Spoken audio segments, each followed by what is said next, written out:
Hello everyone and welcome to the Iesf European Qualifiers for 2025. My name is DK and of course I'm joined by the lovely Nepturo. Nep, how are you doing today? I'm doing very well, DK. How are you? Pretty excited though, because we've got quite a bit of a lineup coming through here today.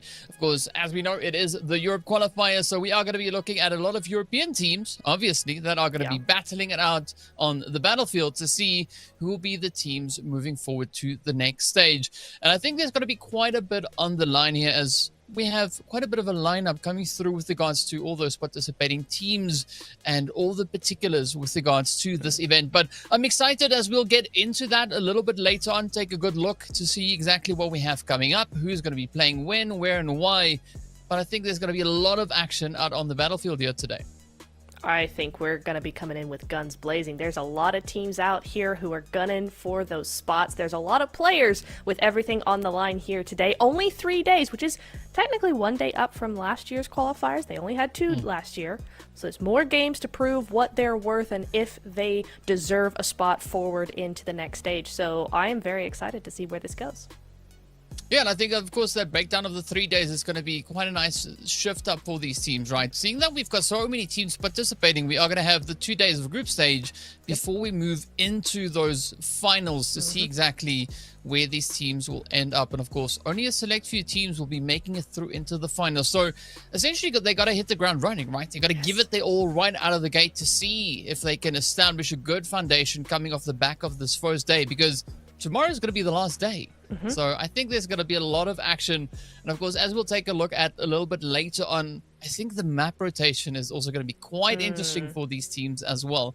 But yeah, as we know, we are getting closer to eventually hopping into our very first match. And is there anything in particular that you are going to be looking for with regards to those teams moving into today's games? I mean, I do have a couple in mind, DK. I do, as you see the groups up here, Group A, Group B, and Group C. We're going to be interchanging, so all of these teams will have time to play today. They all have a say or a share of the 6 games coming up ahead of the evening. But yeah, to answer your question, I kind of do have some teams in mind. France is going to be probably my first pick. Not because I'm biased or anything, but they have a strong roster, and they had a strong roster last year. And you know, I live here, so I gotta. Yeah, no bias whatsoever. None, zero. Yeah, I think it's the interesting pairing that we have with these teams here as well. We've got a nice bit of a shuffle coming through with regards to those groups. And as we'll get into in a little bit as well, of course, we'll take a look at which teams we've seen in the previous season, which teams are returning, which ones are new. And when I say teams, of course, I'm referring to those countries. But as you said, rightly so, all of our groups will have an equal amount of matches, not only today, but also moving into tomorrow's games. And I think talking about the equal share, we are going to be taking a look at that daily schedule as well to kind of see, you know, what those maps are that we are bragging about so much and the interesting setup that these teams will have to deal with. But I want to have these matchups come through. I mean, you were mentioning the strong squad coming through from the side of France. We also did have the players from Romania also have a pretty good play there as well. But speaking of which, let's move over into that daily schedule and see exactly what we have to work with. Of course, we are going to be starting on the tried and tested Erangel coming through for our very first match of the day, followed up by a little bit of that desert action before venturing into the jungles. But we're not done with one jungle. We have 2 Sanhoks. And then, of course, we ended up with a nice little share of Miramar and Erangel yet again. So I think that double back-to-back Sanhok is going to cause quite a few issues for the teams out here, potentially. I am so excited for double Sanhok. I love this map. Everybody laughs at me because it's my favorite map to watch competitively. It's just fun. It's short, it's quick, it's sneaky, it's action-packed. It's so much fun, and to finally have an event where we get 2 of those, especially back-to-back, is just so much fun. I'm very excited for this, but you are right. I think a lot of esports teams, a lot of these countries, they're gonna be very mad, just because it's difficult. Sanhok is such a difficult map to actually do anything with strategically, right? It's all very luck of the draw when it comes to those circles. So particularly on Sanhok, the game is very difficult. So to have double is really going to test them. I mean, especially if you're in Group A, right? Group A gets 2 Sanhoks today. So that's going to make for an interesting play. But one thing that I'm going to be looking at is, will we have teams that are strong performers when it comes to the map of Sanhok, Miramar, and Erangel in particular, playing on those maps here? Because if it is a map that the teams are super comfortable and super confident on, they can really just utilize the living heck out of this point structure and make sure that they can secure as many possible points as they can. You're quite right. You are quite right. As we head over to the point structure here, I mean, this is fairly standard. We've seen this before. We're all used to it by now, ladies and gentlemen. We're seeing here 10 points for that winner chicken dinner. And then the list goes on. We have a 4-point gap, though, onto second place and downwards. And the one that still always gets me, 9th to 16th, get 0 points. Imagine. DK, in our games, imagine if we struggle bust all the way to 9th place and we still got no points for that. That is rough. Yeah, I don't think Max would be very happy with that. But hey, you know, we just got to grind it out, and I'm expecting to see the same thing from the teams. And of course, looking at the point structure, it is a point structure that they are very familiar with, right? They know exactly what is expected of them. And so I want to see who's going to try and utilize it the most. And of course, that always important point is going to be the one elimination is worth 1 single point. So the more aggressive the teams can get, the more additional points they can bag throughout these games. And I mean, looking at that map rotation, there's going to be multiple opportunities for the teams to do exactly that here. Yep. I kind of want to just get into the games. I think we're going to be looking at our teams coming up in just a second, but we are very short. We're very close, rather, to those games coming up here. But the squad rosters have to come first. Say that 3 times fast. It's not easy, but we got a lot of countries coming in here. Czech Republic next on the list. You saw Azerbaijan there for a second. And now we got Czech Republic as well. So some interesting countries coming into the mix here. Yeah, definitely some interesting players that we have with regards to these countries. We have, of course, seen the players, or at least Czech Republic, rather, being represented in the previous season as well. Not necessarily the same players coming through this time around, but there's always that opportunity for the teams to continue to push. We can say exactly the same thing here for Hungary. But what's interesting is they're all invisible, right? So I think we're going to have a pretty tough time spotting them out on that battlefield, right? If the name suggests anything, I think we could be in for quite a bit of a surprise here. But speaking about those surprises, right? Latvia, also one of those countries that we didn't see in the previous season. Now we see them stepping up to the plate coming into 2025. And I'm really looking forward to seeing what Latvia and a few of our other new countries that we have participating here, what they're going to be bringing to the battlefield. I mean, it is a little bit of that random factor, right? You've got completely new people to some of these teams. Or rather, what I mean to say is, you know, we have some rosters here that were here last year.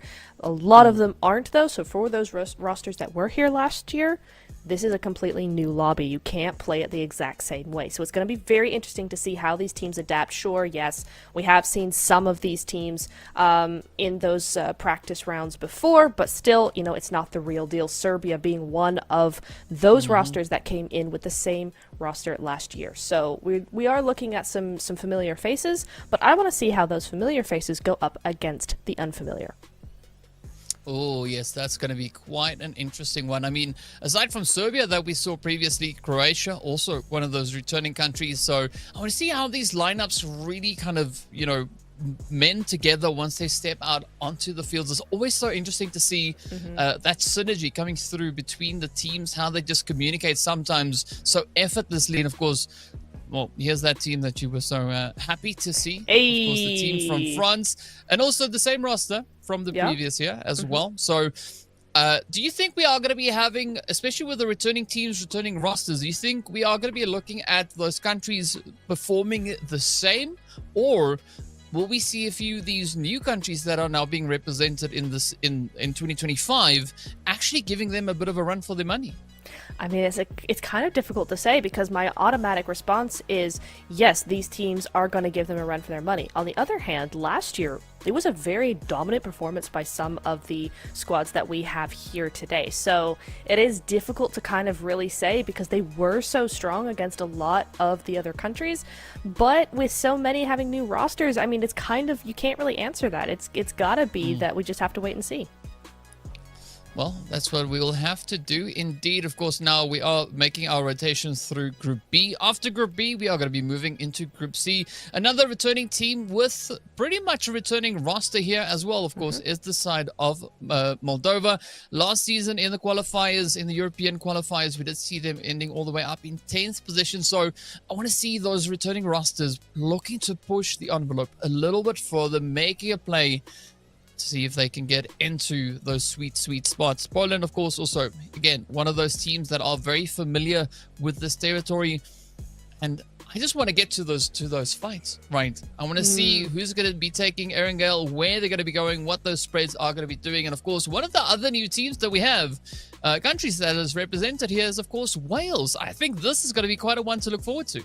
Yeah, I'm actually really looking forward to seeing how they end up faring in the qualifiers. You don't see many teams coming in from that side of the world, so I'm really excited to see what they've got in store for us. Yeah, I really want to watch them. I'm going to keep an eye on them for sure. I'm not sure if that's cursing them or not. I hope it's not, but I will be watching them. Yeah, I don't think you've been bestowed with those powers just yet, so let's keep it that way. Let's keep it that way. I would like to, yeah.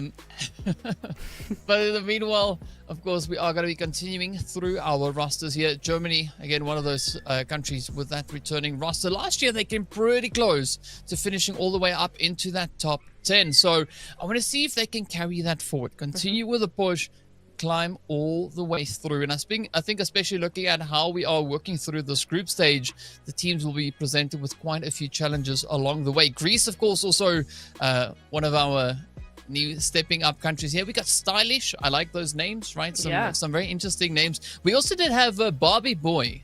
I saw that. Over in Serbia, I believe that was, right? So also interesting names. I might have gotten the country wrong. No, that was in Wales. That was Wales. It was in Wales. I was indeed wrong. Luckily, I can correct myself as well. That was crazy as Montenegro now also steps on up. I believe the next one is going to be the Netherlands, which I'm also looking forward to. Right, we've got quite the spread here. We got Rambo in there. I mean, come on, right? Rambo on your squad. What more do you need? That's so true. You're so right, even though I don't know what you're referencing, but I will say yes. It's Rambo. I mean, don't you know Rambo? You know Rambo. I don't. The dude with the sweatband. No. Oh, unfortunate. I know. If anybody wants to explain it to her, please do. But of course, looking over onto the side of Romania, also one of those countries with a very strong team that we saw in the previous season. I mean, they ended all the way in 4th place in the previous qualifiers in the European region.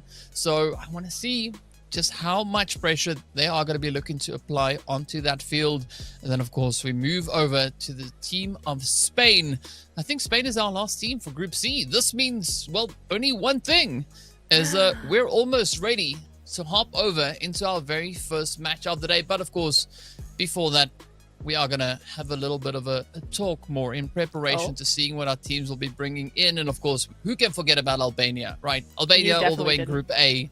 No, I didn't, because we can see Elisio also being on the squad there, right? So a few familiar names that we see on the board here. And of course, we know what some of these countries have done previously. And I think this is going to be the one where that opportunity is there for the teams really to come out of those gates and bring everything with them. MVP, right? All the way from Azerbaijan as well. Yeah, I think there's a lot to look forward to. Azerbaijan also previously finished all the way in 6th place. So I think we're going to have a little bit of a competition here, right? Those experienced countries versus the new countries that are represented. I think it will make for quite a bit of a matchup here. Yeah, I think so as well. I'm really excited to see some of these teams. You know, we were filtering through those countries, those rosters, and there were actually a lot of names in there that are as old as the hills. I mean, Alicia, bring back 2021 somebody. You know, Alicia, you've got, we saw Wood in there as well. Like, there's a lot of different old names coming back. So I'm really excited to see what they bring to the table as well. So yeah, I just want to get into the first game. We need to do that ASAP. Production, if you can hear me, let's get in ASAP because I want to get started. Let's go. But also, I was talking about Serbia, right? So I think what's going to be interesting about them is I saw Koa 77 in there as well. As we know, it's the same roster from Serbia, so you've seen previously. So Yeah, I'm looking forward to everything that's going to break out of this, and of course, especially looking at the new countries, right? Well, I call them new countries, but countries that we've not seen play here yet, right?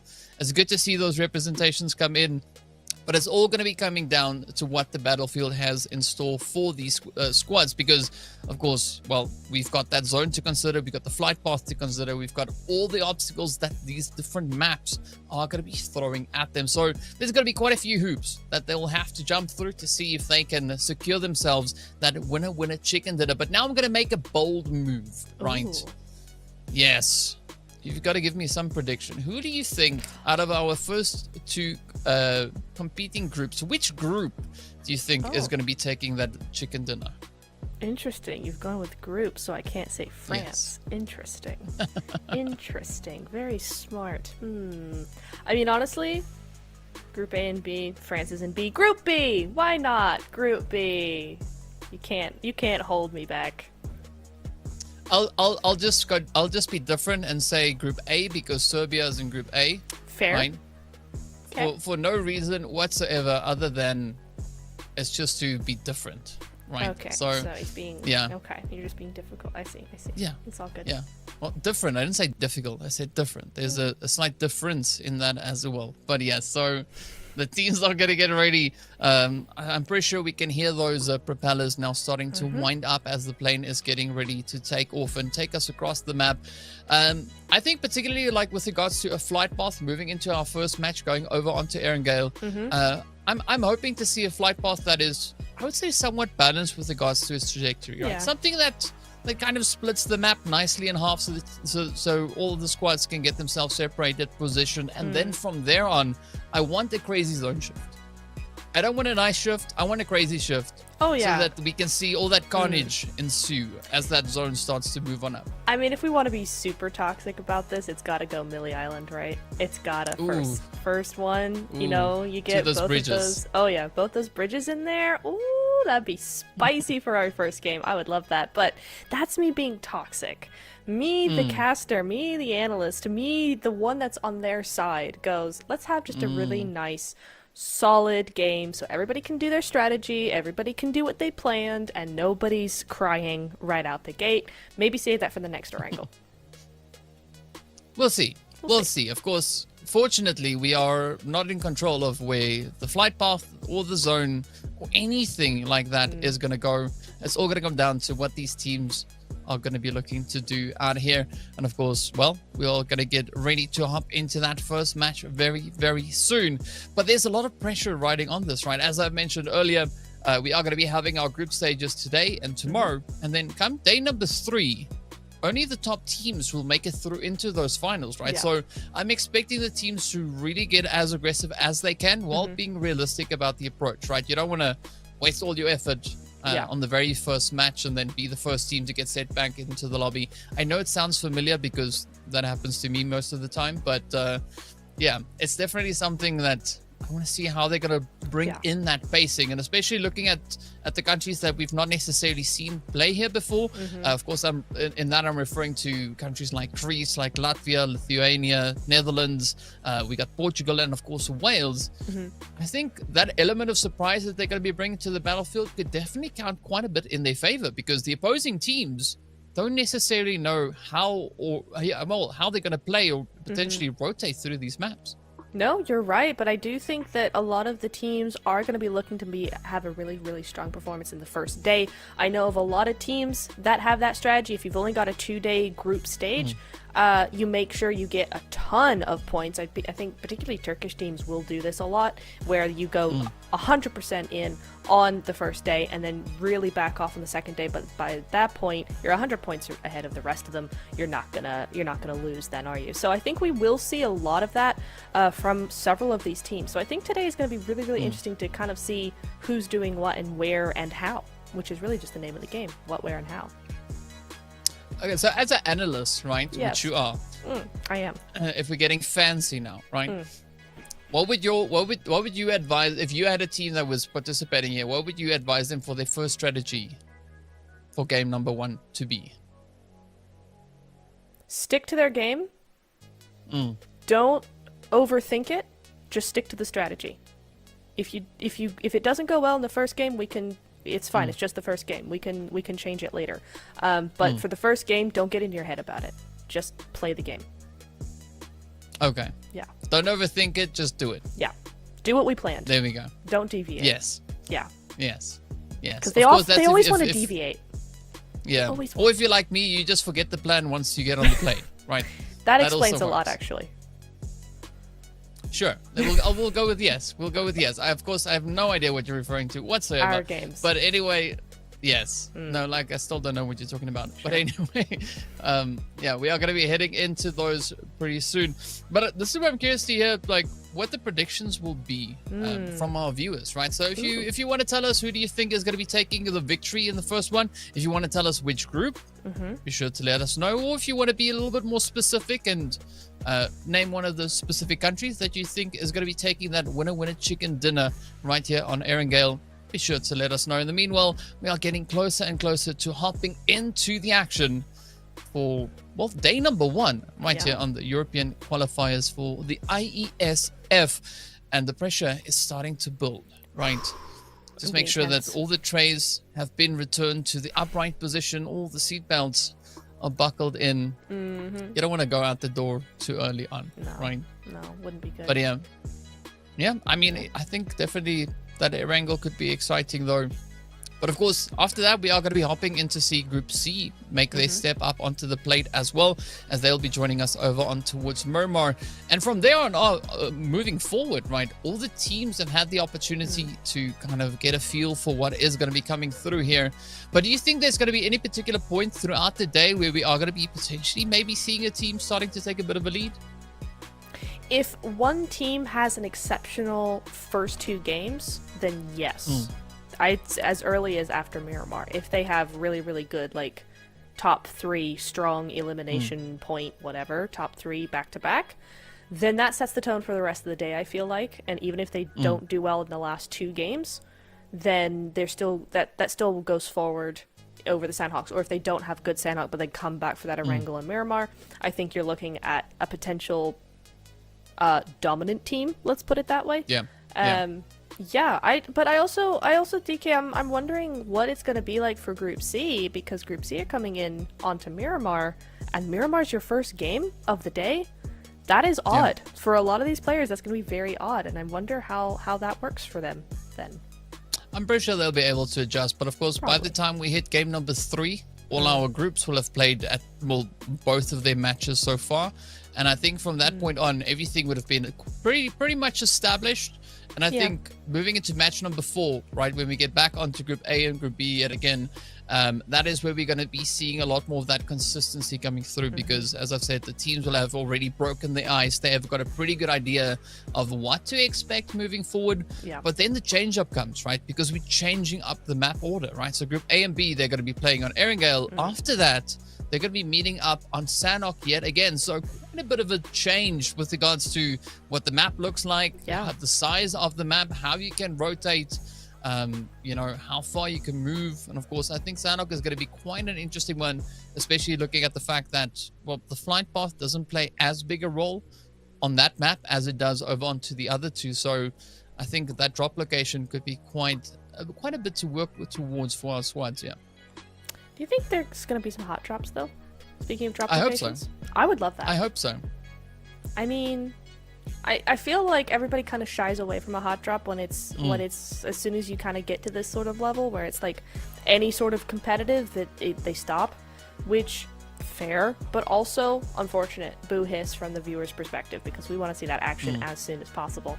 I think it could, even with so many new rosters and new countries coming in with new players, I do kind of feel like it might be beneficial for some of them to do that hot drop thing because there's going to be a lot of space taken up, and I feel like if you fight for it a little bit, that might just set the tone for the rest of the day. Now, depends. It's a 50-50 thing, right? Do you want the rest of the day to feel like you lost in the first 2 seconds of the game? Because that has happened before.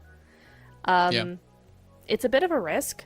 As a viewer, I want them to take it. As an analyst, as somebody who would be like, maybe not. But then I've got a counter question to that, right? Of course, you're going up to varying levels of experience coming in between our players, right? So if you're a team that is trying to adopt the strategy that you've been referring to, right, and you run into a super experienced team, what do, right? Do you still stick to your guns? Are you going to try and maybe outsmart them, try outmaneuver them, try and wiggle-wangle your way through to get into some kind of an advantageous position? Yes, it's a thing, right? Wiggle your way through into something that could potentially be advantageous for you, or do you just go like, well, you know what, there's a bag of biscuits over there, I'm gonna go risk it and see if I can get them? Well, my answer is not really going to answer your question, because if you've built your strategy correctly and if you've done your research correctly, you probably will know what team that is up ahead of you, and so you actually get your strategy and deal with them accordingly. Your strategy does not deal with, do we go for it and say whatever, let's just do it, or do we change the strategy? The strategy includes that team. Well, if it was me, I would just go for whatever. Because speaking about whatever, we are going to be moving straight into our very first match here of the day. It does seem like we're not going to have that beautifully balanced flight path that I was hoping for. We are cutting it a little bit on the narrow end, as we can see the approach coming through towards this eastern side. But this is where I think things get quite interesting now, because we are going to have quite a bit of that open area towards the western side of the map, right? Seeing that a big majority of the teams are going to be finding their landing along this flight path, we could even maybe have a few teams getting, you know, a little bit emboldened, hopping in a vehicle and pushing all the way towards Everest, over towards South George. And you know what? That Millie Base Island finish is still in the works here. I think we will be seeing a couple of these teams moving over onto the island. I mean, I would if I were them. There's not that much space when you think about it. So definitely want to make use of that island, but already a few hot drops, not necessarily on places where you can get loot though, more on those vehicles, and that's going to be super important. Deciding who's going to get those vehicles and who might just get run over in the process is really, really important. We've been seeing this meta come through on this game. Oh, okay, let me finish my thought. Very quickly, is the car meta, and everybody needs a car or you're kind of donezo. So we are seeing, particularly outside of Yaz, there, Wales losing one already. No, not Barbie boy. Rip. Yeah. He's not allowed to play. It's a thing. It's a thing. But I am just so happy that I kind of low-key called it all the way over towards South George. Yeah. I mean, it just feels amazing when you're on the money. It's so great. For Wales, though, a pretty bumpy start here. Hakim, though, just narrowly managing to evade that HP bar. Scary low. But a great run here for Portugal, though. I mean, out of the gate, finding a hit. And now they can look to clean it up. But they are going to be contested on this bridge. And this is kind of what we were expecting to see, right? That pressure being applied from all sides. Yeah. We absolutely were, and I think this is really a spot that is contested time and time again across esports tournaments. It's this little bridge area, and you might be going, well, what's with the bridge? It's not the bridge. Look how many vehicles are here. You've got one with a buggy, you've got a monster truck over there, you've got a boat down below, which no one really uses, but it's still a vehicle, and then you've got the buggy by this on the other side, and somebody else had another buggy. So that's a total of, what, 4 or 5 vehicles in a tiny little space? That is huge when you think about what the meta is at the moment, which is having those vehicles. So it's a highly contested area. And I mean, it's a lucky spawn, right? I mean, you're happy when you find those vehicles along the way. I don't think Hakim, though, is going to be all too happy with this push coming through here from Albania. They've sniffed a little bit of a scent. They are going to full send it, as you can see, Style just testing the water to see if anything bites. But as soon as they've got that pinpoint positioning, they are going to start applying as much pressure as they can. Of course, we do see a few more sprays now starting to light up that feed. And it does seem like Portugal are finding themselves in a bit of a predicament. But Wales, they're still in it. They're not going to settle just yet. A quick little bit of a reposition coming on the side here for Hakim. And I think it's a good play, right? Wales keeping themselves in this match. Yeah, it is interesting. We saw 3 different teams all landing in that area, and 2 of them, well, technically all of them kind of do survive here. But we'll see. how that goes on forward. Yeah, the solo for Wales just trying to leave as quickly as possible, but Albania don't really want to let them go anytime soon. But looking onto the other side of the map there's still a few teams that are needing to get in. They've got time, they've got space, but the space is kind of dwindling. You did see a few of those teams onto the south side of the zone, actually quite strategically positioned, as now Hakim, rifle in hand, gets the first one. Nicely done. What a spray coming in there. Gets the second. Ooh. He's trying to finish him off, but he doesn't have any ammo. DK, it's not looking good. He has to reload with the rifle in hand. It's just not gonna work, but very, very well done for Hakim there. Really nicely played. I gotta hand it to him. He's taken out two of Albania just like that. And so, you know what? He's like, yeah, you're gonna get me, but at what cost? I mean, that was a pretty impressive fight coming through there from Hakim. I mean, really representing the side of Wales, and a phenomenal job in that. Hungary now, in the meanwhile, they're going to try and keep up the defensive, but as you can see, Keystone just letting it loose as Azerbaijan now cleans it up, picking up those 4 eliminations, trying to lock down at least the southern side here of the chopsticks. And this is where the pressure now will continue, as the teams will have to find a way, a position, a slot to move into as they head further up on towards that zone itself. But as you can see, North George already now getting occupied, getting locked down. We can see Georgia also making their way through as they come in on towards South George. So I like the spread, right? The teams nice and aggressive, but also quite respective of the space, right? Yeah. Everybody kind of keeping their distance at this point. They are indeed. Interesting to see Czech all the way down there, and the big split they've got as well, but they've got the space to work with. Georgia, huge split across the south side of George, Crates, Hospital, all that jazz.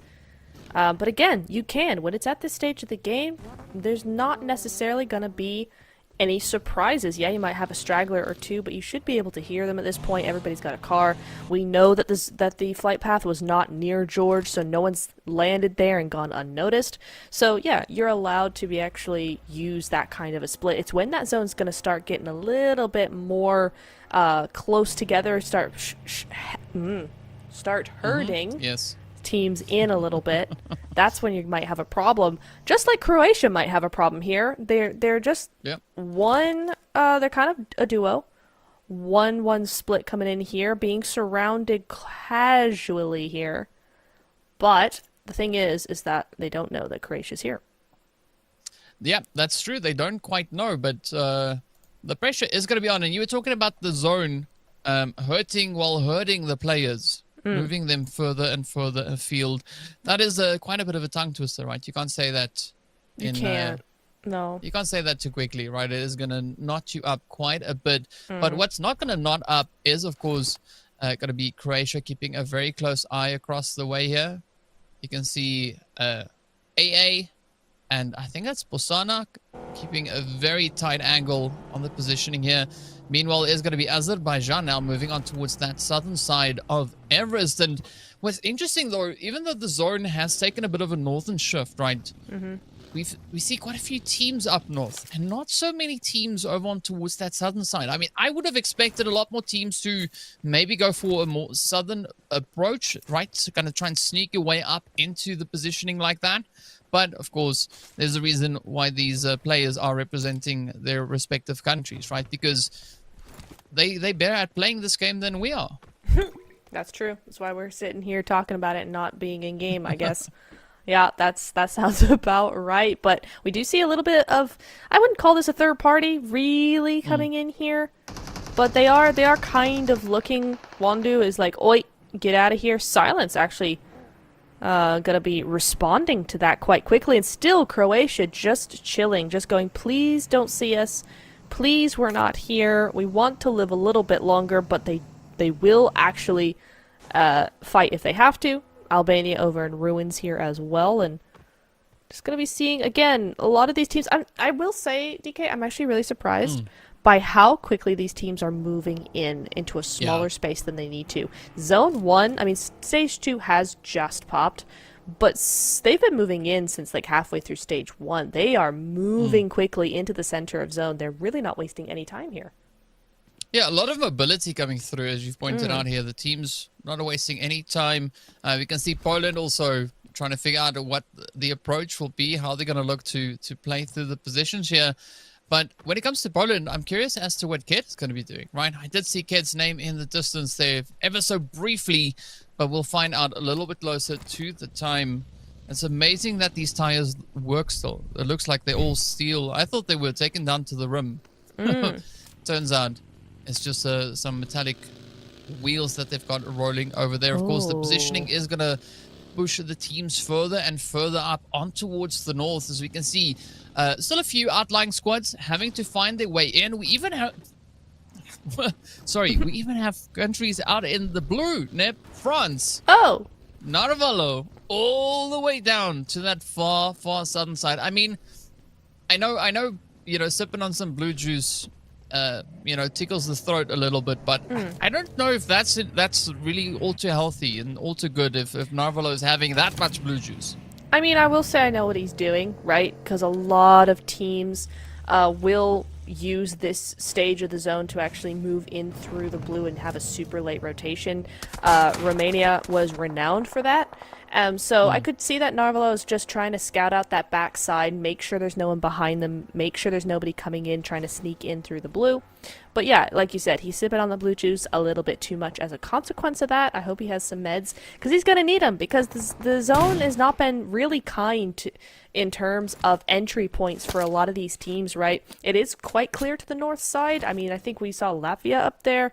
And we saw, I believe, Lithuania as well. Don't quote me on that, but definitely some open space there for a couple of teams to move in. It's the south side that worries me. Czech moving into the south side, as well as France. They're going to have to decide if they want to come up over Everest or go around to the north side as well. If I were them, I'd think about the north side, but the problem is, when you think about it, is like, again, it's those metas coming into play.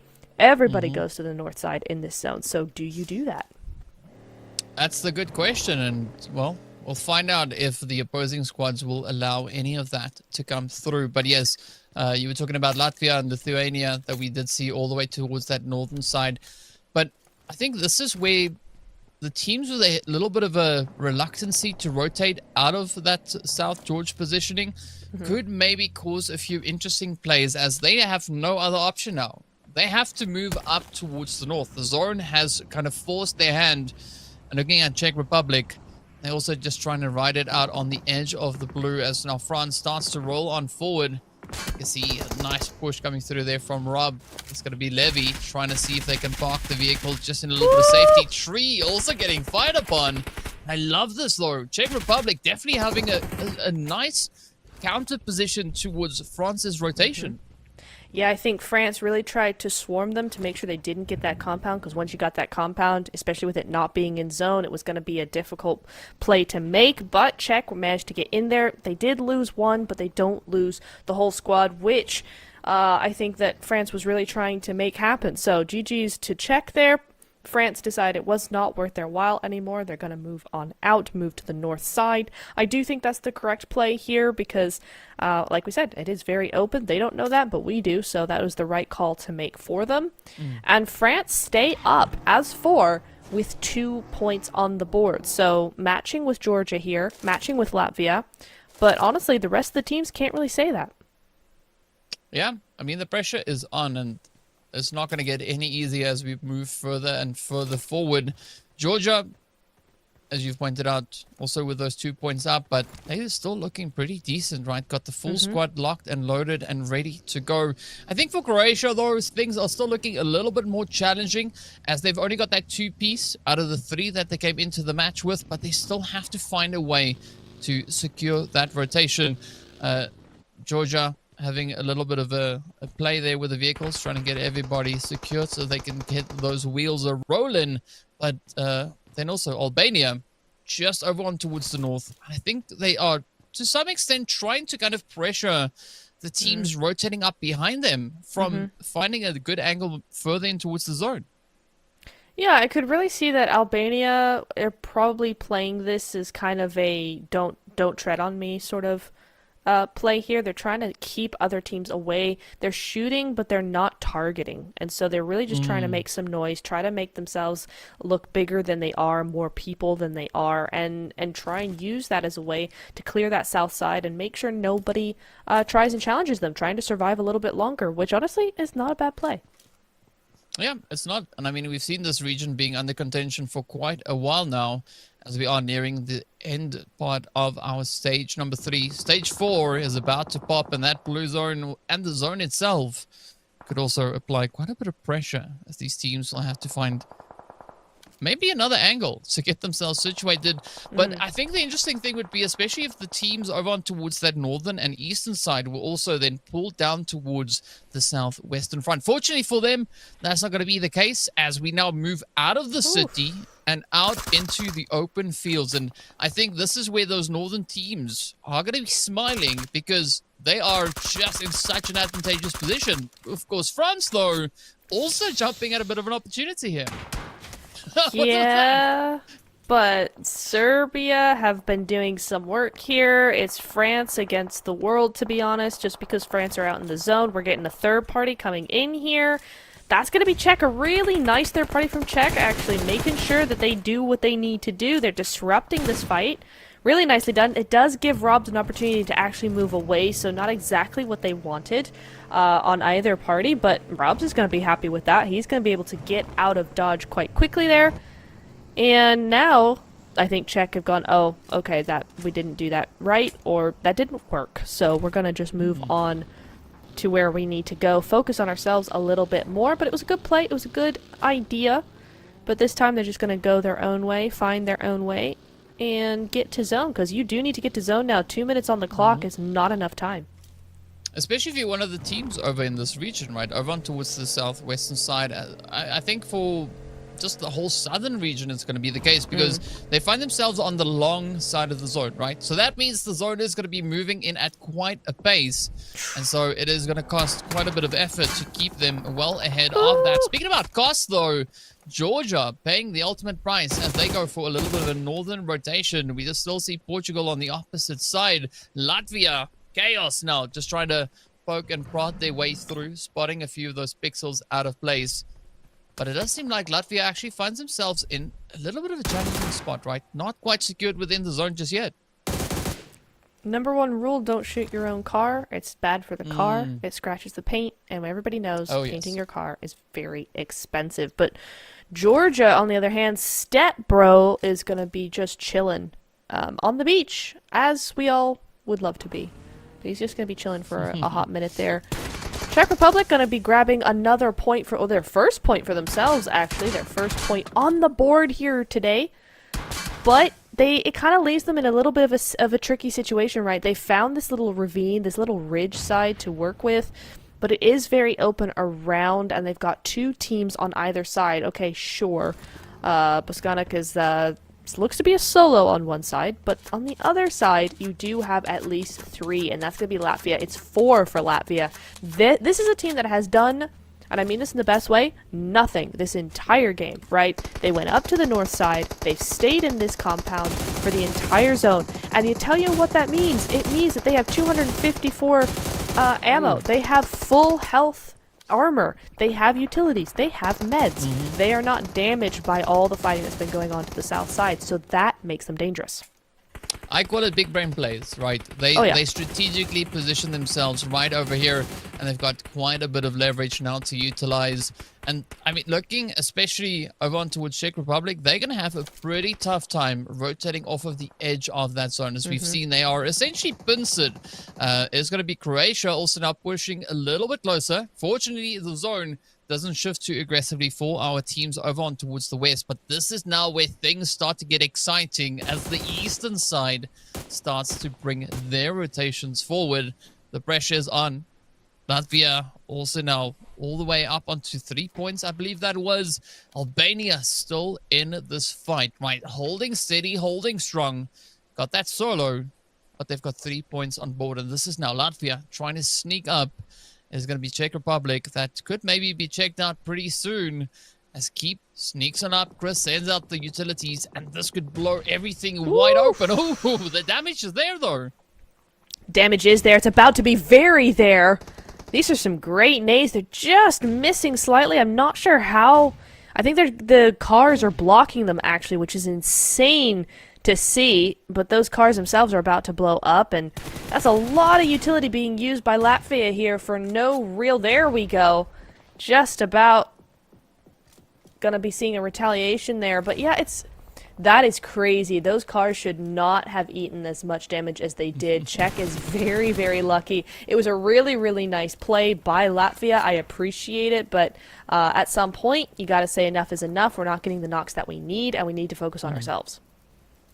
But I think it's a good play regardless. I mean, if you ask how many utilities they send across, the answer is all of them. That's what they send out. So Latvia should have still a little bit more of those surprises left in the bag. We can't say the same here for Poland, as they are down to that duo now. It's going to be Kid and Dooku just trying to hold their position very centered up. So not a bad spot to have, but I definitely think they would have loved to have a few more numbers to just try and strengthen the overall angle. I could see Latvia also reaching in onto the side there of Poland as well, but if we look over on towards slightly more northern position, this is where things are going to get pretty spicy, right? Lithuania also now just creeping a little bit closer. I like this approach, though. Playing it nice and steady, not overly aggressing, but moving up, playing a little bit of that leapfrog. And that's the kind of thing that you want to do. It's one step at a time. It's not always the massive rotations. Some of the best teams in the world do that exact thing, right? It's just like, take a little bit at a time, a little bit at a time. And then that's how you kind of sneak up, because people don't really notice, especially at this period of the zone, because look at that mini-map. Look how many dots are on it. There's way too many people to keep track of every single one. So this is really where you can use that sneak approach to get where you need to be. So, and really nice play. Honestly, all these teams are playing it pretty darn well, I'd say. Even France, who's just a solo at the moment, I think they've played a really good game. They've done what they needed to do. Were they successful? Not always, because there's only a solo now. But, you know, I think all these teams so far have played this really, really well. And you're starting to see some of these teams, namely Latvia and Lithuania, actually making these large plays, really spreading out onto their sides of the zone. That just means more control for the zone, or for the next zone, which you do see here. Yeah, a lot of that zone control is going to be leveraged now, as we can see. Moldova also starting with a little bit of that gameplay up on towards the center positioning of zone. Papa Elvis is going to be doing what I like to do, just grabbing a little bit of that loot, making sure that everything is as stacked as it can be. But we've only got 7 teams left, right? 19 players spread all throughout this tiny little zone. But of course, Poland now just trying to clear their way as they try their approach, or trying to at least strengthen the positioning they have on towards that southern positioning of the zone itself. And up comes Moldova. Actually, for us, this is a pretty good spot, right? Nice bit of vantage point up towards the north, down towards the south. All these angles could be quite well covered from here.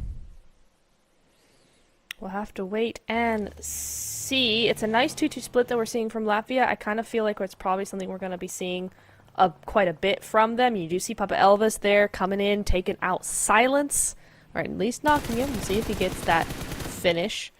But Papa Elvis really got that off angle down, and it looks like Latvia's actually now, see, this is what's happened, right? Latvia had a big old split, and now they've been cornered, they've been put together, and this is where Latvia now moving in, trying to get those nades. It is a really good defense, actually, from Lithuania, I will say, using these nades and push them right back. I don't think I've ever seen a clearer example of using nades to push somebody back, because they literally just saw the car, dropped the car off, and then went backwards. But you know what I'm more impressed with is the fact that they can corner a team in a circle, right? That shows skill. Yeah. Right? Because the last time I checked, there weren't any corners in a circle. But that's not going to stop Lithuania and Latvia from having their fight. Of course, the utilities now getting thrown in all different directions. But a good spread, though, from Latvia. Like, still playing a very wide positioning. You can see Chaos now quickly just trying to regroup. Nice little spray coming through here from Elvis. But this is now that opportunity for Lithuania to full send it and pick up a few more of those stragglers. Keith, though, on the other hand, just keeps, well, the distance, right? Stays off way, way far away from the trouble and silence coming on this Lithuanian side. Yeah, it was nicely played by Lithuania, I have to say. I feel like maybe Latvia just did a little bit too much. They got a little bit too aggressive or something. They were not keeping really their sights on Lithuania as much as they should have been. Or maybe they just used too many nades earlier in the game. Oh, somehow misses? We saw that, Woodson. You missed, and that's real shame. That's rough to be on stream like that. That's crazy. It is, but it's not the end of the world just yet. Of course, we still have teams from either groups battling it out, looking to see who will be the one to claim this first winner chicken dinner. And if I'm doing a quick little bit of math, it seems like I might also almost be right with the group that I predicted. But in the meantime, the final 6 are now left to kind of lock this zone down. But I think especially looking at Latvia and Lithuania, they're going to have a pretty tough rotation now moving forward, seeing that the zone has already been locked down. So many of these angles are covered. I mean, Czech Republic, we've got Poland in here as well. So the team is definitely in there looking to do so much. But it's going to be Moldova now on the defensive, as it is going to be Lithuania sending the utilities flying all over the place. Really nice. And it's now essentially a 2-piece left on the Lithuanian side, and they are doing so much work here. They really are. Lithuania brought it back. I thought they were going to go down there, but they responded to the pressure really, really well. Though, as I say, that one more does go down. Let's see if they can get that res, but they're outside of the blue right now. The blue's coming in. This is a major delay they did not need. If Latvia are smart, they're not going to push that. They're going to just use that as time to move in themselves, which you are seeing them do now. But this means Lithuania now in even more of a world of hurt than they were before. The good news is, DK, they've got 6 eliminations, so if it is the end here, they should be okay. Yeah, I mean, they've been quite aggressive all the way to this point, but I think this is also that turning point where all that noise that they've been making puts them in a bad spot, and that is trouble getting just whooped out of that vehicle. Czech Republic, they've spotted a little bit of something over on towards that far eastern side. Poland also just keeping it nice and quiet, looking to not make too much noise. But Czech Republic, though, this could be a beautiful setup, right? They're just waiting for all these fights to kind of conclude, and then they are going to get ready to bounce. Latvia, they're not going to wait around. They're going to go like, you know what? It's time to silence Lithuania. Let's see if we can find those devastating plays. And it's going to be a pretty tough one, because that dip is actually working out quite well. Yeah, man, it's hard to say. I mean, Silence really found himself a great spot, as you said, right? Because Latvia, they can't peek too much over there because the other teams on the other side, they can see them. So Silence actually finding some teammates in the other enemies here for just a little bit. It gives him a little bit of respite. He is slightly outside of zone, I think. So he does need to move just a tad, but Latvia really now on the outs now. They're the ones who need to get into zone. The rest of them are pretty much okay. Like you said, Czech just waiting, biding their time. Here come Latvia into the dip, wanting to take that for themselves, and Silence just trying his best to be quiet, except for that last time, and Keep said, no, I knew you were there somewhere. Time to grab your loot. Thank you very much. It's a fine play. This is probably what the obvious play kind of was. Latvia going to be able to move into this dip, take control of the dip, because now they are in zone. But an interesting shift that I'm noticing here is that Poland, they've not secured any points, right? It does seem like they are going to be playing for placement points, as they've not yet been able to secure any eliminations just yet. We do see Pol holding it nice and steady there for Azerbaijan up on the hill. Levi has spotted out a little bit of something, waiting to see if they have a clear line of sight, but they might be beaten to the punch if it is up to the side here of Latvia. As you can see, Chaos, Chris, and Keep now starting to slowly encroach. We are down to our final 3 squads. It is Dooku popping the first. And now it's up to Levi. Oh, there we go. We're talking about them not having points. Poland now in the money, and this is going to be a full send coming through from Latvia. Nicely done. Don't use too much of it. No, did not time that spray effectively. You knew he's going to be on the other side of that vehicle, and now it's all Latvia coming in with the 1-1-1 split coming in here. Levy, he's got to do something, but what can you do? Nothing at all. Latvia winning this from the beginning. I got to say, big GG's heading over to them. Yeah, I mean, Latvia just arrived with so much aggression as they moved throughout these last few bits of the game. I mean, looking at the start of the game, though, not superly aggressive from them, right? Playing it a little bit more on the calculated end. But all those calculations paid all in dividend as they moved into the later stage, securing themselves that glorious winner-winner chicken dinner.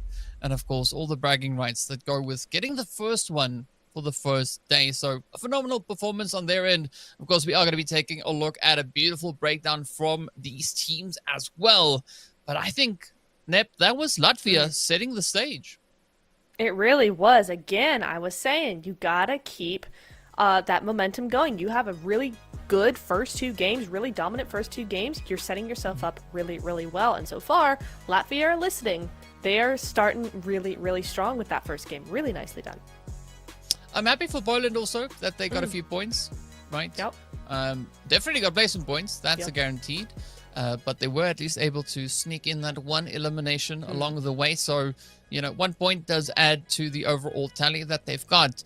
But I'm curious to see who are those squads that went to the lobby a little bit early on, right? Which of the countries didn't necessarily walk away with points, instead got a bag of donuts. But of course, right, the remaining matches of the day will be that opportunity to make it up. But I think the more important question is, which group was it that, you know, got that? Because if you remember correctly, I said Group A, and the last time I checked, Latvia is in Group A.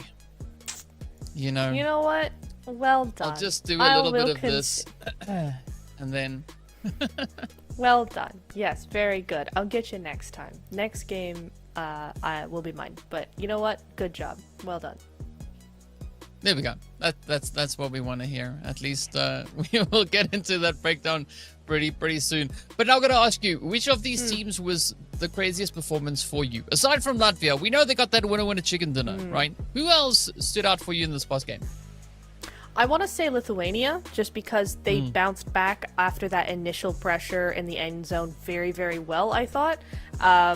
Yeah, I really liked Lithuania's play against Latvia and against the other teams. They were really able to bounce back and actually take out some more points after that happened. So some really good stuff from them. What about you? Yeah, I mean, they were definitely keeping the pressure pretty tight over on those edges, right? Ensuring that not too much is going to be able to sneak past them. But I also want to say, I mean, I'd go for the rotation coming through from the side of Poland, right? Yes, not necessarily super aggressive, but they made it up into top four without having to really fight anybody, right? So very strategic maneuvering that they brought in. It got them in there. It got them placement points. Yeah, not the greatest amount of placement points, but still, right? It's almost points that they got for free to some extent there. Well, for free meaning that they rotated very cleverly to get themselves in there. But of course, speaking about clever, right? Latvia. Look at this performance. Chaos coming through with it. Nearly 800 damage being brought in that last game. I mean, that's pretty crazy, right? 2 assists to go along with that. That's pretty impressive. I mean, 11 eliminations right off the bat, DK. We're talking a 21-point game in the first game. In the first game. That's a pretty big deal. I feel like we might see other teams that come a little bit close to that, because we did have a few teams in there with some high eliminations. I think, oh gosh, who was it? Was it Azerbaijan maybe, who had like 8 points, 8 elim points at the end, something like that. But still, some really, really good points, and definitely going to be a lead by a little bit. There's going to be a little bit of a gap there. So again, they played that really well. They played it very strategically, and there's going to be a gap now. Yeah, and I mean, speaking about gaps, right?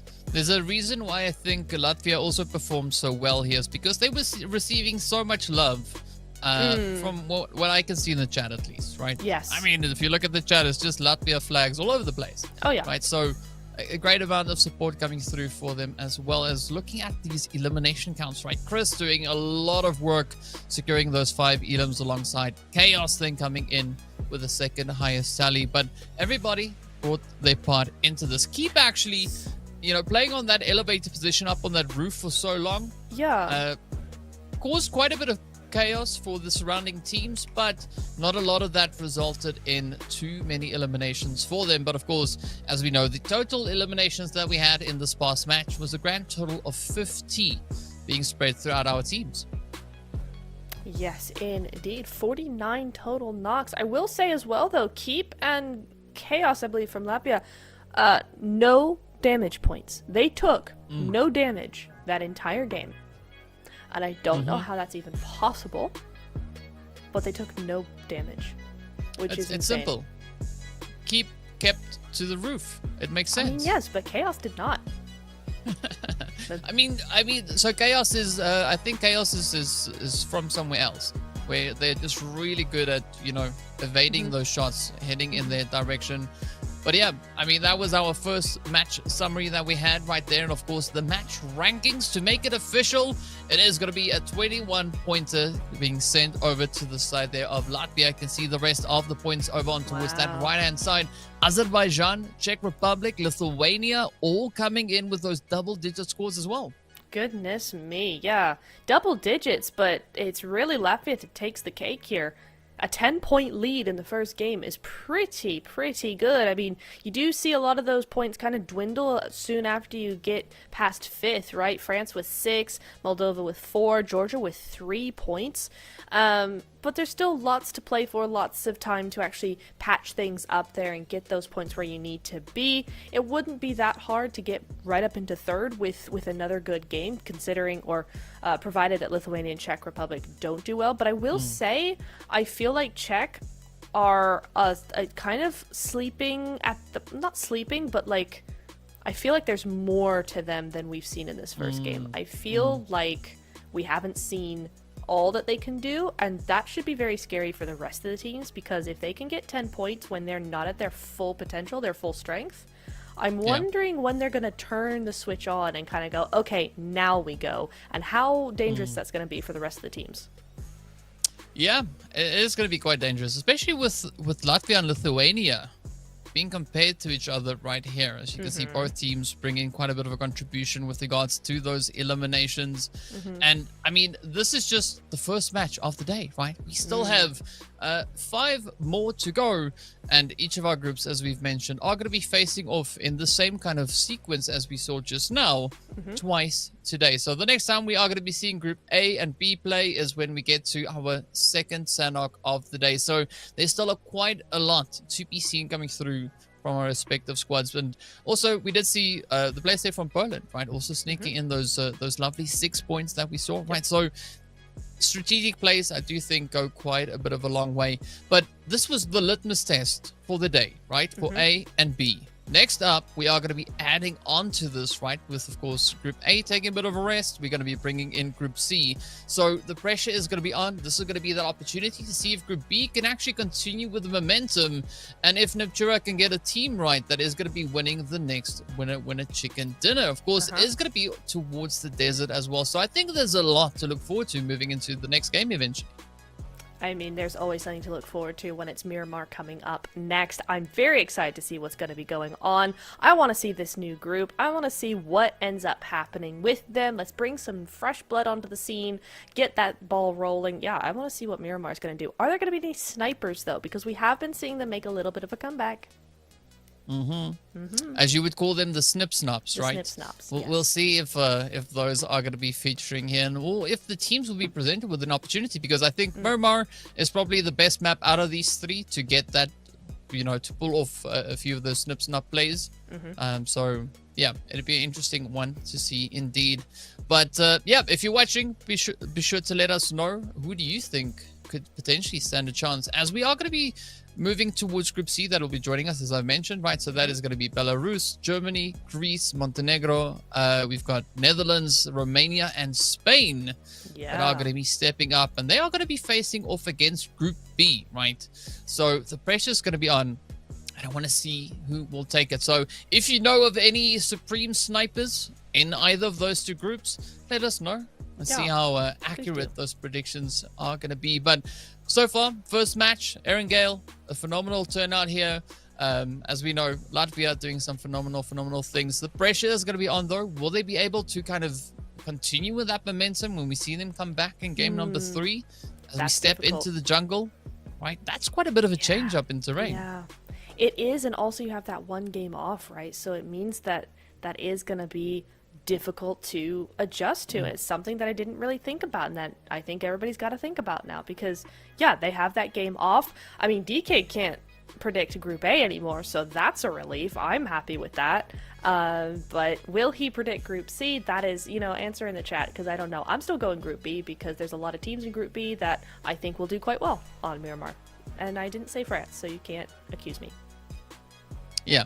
Well, I mean, I won't throw any accusations. I'll leave that to chat to do. Lithuania's in there. But in the meantime, Wales is in there. I want to see Wales. They were pretty good. Yeah, Poland's also in there. Poland played pretty well in this last match, right? But unfortunately, I can't predict the same one. So I have to go with C then, right? So that is going to be Belarus, Germany, Greece, Montenegro, Netherlands, Romania, and Spain. If you agree with me, say C. If you agree with Neptura, put B.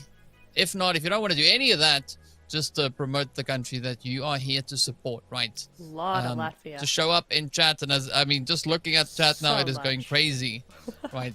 We've got Georgia, we got Latvia in there, we have Poland getting shout out. There's so much representation for these countries, all being supported in the chat, and I think that is kind of part of why we're here, right? We're here to support these countries and see who can play the craziest game of Pubg that we've seen all day. So far, Latvia took the first one.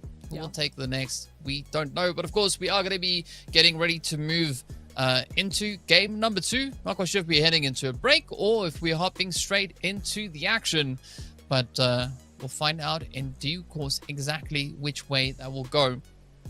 And now, I was speaking about the flight path and the potential zone that I was looking at over on towards Erangel, and we'll find out what Miramar will have in store for us as we return after the break. So be sure to stay tuned, and we'll see you guys back in a short few moments.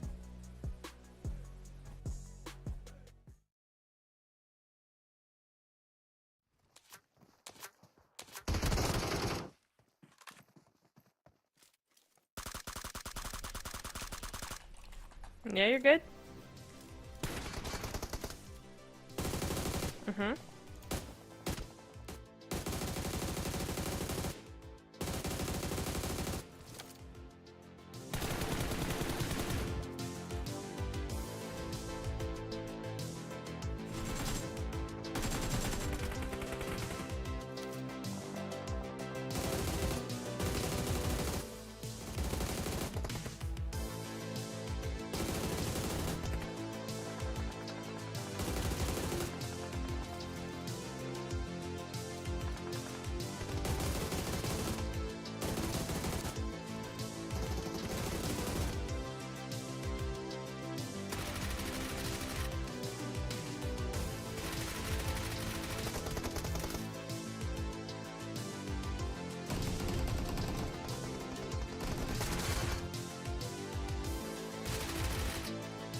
Welcome back to the European Regional Qualifiers for the Iesf.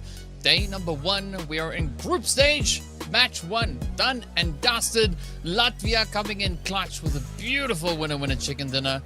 But now, we're moving into game number next. Now, Neptura, as we mentioned already, it is going to be Group B versus Group C, and they're heading into the desert, right? So it's going to get dusty, it's going to get sandy, we've got storms, we've got things like there's a lot that could potentially make its way into... I'm actually curious as to whether or not the sandstorm is going to be a thing. I hope not. I don't think it will be, but we'll find out. Yeah, right? I think that's the... Esports yet, but yeah, would be interesting.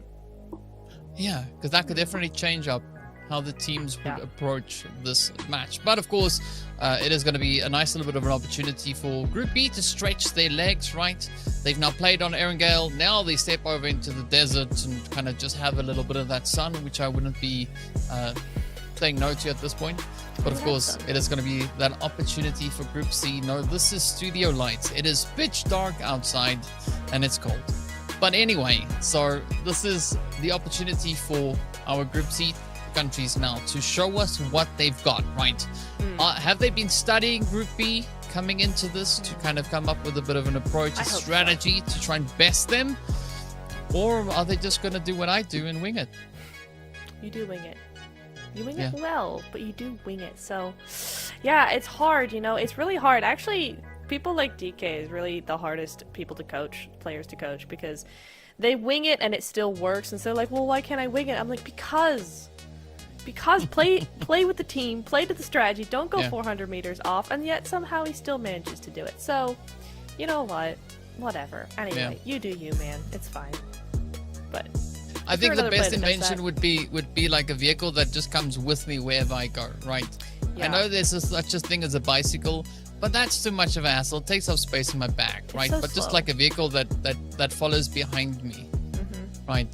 But yeah, it's going to be time for that desert play. Now, is there any area in particular that you would prefer the zone to go to? Are you thinking like over towards that western side, maybe over towards the south, the east, the north? I would go for the north just because we've not seen a lot of gameplay towards Oasis, and I'm always wanting to see more gameplay in Oasis.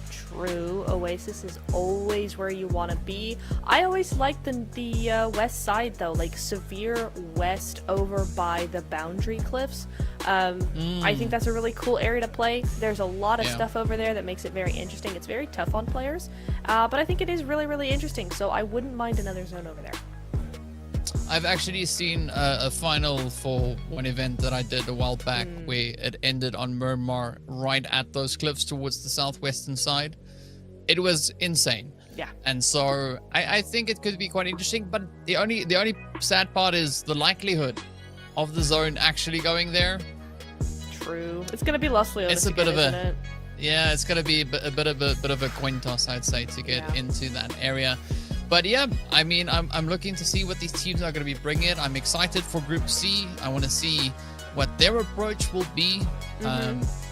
Yeah, and I mean, Romania's in there, right? You said in the pre-match that you know, they played quite well in the previous season. They did. Based on last year's performances, and of course they've got the same roster, same as France and Serbia, so there could be quite a bit of an opportunity with that familiarity coming through with these teams. And I mean, Lithuania, as you've also mentioned previously, quite an experienced team, right? We know that they've got quite a bit of experience, especially playing in competitive scenes. So I want to see how all of that is kind of weigh out against each other, right? Because Lithuania is in Group B, the group that you're supporting, and so they're going to go up against Romania. So we'll see what's going to happen. We'll see. Yeah. We will. Sure. You're going down this time. You won the last one, but you're going down. As we get down into the sands of Miramar, we're already on the plane. We're already jumping off the plane. We're looking on board with Robs at the minute, moving over to that Hacienda area. So we'll see. Maybe a little bit of San Martin, maybe a little bit of Hacienda. We'll see. So far, there's a couple of close calls, I feel like. You do see Germany moving up into La Cobriera, which isn't the right way to say it, but it's fine. But you do see also Romania moving over into El Pozo. There's a couple of teams over there. Same with Bacado as well. So some things going on here. Greece moving into Los Leonos, but Greece the only one in the whole city, which honestly is just going to be kind of boring for them because it's so huge. And here we go. Los Leonos finish incoming, ladies and gentlemen. Miramar said, let's be boring, which I guess is fair. What's that plane doing, though? It's, it's drifting, right? It's like, don't forget about me. Yeah. I'm also here. Whoop. And then off it goes. And yeah, La Cobreria could definitely be quite an interesting spot, as we saw Germany, as you pointed out, making their way through that. San Martin also right here where we've got the squad from France making their way through. But this is that opportunity to see just how the teams can look to either bounce back or just bounce up, right? Because Group B, opportunity to bounce back. Group C, yeah, they can do what Trouble is doing here and just go flying up that hill. All right, who needs gravity if you've got hills in front of you? But you got to watch out for Poland, as we did see one of Poland's players just on the side there. So still quite a bit of contention, especially as we're moving up in towards the city itself here. And I mean, this is going to be a pretty hot spot. Los Leones is going to be the place to be. Georgia taking a hit there. Up against Wales, I think that was. Yeah, Stepbro gonna go on out there to Hakimi. So that is, I mean, that Hakimi was the last player standing for Wales in the last game. So he is definitely a fragger, or has fragging potential at the very least, because he's gone and taken another one out there. So 3 left alone for Georgia. But it looks like they were kind of spread out, so probably not too much of a threat to the rest of the team at this point in time. Well, let's take a look. Let's take a look and see. Georgia could always do with, any of these teams could do with more points, right? That's kind of the whole point of why we're here. Bobby Boy is still alive. Hey! It's going to be in the swing for a little while longer here as we look to see what Wales can bring on through. We know what Hakim can do. Yep. But as you've mentioned, they are facing off against the side here of Georgia, just holding over on towards that side. So, yeah, both teams essentially with a 3-piece on either end. But again, we're not seeing a super aggressive rotation, super aggressive movements coming through, right? The team's still trying to get themselves through this looting phase, which I will respect 100%, because loot is always good. Even when you I was playing. What Gameplays does over there, having a bit of a role with that vehicle as well. And of course, Romania, yeah, they're going to show us what they can bring onto the battlefield here. And I mean, it's such an interesting spread that they've got here. They've got this whole entire place to themselves, essentially. Yeah, and Netherlands really did recognize that Romania just had it locked down. They knew what they were doing. There wasn't really any room for them. Romania's spread is made in such a way where there's no room for another team. So Netherlands going to be moving on out. There is plenty of room available elsewhere, so it's not like the Netherlands are really going to be hurting here. They had those vehicles. They got away safely.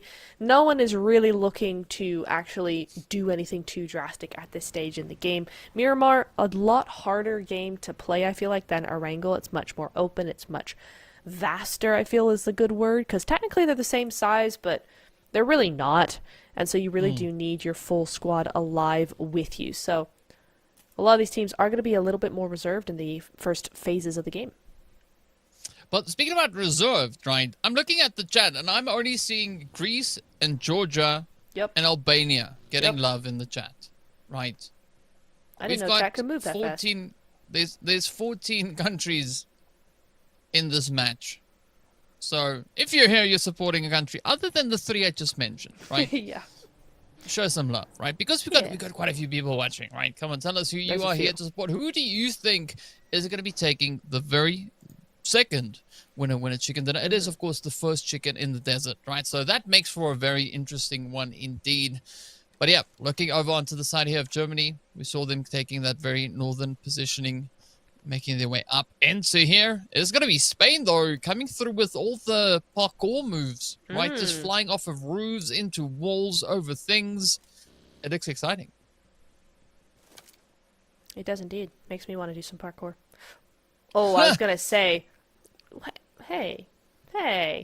But Yeah, I was gonna say Georgia had a real good lineup there, but it was his teammate, so he's not gonna do anything about it. In fact, he's gonna join him because there is another team making a rotation. They are gonna get out of dodge there, probably gonna just regroup with a teammate.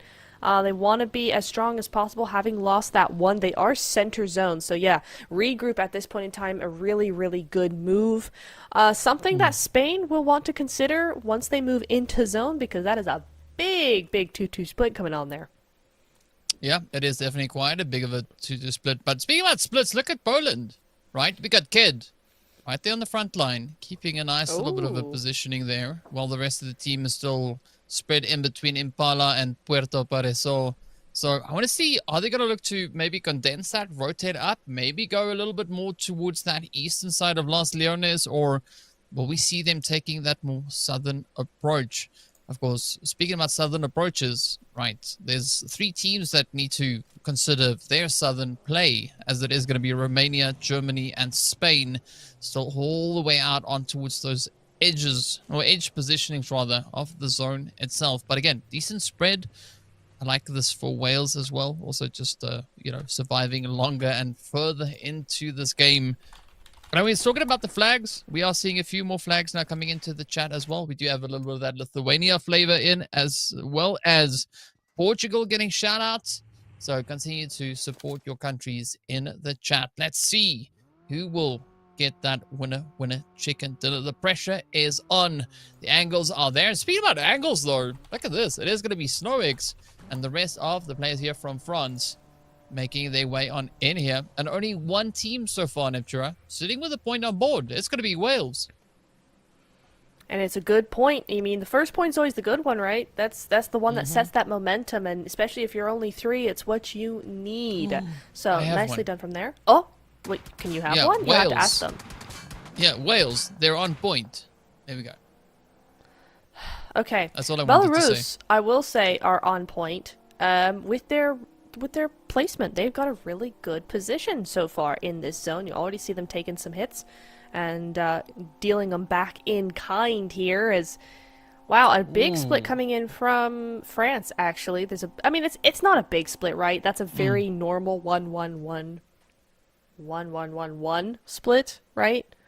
It's just, it feels far compared to a lot of them that are already situated, already grouped up, but a lot of teams in here to come, and actually France have a big area that they can use, so not too bad at all. Greece, on the other hand, have a really nice defensive split here. Snowix, what are you doing? Oh, this is interesting from France. I was not expecting this. Whoop. There we go. Well, Georgia. Yeah, Georgia coming through with the plays. That is going to be Narvalo down. Now let's see what the rest of France will bring it to the table here. As you can see, a 2-1 split. Snowix on high, but I'm pretty sure Cloud might have a bit of a thing to say about that. That's of course if Georgia is going to be looking up the hill. But we also did see even more pressure coming in from that northern side, as it does seem like France is now going to try and make a run for it. Going to put a little bit of distance in between themselves and the angle here from Georgia. It's a very risky play though, right? Out in the open, so exposed. Fortunately, there are some lone buildings along the way, but as you can see, that feed also is going to be popping off. It is going to be Belarus now feeling a little bit of that pressure comes through here. Georgia still managing to hold on. France, I'm not quite sure what their approach is. A very interesting play. Are they rotating away? Are they coming back? Like, which way are they going? They forgot Snowix. They're trying to pick up Snowix because his car is stuck. That sounds familiar. I know that feeling. I sure do. But I'm really surprised with France there. I don't feel like that was the play at all. I can understand it. You know, they couldn't really go, or they didn't want to go into the warehouses across the road because it's too much of an angle from Greece. But at the same time, why go to that compound at all? Just don't go there then. I really don't love what they tried to do there, and they are going to lose 2-4. Robs does get taken out there eventually. Yeah, interesting from France. Maybe don't do that again. Yeah. I mean, maybe it was a thing that, that power from the casters, that was maybe a thing. Yeah. Who knows? Okay. Georgia, though, He's blaming me now. they're going to try and bring Cloud back into the fight, as they do have yet another playing in. Taken down Wales. are going to be the next one to wait in the lobby, down to our final 11 teams. It is going to be Moldova. Also now just figuring out which is going to be a good position to try and secure here. They've got quite a bit of reach though, right? Good angle in towards the city itself, coming in from the edge, but they got to watch out for Lithuania, as we've seen them back in match number 1. They were bringing in quite a bit of heat. Yeah, they were. Interesting. Oh, I do see a mini in that Elam feed coming through here from Spain, so I like to see some of those DMRs at least being used as well. Spain got 2 points on the board. They're playing this quite well. They're trying to do that edge rotation coming through here, so I don't mind that at all. They did get, France did get Snowix back up, actually, so only Narvalo having lost his life here. So France are still okay. They're still in the running here. And now we see our old friends Lithuania coming in, taking up shop in Los Leones up onto that cliffside. So we're really starting to see these teams group up now. There's one thing that I'm hoping to happen and one player that I'm hoping it happens with, so that I can say one thing. I know that was quite a long sentence, quite a bit of a setup, but I just want to say silence is golden, right? That's what I want to say. We'll see if I actually get to say that. We'll see. But yeah, it is going to be Moldova just keeping the pressure up onto the edge here. I actually like the setup that they've got, right? Nice bit of reach down the hill. Still got to watch out for the angles there of Lithuania, as Lost is... Seems like they've got red ants or something happening over there, because there's a lot of running this way and that. It is going to be France, though. Oh, getting pressured by the neighbors as Spain moves in and, well, clears 2 of them out, as we do see a nade elimination coming through there for the side of Spain. Moldova coming in as a bit of a saving grace now for what is left of France, right? France down to 3, and that's it. Are they going to plant themselves right there, or will they leave and maybe go somewhere else? I mean, I'll say that's really well played from Spain. They're being very, very aggressive with those rotations. Their momentum is looking really good, and they're backing it up with points now. 4 on the board for them. Unfortunately, that is to the detriment of France, right? So Tree is still up. Funny how Tree was also the last one alive in the last game. Cough, cough, just saying. Interesting little statistic right there. But we'll see how they go in the Sanhok, maybe. That might be a little bit more up their alley for this day, at least. Whoa! What was that? That was awesome. Not for Poppy so much, because now he's out in the middle of the road with no vehicle, because that's just shot to smithereens. But it was cool to watch. Yeah. We'll give it. We'll give him that, right? That was a very cool move. I like that. That was amazing. Greece, though. They're also going to try and capitalize on all the available opportunities here. And they've got a nice bit of presence up towards that northern side of Los Leones, but the zone is going to shift. And with that, the teams will have to kind of just center up to where they already find themselves. But I think this is where we can now take a little bit of a look as to what Germany and Romania are going to be doing up on towards that far northwestern side. They are really, really close, but of course, Miramar has to come out with a little sticker in the corner that says objects are much further away than they actually appear. That is so true. Except when Romania goes for it, just full sends it. Yeah. Now they're just close. They're just close. But we do see Tumaj trying his best, trying to do something here, trying to cover. He's doing a good job of doing that covering. But now Redox has seen him. He's going to have his own problems now. And that nade is going to come up over the top. Iske. He's risking it for the Biscaying. It's not really going to do anything just yet. But Romania, look at that. Really well placed. But Redox gets taken out in return. A really nice trade-off. But unfortunately for Germany, I just don't feel like they've really got... They're still on that back foot, right? That knock doesn't do all that much because Romania still have this trio on the front lines. Nades coming over the top. Somebody's got to go down next. But which team is it really going to be, DK? That is the question. Yeah, it's a really good question indeed, but let's see whether or not it could maybe be the downfall of Germany. It is going to be Slashy now, the last contender, the last defender. for the side here of Germany. I don't see Hiske really making it out of that one in one piece, but now Romania are going to be doubling down on their efforts as they start to rush on forward. Played. There we go. Off they are. And now Romania, they can breathe a little bit, right? They've got those 4 eliminations up. They still have the whole entire team in this game as they look to get themselves patched. And we are left with only 9 teams, right? So we just entered the top 10. But it's this is where it gets really, really sweaty, especially looking at the portion of the map that we're in. Yeah, this is not an easy area of the map to play at all because you do have, like we saw earlier, 3 teams up onto the cliffs of Los Leones. There's a few more down on the bottom side with all the crates, all the warehouses, etc. So you are looking at really a tough rotation coming ahead of Lithuania here. Meanwhile, Latvia, oh my goodness me, what is going on? They're just getting pelted with those bullets. There's Putin on one side, there's, I don't even see who that was, that Moldova on the other side, just trying to get them in and out and down and all around. Oh, Moldova is Putin. Wait. Somebody else on either side with the mini, and so now Lithuania really again on that back foot, but we saw them come out of this the first time. Can they come out of this again? That's going to be a good question. Let's see if the answer will be yes or maybe not yet. This is not the best position for Latvia, Lithuania rather, to be in. But watch me, says watch me, as they let that nade fly. We did see Watson getting picked up by the utility there. But this is a golden opportunity now for the rest of Moldova to keep that pressure going. And I mean, again, Lithuania, they're all pretty close, right? All of them well within that nade range. Now it is going to be full send here as Moldova so relentless in their efforts.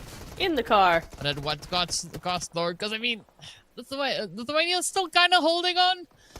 Trying. But they've essentially been whittled down to only 1. But he could do something. Watch me, especially when you start getting picked apart by Belarus. And this is the thing, right? This is what Lithuania was doing. Getting picked apart by Belarus. So this is where you see a team in a bad situation, you push that team, get rid of that team, but oh no, you're in the same bad situation as Lithuania was, which made you push them. So now you've put yourself into their weak position. So Moldova have to be very, very careful here. I think they really should just take a step back, take the win, take the dub, if you will, and then move back to their safe spot. The W's, yes. Yes. But you know what's also going to be an interesting play? Tree. They branched out, but maybe a little bit too far. Yeah. But you know, I'm looking at the teams over on towards this eastern side of zone, and I think the rotation is going to be pretty tough moving further towards that eastern side, right? I mean, they've been exchanging so much between themselves up on this plateaued area, and once Moldova starts to move a little bit further afield, there's so many teams still lying in wait, right? We've got 8 teams left in this lobby, so I think Lithuania going to have a pretty challenging rotation. Moldova's going to have a pretty tough one.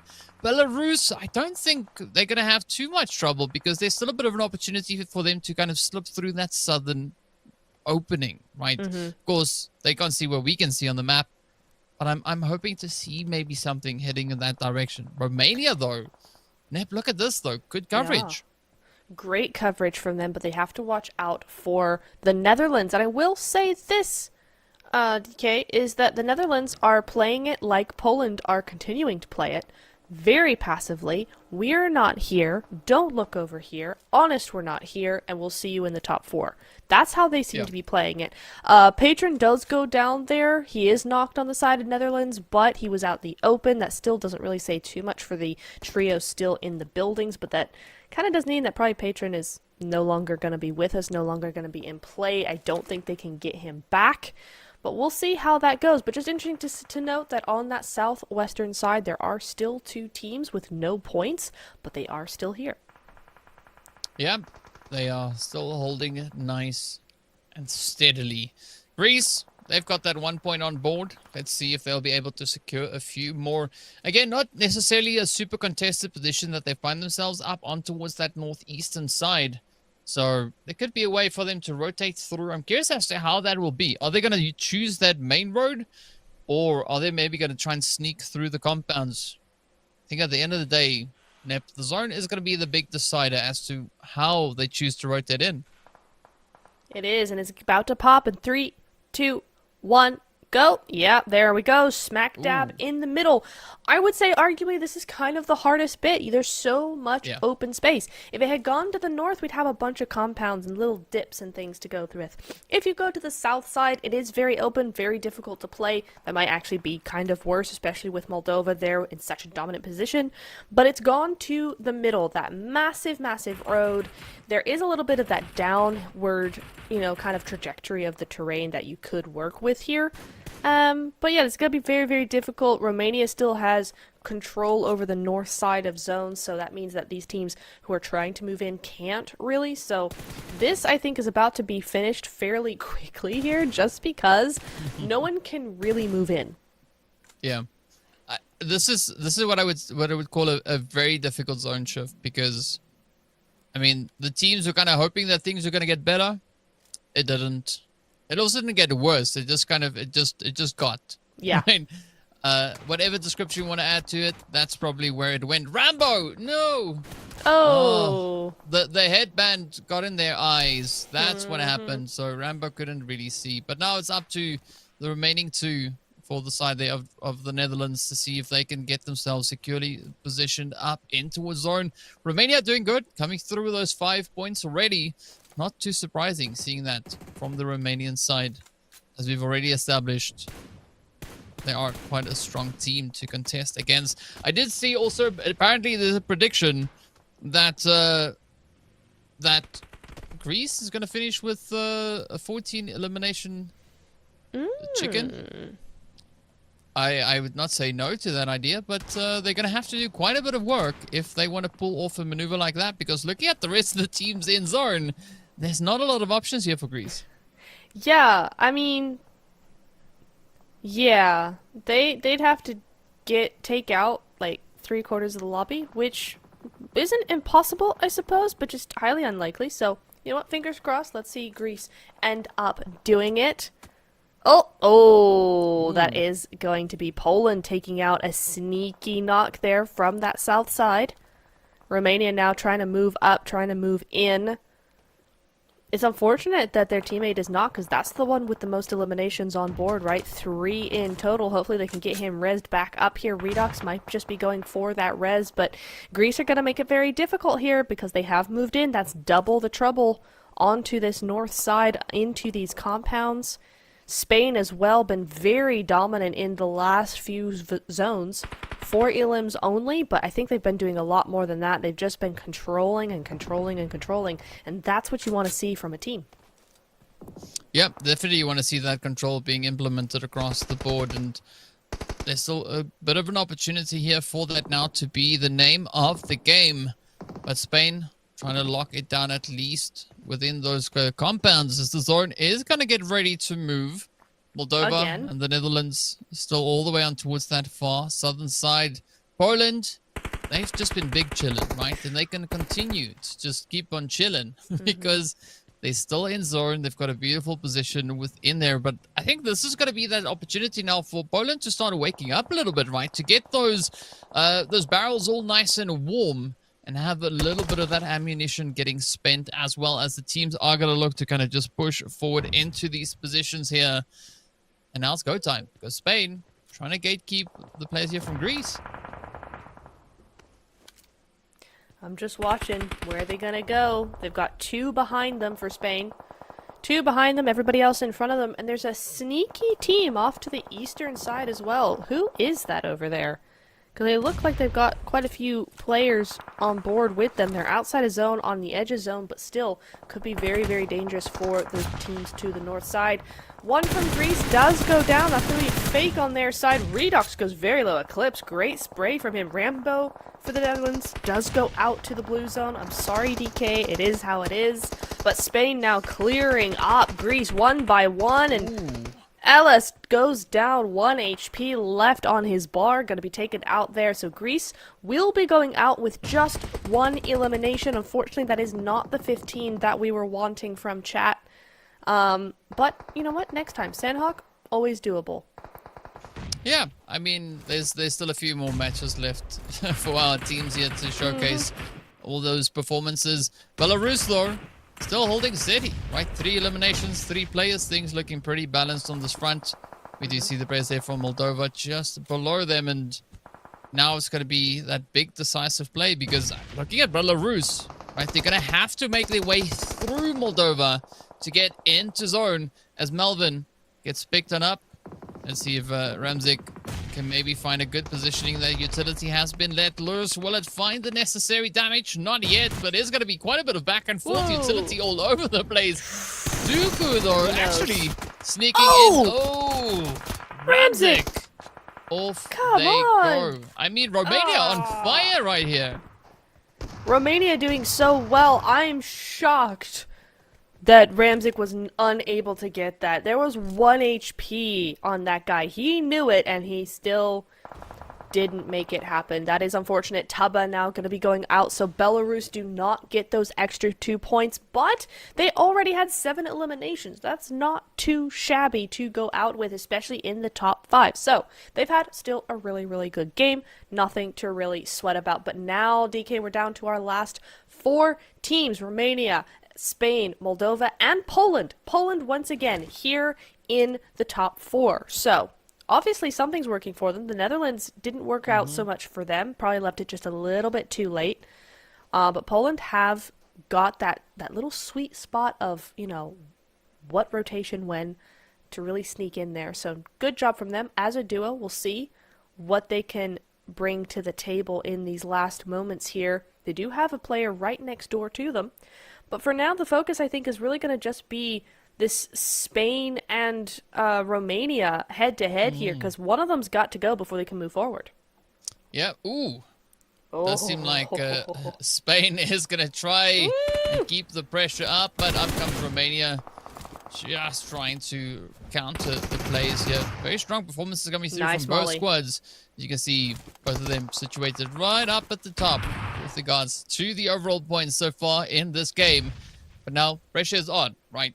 Spain essentially left with that solo. It is going to be the 2-piece from Romania now looking to apply themselves. And also, you got to still consider the players that we have situated over on towards that southern side. We did see Moldova also coming to the end of their performance in this game. And, I mean, Poland, again, they've got this technique down, right? They've made it into the top 3 yet again. This could be their golden opportunity. They could maybe get the chicken here. Maybe not all the elims, but definitely have a good chance at making a run for that chicken.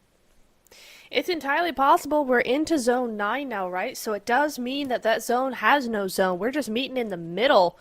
I think Romania are able to actually move into that middle very, very easily just because of that ridge there.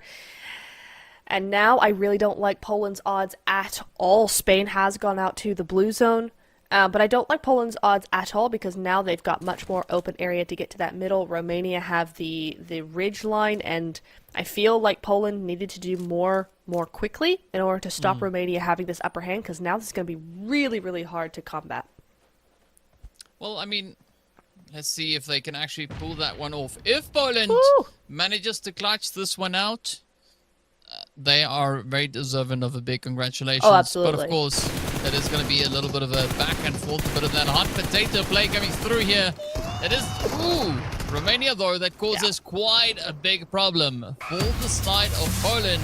But Poland improved their overall finish, right? They came third in the first match, second in this past match, but it was Romania to come in and be victorious, claiming themselves a glorious winner chicken dinner, and they got double-digit elims, not only double-digit points. And I think they might have gone past a 21 bomb. I think that's correct, actually, and that just goes to show you, experience coming back in. They've done this before, they've been here before, and they're coming in hot. A really, really good show of what they are able to accomplish. I really feel like that was a really, really strong game from them. We just need one more, and again, that gap that we were talking about earlier, making sure you get that gap in the first couple of games, in your first couple of games, is vital, because this is what it can do. You get that momentum, and you just wipe the lobby. Yeah, but we actually saw quite a few teams actually getting caught in the finals, right, as they were funneling into the later few zones, right? Germany being one of those teams getting caught over up and towards that northwestern side. They ran into the side of Romania, who said, thank you so much for coming, but no. So they stopped them right there. We also did see Belarus now close to the end, also trying to really leverage their positioning, but again, finding a same and also very similar response getting sent in their direction. So quite a few teams actually running into a bit of trouble. Greece also tried to make a bit of a play, popped off here and there, but there's only one team that can pop off at the end of the match, right? And it is the one who took that winner chicken dinner, none other than Romania, coming through with, quite a bit of damage, right? 1100 damage, in fact. Jeez, I mean, that's crazy. I'm just gonna say it. I will say it feels like they did a lot more than quote-unquote 12 Elim points. Because that does break that 21 bomb by just 1 point. It felt like they did a lot more than that. But that's all they needed to do, right? That is a huge, huge win coming in from them. Definitely a really good start to their game, considering it's their first game in the tournament, first game of the day, and they're coming out with that sort of play. I mean, we did see some great stuff from Latvia in the Erangel, right? We saw some really good plays, very strategic plays from them. But I feel like in some ways there's that in Romania, but different. It's just there's an aggression there, there's a synergy there that comes with being that really experienced team together. I mean, we're looking at several of these players having been playing with each other for a very long time, and I feel like you could really see that in this game. Yeah, it was pretty evident. So there's nothing that speaks as much as experience, right? Or synergy. That does definitely pay quite a lot of dividends for the teams across the board. But speaking about dividends, there's a lot of utility that was used this time around, right? Previous match, we saw 150 throwables. This time, 171. So there was quite a bit of that. But of course, we saw quite a bit of utility usage over on towards the edge there of Los Leones, right? When everybody was trying to get over that little ridge line back down onto the lower ground. So it explains why we saw all the carnage that we saw. Only 43 eliminations versus the 50 that we had in the previous round. Of course, we had 49 total knocks versus the 52. Don't ask me why I remember these numbers, but I simply just do. And of course, speaking about numbers, it is time to look at the match rankings.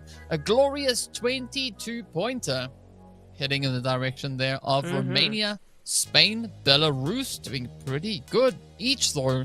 Also coming in with those double digits. Poland, they went up from 6 points all the way to 9 points in game number 2.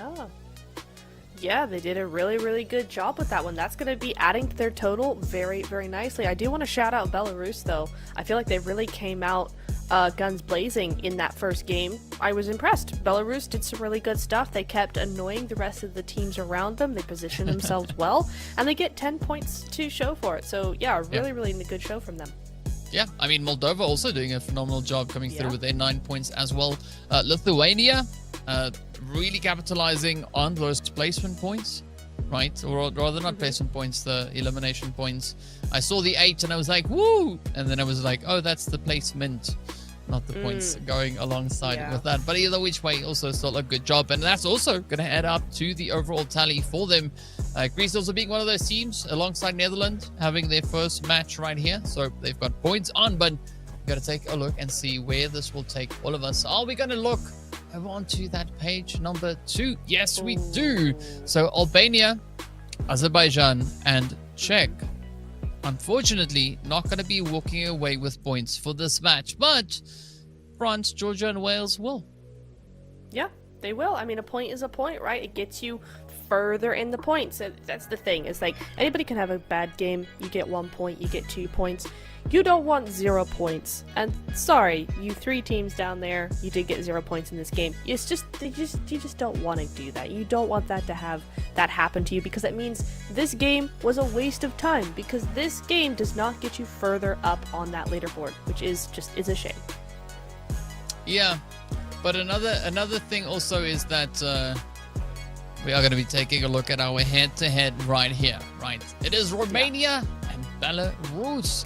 Some pretty strong contenders, pretty close with regards to their damage. Only 600 points separating them, but there's also a slight difference of 5 eliminations going to each respective team there. The knockouts, though, quite heavy on the Belarusian side, as we did see them, especially, I think, moving towards that warehouse near to the end of the game, just before Belarus also had the end of their match. Right, quite a heavy exchange with the utility flying in all directions. But this is the important bit for us to look at. And of course, it is going to be our overall standing. So as we mentioned, Romania coming through with a 22-pointer, just 1 ahead of Latvia. And this is where the excitement now starts to build, right? Because game number next is where, well, Group A and Group C are going to be playing their second match here for the day as well. And this is where we'll be seeing this leaderboard really starting to balance itself out. Yeah, I mean, Romania and Latvia get to go head-to-head in Sanhok now, right? The 22 and the 21 pointers. So that's going to be super, super interesting for me to watch particularly. Also, Poland sneaking into third there with those top 3 games in the first 2 matches. And that's really, really good stuff from them, because yeah, it's just an interesting strategy that's gotten them into third somehow, some way. I mean, GG's to them, but we are looking over onto that second half of the leaderboard, and we're starting to see a lot of single digits coming in there. Everybody's on 3, it seems, unless you're Greece, Hungary, Portugal, or Croatia. So it is interesting. We'll see some more things coming in from them. I think Germany has a lot more to offer us as well, over there in the 0 pointers. I mean, I don't know. We'll see. We'll see how it goes. I mean, Sanhok, anything happens. Yeah, but I got to point out, though, Group B, we got to commend the efforts that Group B has been bringing in so far. The lowest placed team for them is in 15th, right? Everybody else is over on the first page. So well played for Group B. But we still have 1 more match to go before every group has played the same number of matches, right? Group B, of course, they've played their 2, so they're going to be sitting this next game out as we head over to Group A and C, heading into our very first bit of jungle action as well. So that's also going to then, the end of the next match is going to mark the halfway point, and then it's anything goes, essentially, right? Because the teams have all properly warmed up, everybody has had a good opportunity, and it's going to be go time. I'm looking forward to it. Yeah, I am too. I mean, the jungle is where I like to be, so I'm so ready to get into this. I want to see Latvia and Romania go head to head. I really do want to see that, so I'm very excited. Let's get into it right now. Not that fast though. Not that fast though, right? We gotta make it official, right? Yeah, if we're gonna have to make it official, just want to check with production if we're gonna be ready to hop into a break, so we can get the action and everything rolling, moving on forward.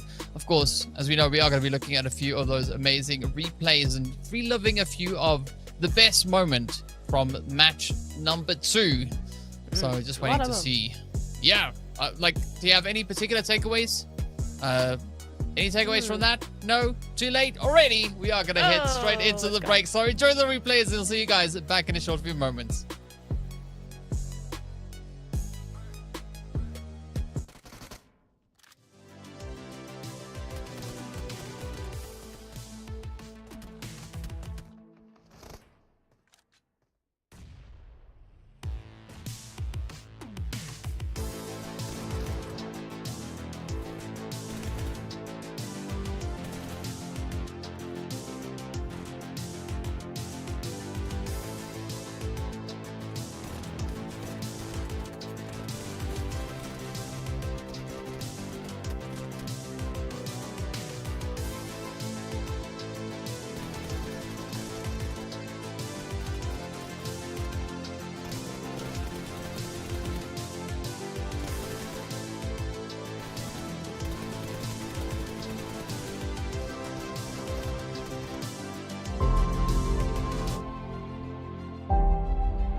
Welcome back to the Iesf European Regional Qualifiers. You're on the desk with myself, DK, and Neptune. If you just missed it, game number 2, pretty crazy, right? Pretty crazy. Romania stepped up to the plate. They went ham. They got some chicken along the way as well. So we've had 2 chickens so far, right? We had Latvia, game number 1. Romania, game number 2. So that is Group A and Group C. So Group B. Neptura is the only one yet to get a chicken so far today. I'm just saying that both the groups I had predicted, right, succeeded in the objective of getting their hands on a winner chicken dinner, right? And I can't even say that maybe the next match they could try and make up for that, because it is going to be Group A versus Group C, right? To show us who will be the ones walking away with the 3rd winner chicken dinner of the day. So there's going to be quite a bit of action, quite a bit of tension, quite a bit of pressure as we venture into the jungle realm, right? A lot of snaking it and a lot of making it, but who will make it, we don't know, right? Open to predictions. Not yet. Well, my prediction is Group A, so yeah, I'm gonna go with them. I think Latvia is mad that they are not in first place anymore. They're gonna want to get that back. So yeah, Sanhok's just the place to do it. I like what I've seen from Group A so far. I want to see more from them. So yeah, Group A is my prediction. What about you, DK? I think it's going to be an interesting matchup between Romania and Latvia, right? As you've already pointed out. But then, the big question comes, right? What is Serbia or Spain or Belarus or Germany or Albania gonna do in response, right? I'm just picking random names for no apparent reason. But what are any of the other countries gonna do? Because, I mean, there's so many more of them to come. I mean, Portugal, they've just been lit up in the chat with support, right? So much support coming through for them. We did see Greece also getting a lot of support. So I think any of these countries have a pretty good chance to clutch it out coming into the next match. If you agree with one particular country or one particular group, let us know in the chat, right? Pop the letter or the flag, whichever it is that you want to pop in, but show the support and let us know who do you think is going to be taking those W's or the dubs, as Neptura said earlier. But yeah, the pressure is going to be on. But so, where would you want to see the zone? Because, you know, flight path, it doesn't matter when we head into Sanhok, because the flight path covers the entire space. Where do you want to see the zone go, though? Me, personally, I want to see up in the northwest. Northwest, good call, good call. I like caves, personally. South side, southeast, let's go opposites. You know, I like that a lot. Flight path certainly going more... Where even are we? Okay, cool animation, but okay. Yeah, that's what I thought. We're going more towards that cave area, but again, flight path doesn't matter. No one really cares. It's a small enough map that you can get wherever you need to go. I do see Romania, though, over in Cow. This is an old spot for the players from Romania. I've seen this time and time again. We all have. So this is going to be very usual territory for them. They're going to be pretty comfy on that side. Germany got a big split down to the south side, moving across to Camp Charlie. But I'm also seeing... DK, is this a boot camp hot drop in a competitive lobby? Ooh, okay. Ooh, I know. Let me put my cup down, because I might start spilling my coffee if this continues to go. I mean, we've got Hungary almost invisible as they make their way through, right? They've assumed position up in Lobster. And now, this is crazy, though. I mean, we've got how many teams in there? 1, 2, 3. I see 3 and 1 on the outside. Ooh. Okay. Okay. Yeah, I'm on board for this. I'm on board. Same. I'm here. I'm ready.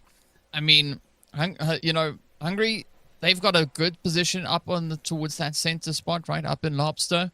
But I want to see what's going to come through from that northern side, right? Because if I'm not mistaken, that's where Serbia's positioned. They are indeed in Serbia. They are looking for blood. Look at this coming through here. They're like, absolutely not. This is our turf. We need the points.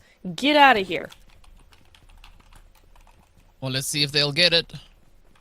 The only player standing between them and that first potential point is going to be Pol here from Azerbaijan. So not the most ideal position to get caught in. Ooh, but look at that though. Whoa.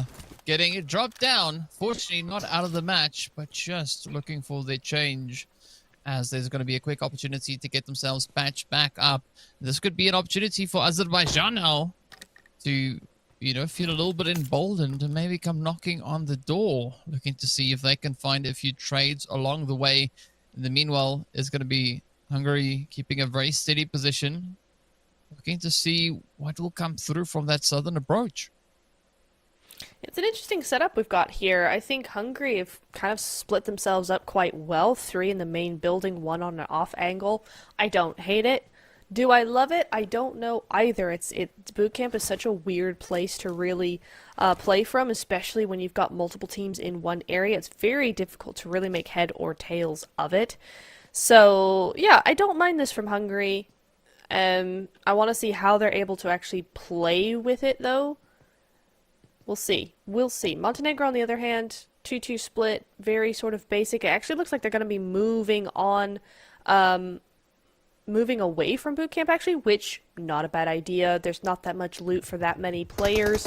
They have been able to get up onto the hill, although, ooh, Rago might just be going down there. Gets behind a tree as soon as possible. Just able to dip into cover there. Nicely done, but now he's looking like he might have a bit of a problem. Yeah, down he goes on the second attempt there, Rago.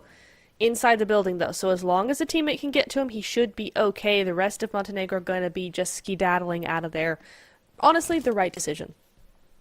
Yeah, but the difficulty in that call is how and which way do you look to take, right? Because as we saw now, pushing straight up the hill does put you in quite a bit of a vulnerable position. So you've got to be very, very tactful with how you mount your great escape, right? Or if we want to sound a little bit more diplomatic, we say your quick strategic repositioning, right? Yes, to get out of dodge. But speaking about dodge, though, look, center zone. It's going to be paradise, right? It is going to be happening as we've got two hot spots in this match. I absolutely love where this is going. And also the fact that Serbia is going to be looking to apply a little bit of pressure here, moving in towards central. Ooh, that is exactly what we see as Cyrex now gets dropped on down. And as the rest of Hungary now trying to kind of bring back a bit of a response. Goa, you got to watch out because Grills is going to be bringing in the heat. Yeah, nasty little off angle that he wasn't expecting coming in there. But still a level 1 helmet here. All these players gotta be careful, and we're starting to see now Serbia making their move as well onto the outside, trying to move away here.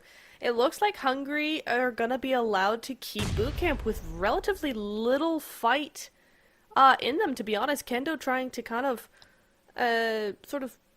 chase them away a little bit, chase after them, try and get some points on the board, but nope. Looks like Serbia, for the most part, going to be able to leave. I do like what Hungary's doing, though. You're seeing them move away from that main building over onto the edge, trying to catch this rotation. They know what's going on. They know what the plan is. And Serbia just hightailing it. Meanwhile, move over to Belarus and Greece. Interesting matchup here from these two teams. Yeah, definitely is not what I would be expecting to see coming through just yet, but we'll take any bit of action we can find, as it is now Belarus trying to figure out what is the play going to be here. They do have a player downed. Oh, unfortunately, that is what they're going to have to settle with, as Greece does secure their very first point on that board. But Czech already taking the charge here, 2 points up, followed very closely then by Greece. The players coming through from Montenegro. We've got Latvia as well as Serbia, right? Netherlands, it's looking pretty tough. Only down to a 2-piece. Yeah. One of the players taking quite a bit of damage here. This is not kind of the start that well, not quite the start, but not kind of the beginning to Sanhok that you want to have. Yeah. Netherlands. I don't know. They feel very passive to me in a way that Poland doesn't, because Poland is passive, but Poland is invisible, right? Whereas I feel like to a certain extent, Netherlands are passive, but just being passive. They don't have that invisible quality. They haven't shaped their strategy or their rotational pathways to actually be invisible as well as passive. If you're going to be as passive as Poland, you need to be invisible. So I feel like Netherlands really need to fix something here. They need to switch something up. I feel like the Netherlands could be a little bit more aggressive. I don't think they need to be a passive team. But I want to see a little bit more from them. Well, we'll find out in due course exactly whether or not they are going to be bringing a little bit more to the table. I'm trying to see where they are. And, oh, they're there. No, that's not them. They're playing a really good game of hide and seek. So good that I couldn't see them on the map just then. Oh! But you can't say the same here for Serbia, as they've been spotted, and Montenegro is now just going to town. It's going to be Melas, the last one left, to try and defend their honor as the push comes through. Big little bit of a shift up the hillside is going to be Montenegro finding them in their line of sight. And down they go, Serbia getting swept under the rug, at least going out with 1 point on board. They get that 1 point, but not the Sanhok they were really wanting. Serbia were one of those teams that might have wanted a few extra points just to keep themselves afloat there. I will say, though, Montenegro, one of those teams with 0 points, so they definitely needed all the points they can get. So for them to be top of the leaderboard right now is a good sign. That's what Sanhok's here for, to get those teams with the low amount of points some boosts, I suppose you could say. So we look over into Azerbaijan. 1 down so far, so there's just 3 alive. But they've just got this small compound. It's a big kind of choke point in a lot of Sanhok rotations, so it's a good position to have, but it doesn't mean you can spread out that much, so they are quite put together there. As we look over to Latvia, DK, this is a team that we wanted to see a lot from in this game. Yeah, we have been looking to see a lot from them indeed. But now Greece also just in the distance alongside Spain. You've missed a few of them, but it's okay.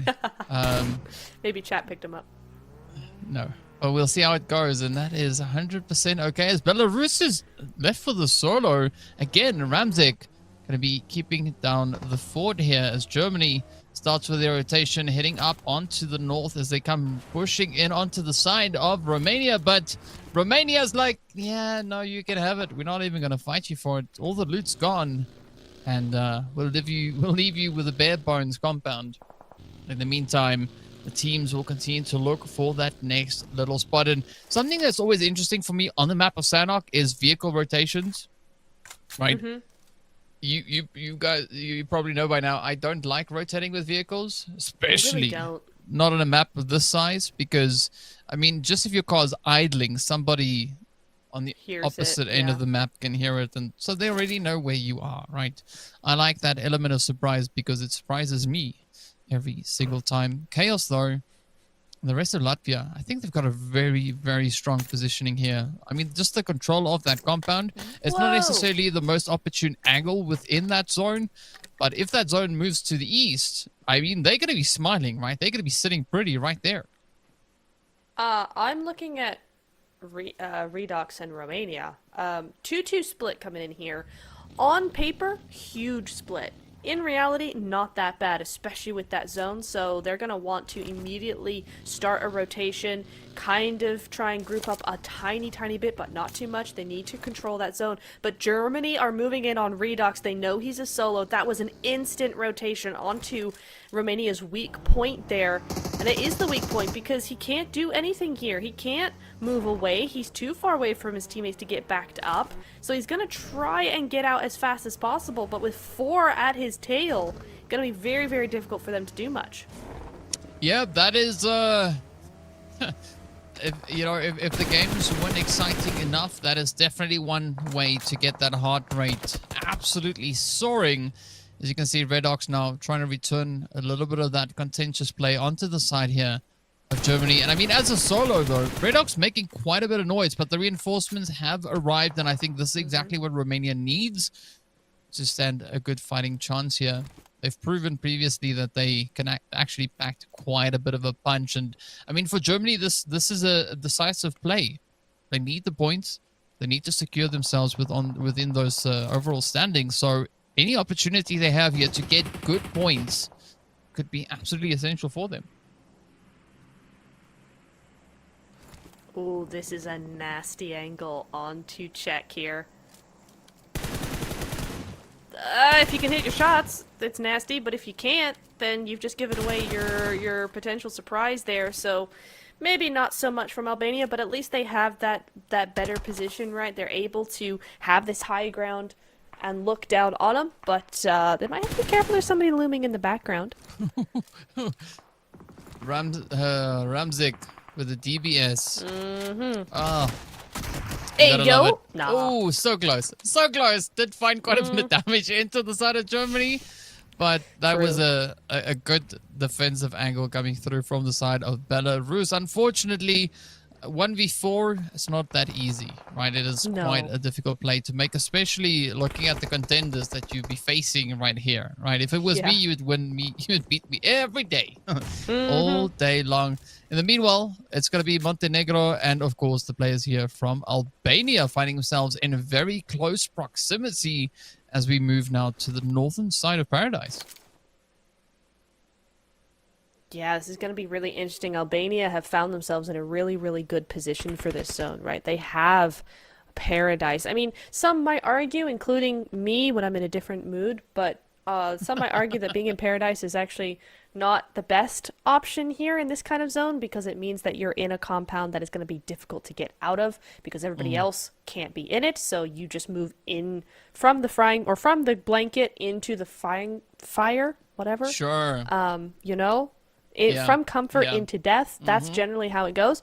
But for now, this is a really good spot for them. It keeps them safe, it keeps them dry, it keeps them warm, and it allows them to kind of see what's going on in the rest of the lobby. I think you were looking for you know, from the oven into the fire. Something along those I was, lines. but the oven... that's not the words just weren't wording on that one. In the meanwhile, Albania, they are going to be moving a little bit closer now towards the side here of Hungary.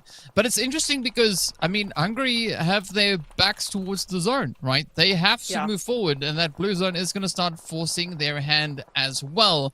But now, Albania trying to find a way to secure those points before trying to reposition back into safety. Ooh, you can see those shots now starting to find their way in. Ooh, through the roof. Sorry, that's awesome. Gotta watch it. Not a lot left to do, and that is it. Albania wraps the party up. Now they got to get on those horses, get in those cars, and get their butts all the way back to zone. I like the fact that they already sent out a two-piece, right? Not fully committing the entire team in case something went wrong. Very, very good call being made there by them. Yes, indeed. Czech having a little bit of a problem now. One last player left alive. None at all now, as we see them go out with 2 points on the board. We're back into the top 9. One more team must fall before we get into those placement points. Romania is one of those teams with a full squad. Latvia, the same. So that storyline is still going very, very strong here. Romania able to take out their third player in this match here. Portugal as well up here. 3 eliminations, full squad, nobody gone. Same story for Albania as well. So we do have quite a few up there in the top side of that leaderboard that still have that full squad going. Yeah, I mean, the top 5 teams, you can see they're all looking pretty comfortable with their 3 points rather apiece. There's 5 of them. But yeah, Germany, the only one of those 5 left with a 3-piece. Azerbaijan also still trying to see if they can make a significant impact here. They've got a very spread out position all the way on that far side of zone. You got to watch out for Latvia, because if Latvia catches wind, they are going to start to send it up. It's going to be Spain that could find themselves in a bit of a sticky situation, as we've got teams moving in from that western side. The same thing could apply over on towards the east, as we did see Portugal now also starting to rotate further down south. I feel like if somebody tries to take out Greece, then Latvia are going to go for Spain. I feel like that's the only way they can really go for Spain without Greece looking at them. So if Portugal do decide to make a move on to Greece, which we are seeing from Azerbaijan, They are moving forward there. Albania, though, in that blue zone, has an excellent angle onto Redox. If he can only get that heal up, then maybe we're looking at Romania taking a little bit of a hit. Ooh, you were talking about hits, and Redox gets exactly that. It's going to be Mano out in the blue. Dropped a coin. Looking for it. I don't think they're going to be able to find it, though, because that grass is really, really long. But Redox now in a good position here, getting themselves patched up. It's up to Ghosty and Elisio to see if they can bounce back. This is now Albania feeling a lot of pressure. The blue also just starting to nip at their heels. The utilities flying through.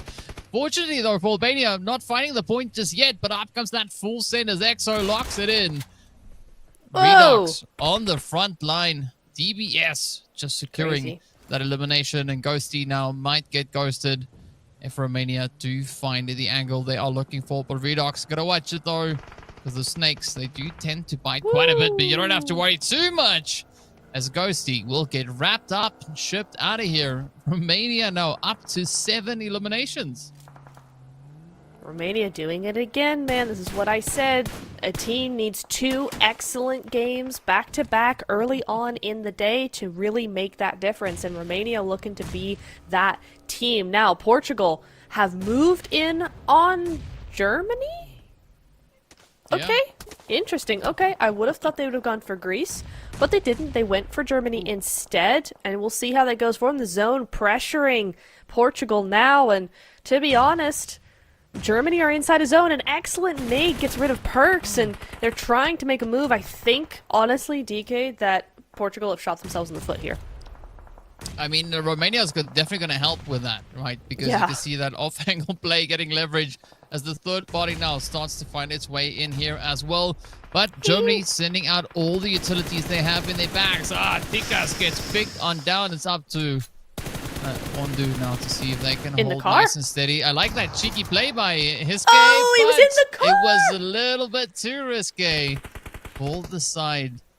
Oh, and that is it, right? That is Portugal down and out. We are left with 6 teams, and Germany managing to hold on, right? They are going to be licking their wounds ever so slightly, as they've got 2 players with very low HP bars, and their main contender, their main defender, getting dropped right on down. Interesting. Okay, it's really starting to spice up now.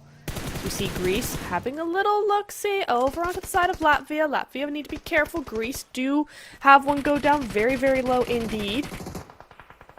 Germany go out very quickly there, but still 8 points on the board. A really, really good Sanhok for them, honestly. Really good game for them. We'll see them up on those leaderboards for sure now. But Greece versus Romania, rather, is not something I expected to see in this lobby, in this game. Oh, an XO gets taken out. I mean, those nades are pretty good. Hatemo's coming in with another nade. That should land, possibly. Doesn't quite hit the mark. But again, it's just, even if they don't hit, they still move you backwards. But Og is going to get pushed down now, pushed back to the backside, as is Ella's. We've got a third party from Latvia here. Somehow, Latvia is helping Romania at this point. I mean, you know, assistance is assistance, irrespective of how it makes its way to you. And look at that, Redox! Just also helping, right? They helped Greece right back into the lobby, now locking in 12 eliminations. I mean, just based on these first few matches performances that we've seen now, it is Romania on fire as they find yet another knock. They still, well, they are the only team with the full squad up, right? So they are going to be an absolute nuisance for the remainder of this game. The problem is that they're not really in zone, and there's a full hill right there. Azerbaijan, they're gone. So it's just Spain now. Spain versus Romania. Romania are going to be making that push. Nice Molotov to stop that angle from being a problem. Now immediately going to regroup around these buildings. Dancing around the outside of buildings is always so tough.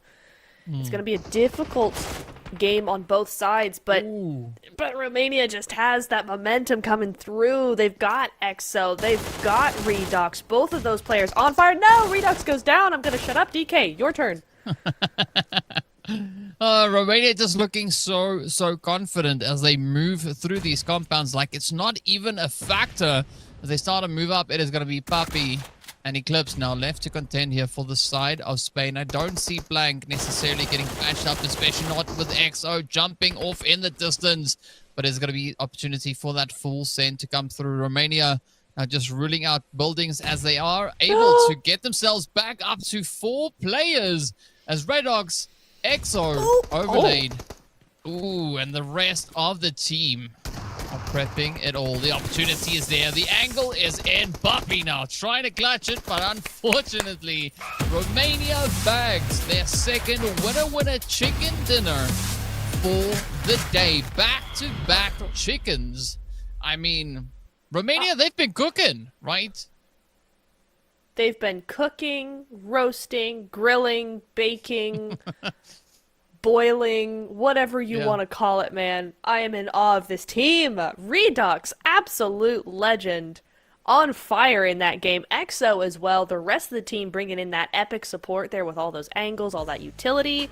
I said it in the first game. I'm going to say it again.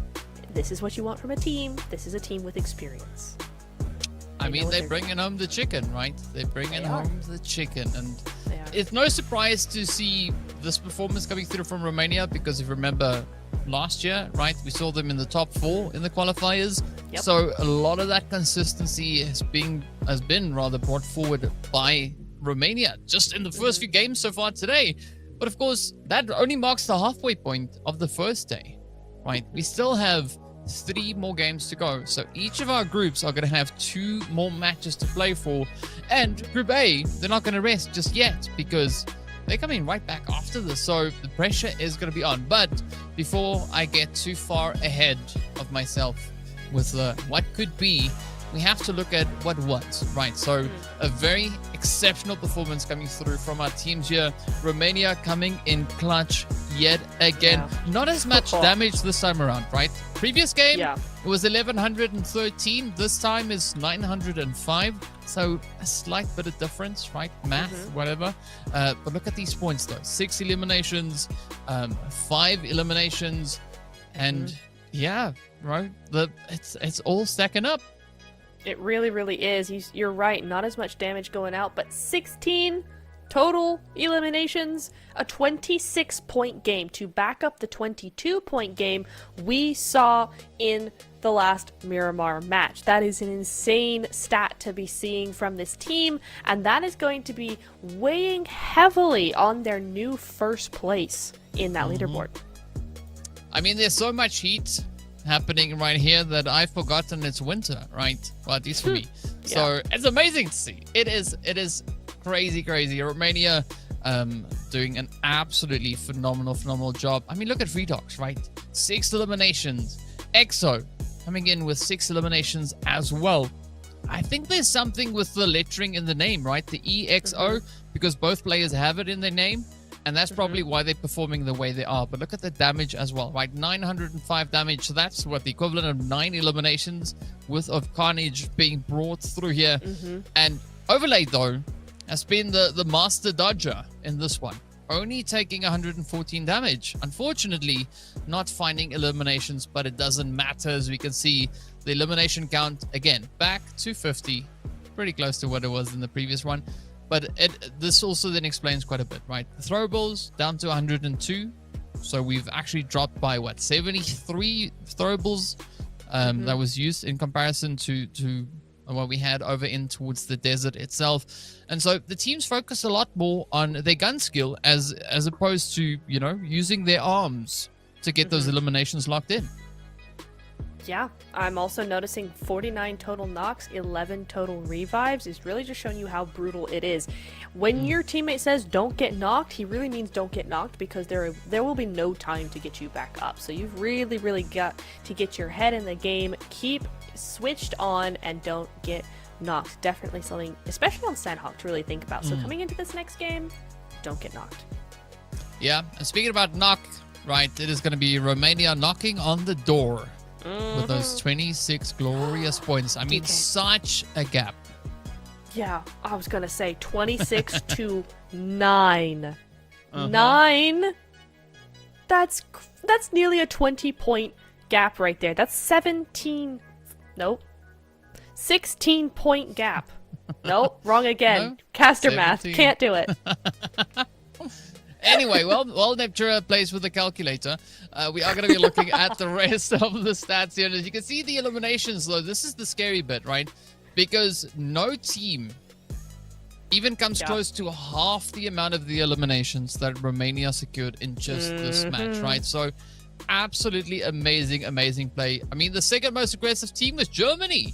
So, well done to them. It was about time that we see, them just letting it loose. But of course, we did see quite a bit of a push coming on towards them up in towards that northeastern portion of the circle. I almost said corner myself. But either which way, the points are looking good. Portugal also going to be walking away with those 4 points for themselves. We do see Montenegro, of course, relying solely on the aggression. 5 eliminations. Awards them 5 points and a 7th place overall with regards to these rankings for this match. But let's take a look and see what page number next is. Well, we have one. Did anybody go back with a bag of donuts? Yeah, 2 teams making their way back. I mean, donuts are fine as well. It is what it is. So Croatia having a little bit of a tough run, and that's fine. They can always bounce back in the coming few games. But of course, Albania, Czech, Belarus, Serbia also managing to still lock in those points. I'm surprised though for Belarus, because looking at what they did over in the desert, right? Miramar was a good performance, and then maybe they got tied up in a few vines along the way. Who knows? Anything could happen. But Romania though, almost hitting 50 points in just their first 2 matches. Insane work from Romania. Love to see it. Latvia managing to hold on to that 2nd place despite a less than ideal performance in the Sanhok that we saw there, 29. Still managing to keep a bit of a gap from the rest of the lobby as well. So Latvia obviously doing something right here, right? Spain and Azerbaijan moving into 3rd and 4th respectively. Still some decent points coming in here.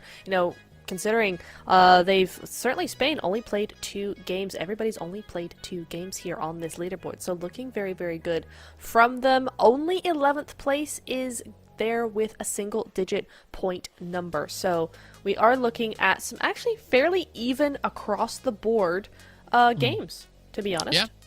Yeah, we are indeed.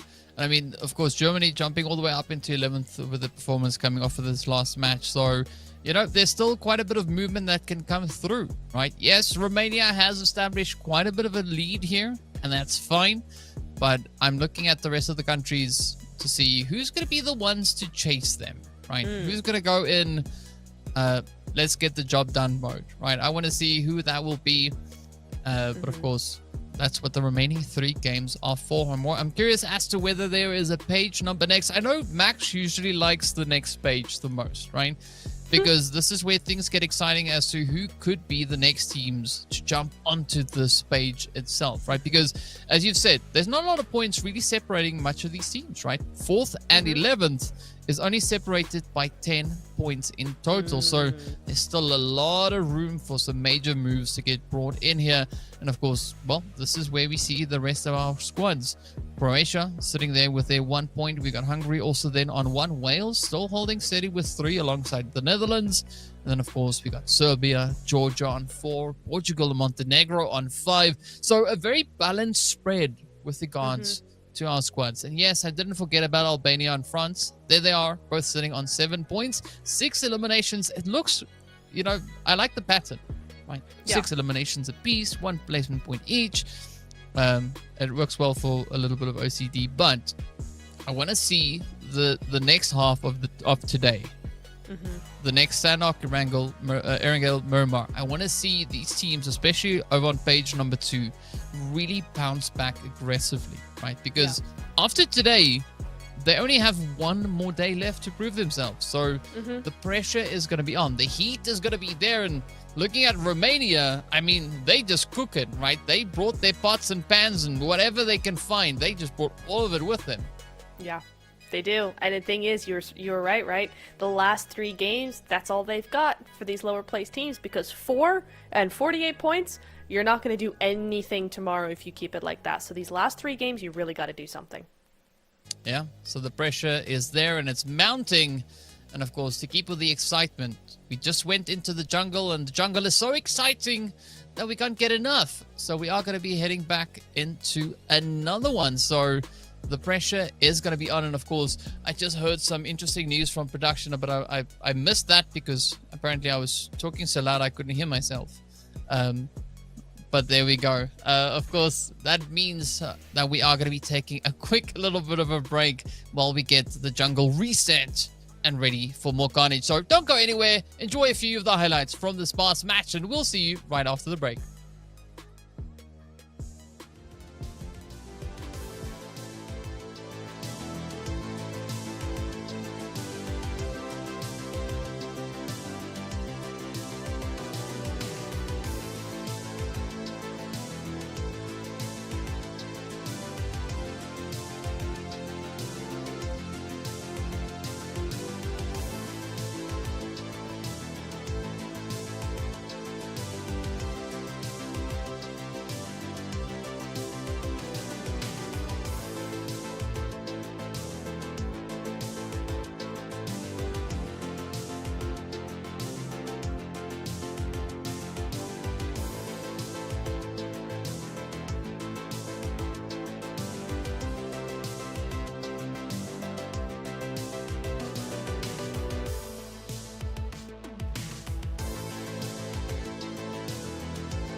Welcome back, everyone. We're getting ready to move into the second half of today. Yes, that's where we're going, to the second half.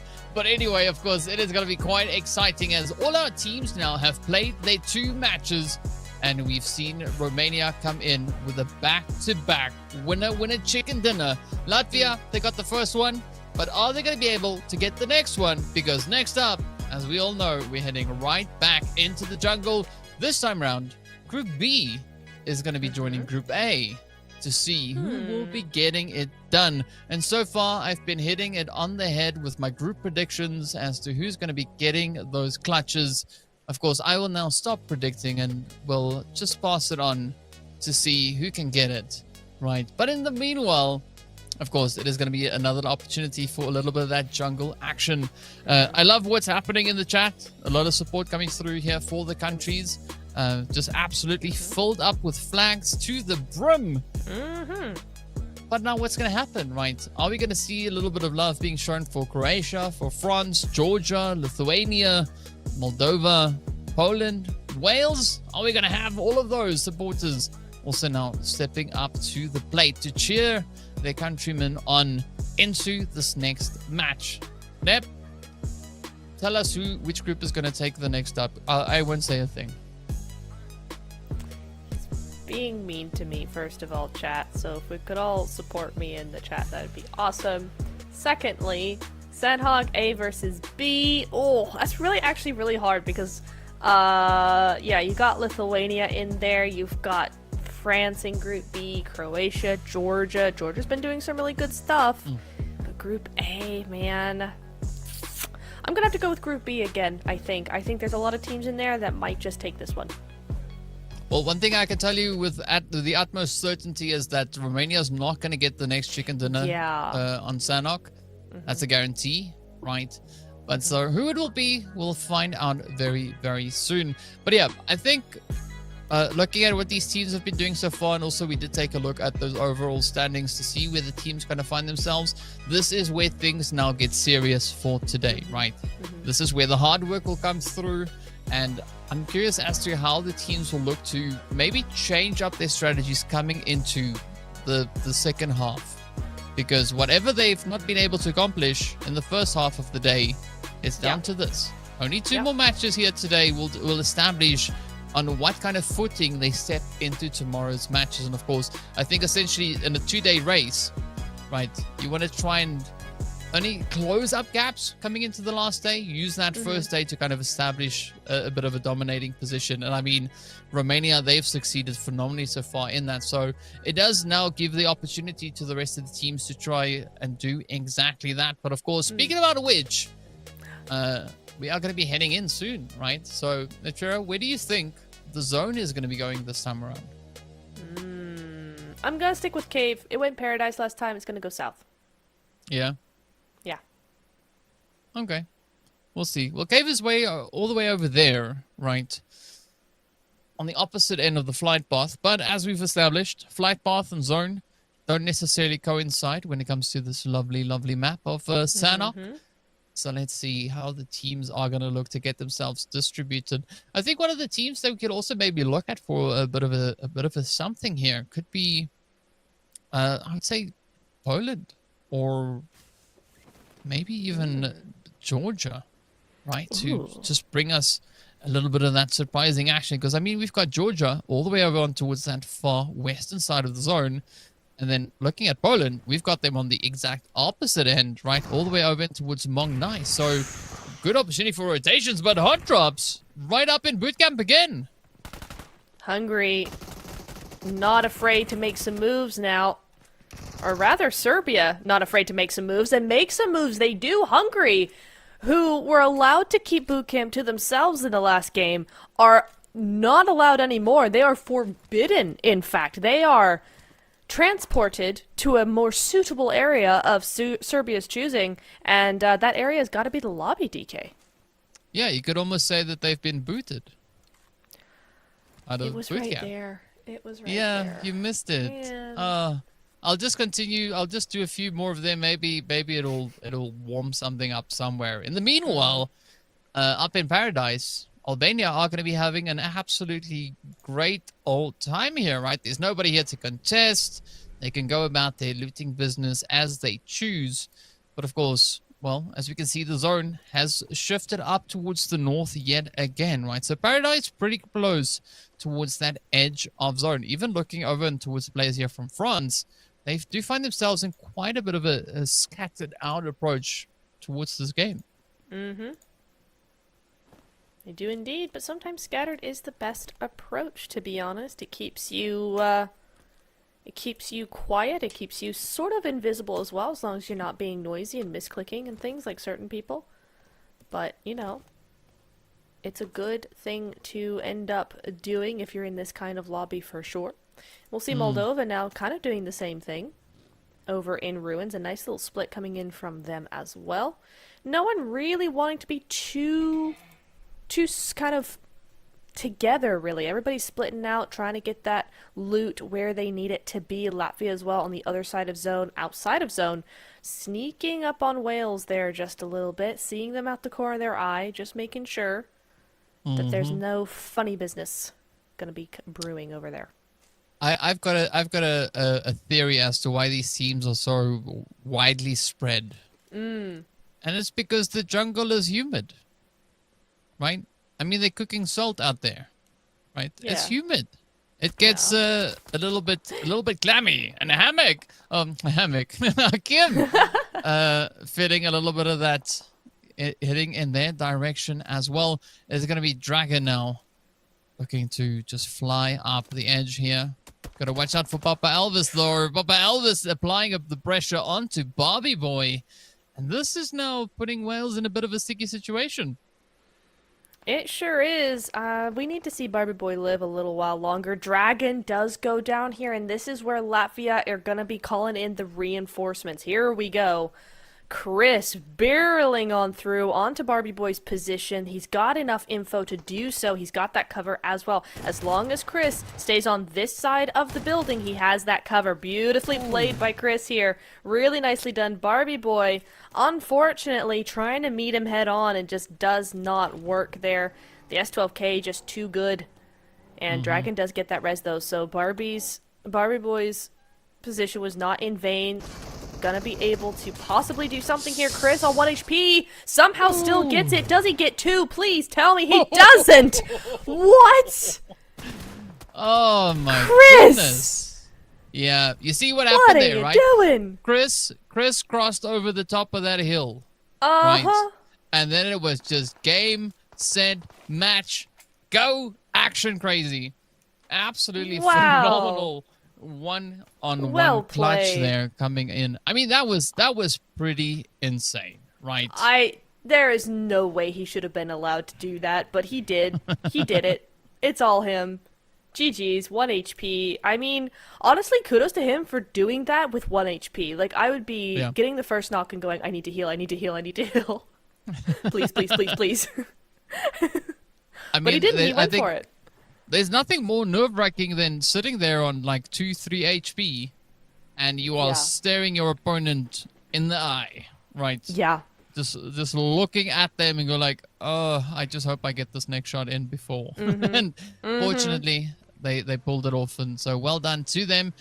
France now, they're also going to be starting to get quite mobile here as they start to move on up. We got Portugal also looking for their way through. Wandu trying to maybe toughen up those knuckles or something as they are having a bit of a disagreement with the door, as we saw over there. Czech Republic, so keeping a very close eye on Serbia, that we saw off in the distance. Ooh, that drop so tempting. I think Portugal might actually look to go for it.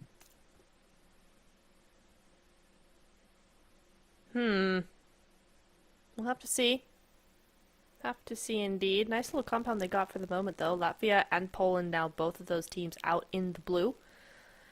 As the zone is going to be 1 minute until closing here. We're moving on over to Azerbaijan, though, up on the horses. Over by Painan. A lot of grouping together from a lot of these teams. We'll see where France ends up going, because there's not really a whole lot of space here. We're not going towards caves. We're going towards Trifecta. This is a very, very normal zone for Sanhok. We've seen it a billion times before, certainly in the last year or so. So a lot of these teams, again, with a little bit more experience, a little bit more of that, regional, global experience, definitely going to be ones who know this terrain a little bit better. So I want to see how France does here, knowing who they are and where they're from. Yeah. I mean, definitely they're from France, right? That's what I would hope. Yeah.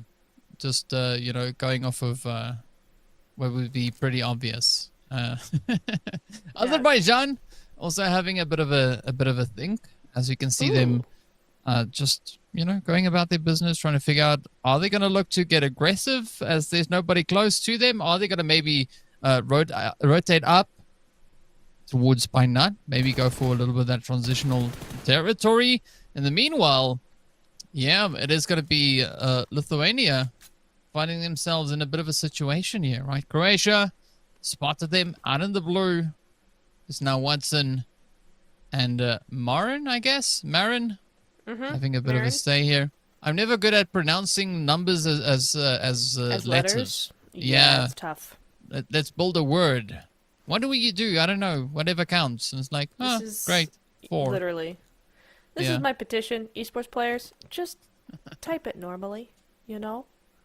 Type it normally. We struggle out here. On that type, though, if we're going to go off of flags that we see getting spammed in chat, Croatia are doing pretty dang well, as it is absolutely flooded with Croatia flags. Moldova, though, finding a nice little cheeky trade there onto the side of Portugal. The rest of the Moldovan squad now moving in. I'm not quite sure whether or not Portugal are going to be able to live to tell the tale of our last Sanhok here for today. I mean, Faria, a little bit far away from the rest of the team. Yeah. Ooh. Just getting down to, again, 1 HP. What is it with this Sanhok at 1 HP? But yeah, this time he's not going to be able to do a 1v2 with it. Portugal going to be taking names from across the water there. Up against Moldova. And again, this is, trifecta, man. It's just such a hard area to play. So they've kind of got themselves in a little bit of a sticky situation, made more sticky by the fact that there's going to be a lot of teams moving in around them now, and definitely going to be one where you can't let this go on and on and on and on. You've got to stop it somewhere, and I think that's exactly what Portugal are doing. They're allowing Moldova to have some space, but in the meantime, on their side, it's allowing them to actually do something with the game instead of just sit there. Yeah. I mean, I do think that Pudding is in a sweet spot, right? Just on the opposite end of that waterway, which is not such a sweet spot. Is going to be right here, over in towards the spot we have Croatia and Lithuania in. As Lithuania loses yet another participant, they are down to 1, and if this keeps going, they'll soon be down to none. As it is going to be a very, very tough one to defend. Meanwhile, Portugal, Faria, just going to be chilling, waiting, hoping to see what is going to come in their direction. Albania, I like this play though, right? They've decided to move towards zone. That is a big brain strategy as they now climb the rice hills. They're going to find anything. Yeah, nothing but trouble. Up on top here as Bubby gets taken right on out of here. Albania, they've got their first point for this match. Well done. That's all you need to start that momentum going. They are out in the middle of the zone, though. 376 meters to go, roughly. So they need to get in there fast. They're using those vehicles. I know you don't like that, but they're using them. They got to get into zone. Maybe it's fair this time for this one instance. Poland, although Poland down to 2, it looks like. They're not looking like they're very happy or healthy over there, wherever they are. But I'm seeing a lot of teams over in that blue zone. Poland bounced back. They're back up to 4. And they're still in it, right? Are they going to make it? We'll find out pretty soon. In the meanwhile, you can see the players there from Albania also now just making their way out of the blue as they start to push on up. Croatia also going for a little bit more of a wider rotation. Georgia finding their way across the water, now pulling up in towards Tampang. That could be quite the setup, as I don't think Moldova would really expect anyone to come through from that western approach.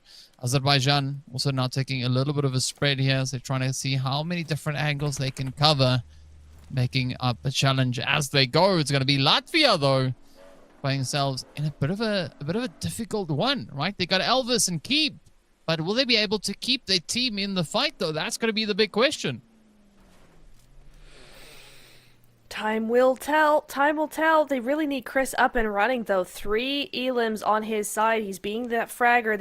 You don't want to lose that momentum. He's got that momentum. You need him to keep it. But looks like Poland is going to be looking for them as well. Georgia over here trying to get that DBS clutch going on, but he can't quite manage it. And that's going to be Croatia taking out another player there. So Cloud going to go down, Georgia down to just 3. And this is the problem, right? When you're 2 split up, only now have Cloud's teammates actually joined in any sort of capacity to cover. Yeah, it's an interesting approach that they're taking over here. I mean, let's see how it goes. Meanwhile, it's going to be Mano getting ready as France come a knocking just outside. Utilities getting sent out. Snowix trying to find the opportunity, trying to find the angle. Tree also looking to send in their fair share of style. Takes quite a bit of a beating, but not quite enough to bring them to their knees. So there's still a bit of an opportunity here for Albania to defend. But Tree now with that follow-up nade does spell quite a bit of trouble.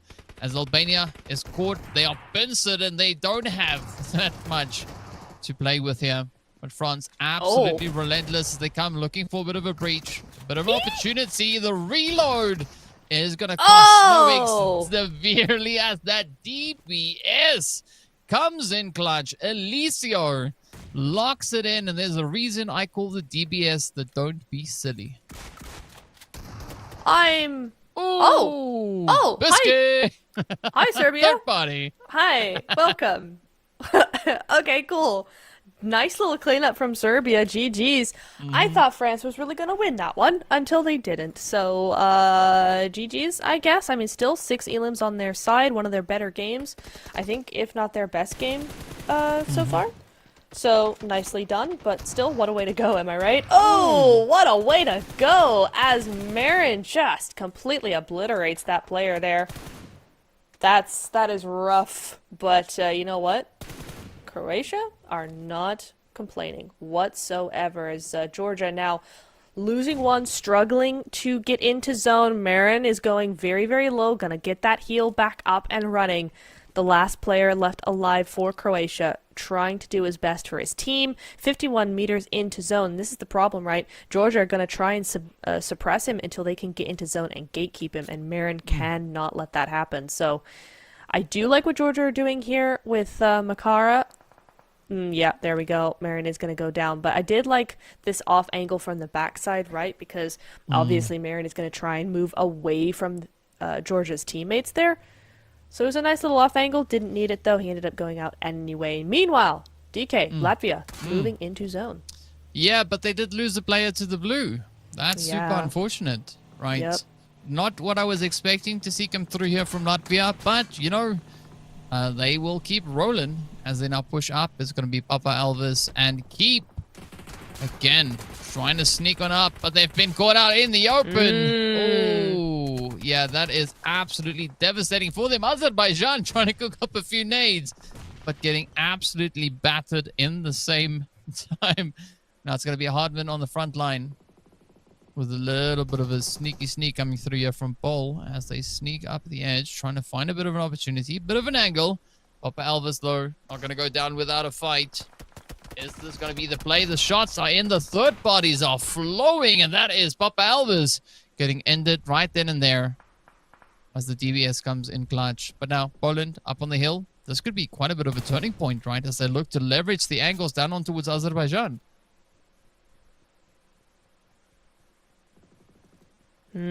Just 7 teams left alive. There's been a lot going on. And Serbia being the one on top there with 7 eliminations is a really nice show from them. It's something we've been wanting to see from them for a little bit. They've been aggressive, but just not able to equate that into points yet. In the Sanhok, they're definitely doing that, and actually by quite a way, right? So Latvia and France did some really good stuff. You got a lot of eliminations on board. The rest of the players or the teams still alive don't really have that much at all. So Serbia definitely dominating here in a way where it probably means that no one's really going to surpass them in points that much, certainly not in eliminations. So in that way, they are quite safe that this is a really good game, and they're not going to be challenged too much by surrounding teams. Ooh. This is going to be a sneaky play, though, for Azerbaijan coming through here. Oh. I mean, Poland, are they... Oh! No, they don't even know that Keystone is no there. idea. Yeah. Surprise! As Keystone lets it loose. Oh, that utility is Nice close. nade. Does find a bit of damage, but this is go time now for Azerbaijan. They've already weakened quite a bit of the Polish side here. Ked trying to get that res in, trying to bring Neymar back up on their feet as they are holding on to the 3-piece. But, I mean, Ked now accepts the inevitable. Portugal also starting to wrap around. I'm pretty sure we saw, who was that? I think another player from Portugal on a little bit of a wider spread. Yes, it is Tikas. And now Azerbaijan trying to see if they can maybe close this one up before those eliminations gets absolutely snapped from their hands. But look at this. Serbia already with 7 eliminations up. Now also looking to get in on the action. I mean, why wouldn't you? You hear shots coming up from behind you. You need to get it done quickly. That was rough from Azerbaijan. Hardman gets taken out after knocking himself with a nade. GG's there. Well done, you. Full sarcasm. That's a rip. Because, yeah, once you make something, you do something like that, others are going to take advantage of it. Here we go. Serbia.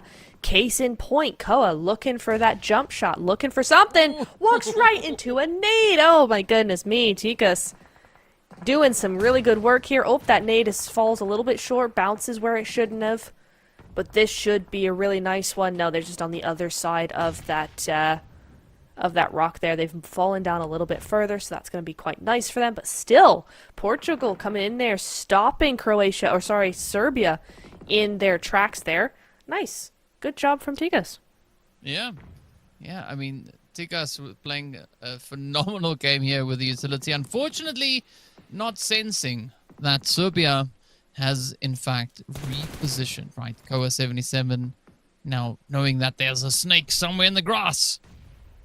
See whether or not Tikas can get maybe a little bit of that repayment, a little bit of that return medicine getting sent in their direction. So far, seems it's an obvious no, right? Serbia, they are not out of the woods just yet. They still have a little bit of that repositioning to do, as we do see Melas now looking to join up with the rest of the team. But still, Azerbaijan waiting very patiently here for something to happen with Poland. And now, when I say Poland, no, it's Poland. There we go. So Ked and Dooku, yeah, they've now decided, you know what, it's about time. We got to do something. We're try and see if we can establish ourselves right here. In the meanwhile, Biscay, like, you know what, thank you so much. Let's just try and poke and prod at them, and maybe we could add even more points to our overall tally. I mean, with 5 under his belt already, he's definitely looking for more. Some really good stuff coming in from here. You can see he's feeling it. You can tell he's on a roll here. And Azerbaijan, Poland, they gotta be careful coming up against him. I'm surprised that we've not seen more from, is that Czech in the north side? I mean, maybe this is just a little bit too far, but I would have liked to see a little bit more of a spread out coming in from them to try and gatekeep this, find some angles, do a little bit more damage. But Ked does go down there to a nade from Biscay, so that's going to be potentially his 6th elimination. It is going to be indeed. There we go. Piece of cake, piece of pie, whatever you want to call it. Whatever your preferred baked good is, he had a piece of it right there. And that's going to be Azerbaijan moving swiftly away. Yeah, I mean, rightly so. They got to try and put as much distance between them and, of course, the carnage that is going to be nipping at their heels, which Dooku now could be experiencing firsthand. Patiently waiting with the Iesf. Boom! Into the side of Koa, but gets wrapped up at least. Managing to pack in 1 elimination, right? So that helps. But now the blue zone is just going to add a little bit of fire to the fuel as we do say goodbye to the side there of Serbia, getting sent out of here with those 9 total eliminations. Absolutely amazing gameplay, but we are not done just yet.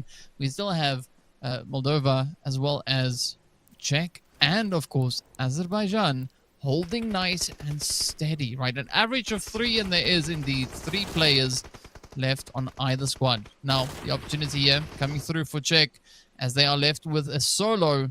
See whether or not Hitzi can actually lock in those plays and score more points. Czech, I wanted to see more from them. He's starting to step up now, but he is a solo, so he's got to be very, very careful here. I think he might just go out. Yeah, he's trying to get as many points as possible. Not gonna happen. He goes out before he can get those points for himself, but he may have just ruined Azerbaijan's chances. I think he's given this game to Moldova because now all they have to do, keep those nades coming, keep everything coming. It's a 1v3 right now. Khan is out on the outside of zone. He doesn't get that one. He gets that res. There we go. Gonna be done with that. But now Khan just got to do something. He's waiting in those smokes. This is where you need a lot of smokes because they don't really know. They just know he's in the grass somewhere. Oh, they found him. They found him. 1 HP. Down he goes. And that's going to be Moldova taking that win. Really well played. Yeah, but that's one spot that I didn't want to be caught in, right? Up against a P90 as a solo. Ooh, scary stuff. Yeah, that is like the thing of nightmares right there. It sure is. But yeah, absolutely amazing, amazing performance coming through. I think a very well-deserved victory going across the board. We just got to take a look at this again. I mean, look at this play, right? That final hit coming through. Khan trying everything they can, but, you know, Moldova said, no, you don't. It's ours. We brought that chicken here, and we're gonna take it with us. And so thank you very much, right? But what a good play, though. And I mean, we saw a very aggressive stance coming through from several of our teams. I mean, even Serbia, right? Yeah. They went just, you know, everything to the wall and just like, locking in those eliminations and looking to see what they can get. But this is exactly why I enjoy watching Sanhok so much, because it's the opportunity for teams to score those much needed points. And I think Moldova, a very well-deserved victory here for them. Yeah, really well played indeed. 19-point game for them. That's a really big jump. Remember how close the points are in the leaderboard still? Right? I mean, you got a couple of gaps. I mean, we're not really going to talk about the first to second gap because that's just insane. But the rest of them, a lot of them are still on ties. So for Moldova to get a 19-point lead on any of these teams, this is going to get really, really good for them very quickly. Now, if they can match this with another really good game, doesn't have to be a win, but another really good game in the one of the last two games we've got here, they are looking very, very good for tomorrow. Yeah, no, they definitely are. And that's exactly what we want to see for the teams, right? Establishing that kind of foothold. So it makes tomorrow a lot easier, right? And, well, out of the Moldovan team here, Kick is the only one that didn't get it, right? Did damage, but unfortunately didn't quite secure those elimination points. But still, a valiant effort here for the side of Moldova, coming in with a grand total of, as you can see, 9 eliminations, right? And the damage really starting to stack up as well. Sure is. Really nice stuff from them. As we go over to the match summary, 120 throwables used, a little bit more than we saw in the last game, I think. But still, fairly, I guess these are kind of just fairly average now for the games that we've been seeing, right? Not a whole lot of wiggle room, not a whole lot of movement being seen on this summary here. But yeah, it was a very good game. We saw a lot of very interesting things. I feel like in that game it was dominated by several teams, so we didn't actually get to see the whole lobby move. Like Moldova, I feel like came from nowhere in a way, because they were just on the opposite side of the zone to where all the action was, so we didn't see them that much. Yeah, we didn't see them all that much. And another thing that we didn't see all that much of is ranged hits, right? This past match, the longest was a 160 something. And the previous one was 368 meters, right? A pretty crazy number for a map this small. That was actually our longest range hit in game number 3. But game number 4 is where we're at. Moldova walking away with those glorious 19 points, as well as that lovely winner chicken dinner. Serbia, Azerbaijan also finishing strong, coming in with their respective double digits, right? 11 and 12 points. Czech, Portugal locking it in, coming in with the even sevens right there. I gotta love it. But of course, this is the first page. Hey, look at that, Nip. France, they got 5 points. Really? But page number 2. we have a few more teams, a few donuts getting handed out as well. But Hungary, Poland, everybody trying to secure as much as they can. But this is where it all starts to stack up, right? Game number 4 is done. So next up is 5 and 6. Well, that's what math tells me. But first up, speaking about math, look at this. 9 versus 9. The difference in damage. Goodness. I mean, Serbia, I think this is really just what we saw in game just translated to numbers, to be honest. I mean, yes, they both got the same eliminations, but Serbia way more aggressive, just very aggressive in the way they pushed, in the way they fought. Again, we didn't see too much of Moldova, and they still got 1,200 damage, which is still a lot, right? But Serbia just coming in with that aggression, with that momentum coming through. Moldova chose to play a more passive game. They still got all the elims they needed, and it paid off for them. Moldova moving into 3rd place here, 32 points ahead of 29 for Azerbaijan, and just behind Latvia here. Latvia being a team that apparently need to wake up a little. Yeah, but you just said nope. We didn't see much of Moldova in this past game. You know who also didn't see much of Moldova? The rest of the lobby, because they just bounced on them. They're like, "Surprise, we're here!" Yeah, bam, exactly. Chicken dinner. Thank you so much. But yeah, you got to commend the 32 points that they've been able to secure so far. And yes, I agree. Latvia, they will have to step it up if they want to keep knocking on the door of Romania. But that's all going to come down to what we'll have happening next year, because, I mean, game number 5, that's going to be Group B and Group C. So there's going to be a bit of an opportunity for Romania to widen that gap, right? Even looking at the second page, I mean, we are seeing Croatia moving up. We are seeing Georgia moving up. But of course, the teams that you can see here with the number 2 under matches for them, they're going to be stepping up next, right? So that includes the Netherlands, that includes, of course, Croatia, Germany. Well, Croatia already played, my bad. It's going to be Germany in the mix, as well as Greece, Belarus, right? So all these opportunities for the teams to continue to try and widen that gap or establish a bit of a foothold coming into the last final little bit of a stretch that we have here today.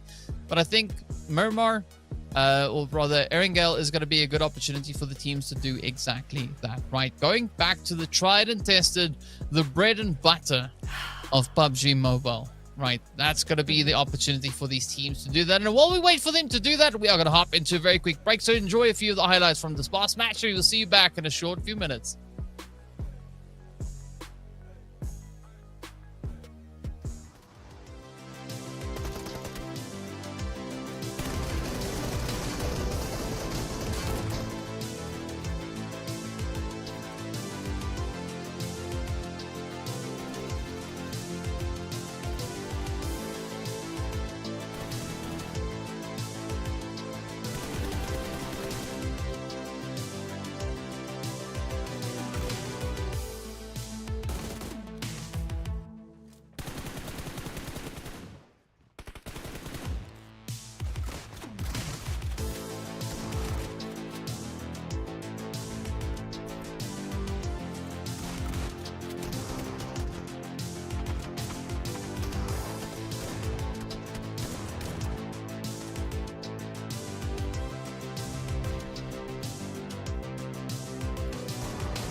Ladies and gentlemen, we are getting closer and closer to the end of day number 1 right here in the group stage for the European Regional Qualifiers for Iesf. And of course, the action is just ramping on up. We've seen Romania come with back-to-back winner-winner chicken dinners. We had Latvia coming in with a chicken dinner. We had Moldova clutching it out in the last match.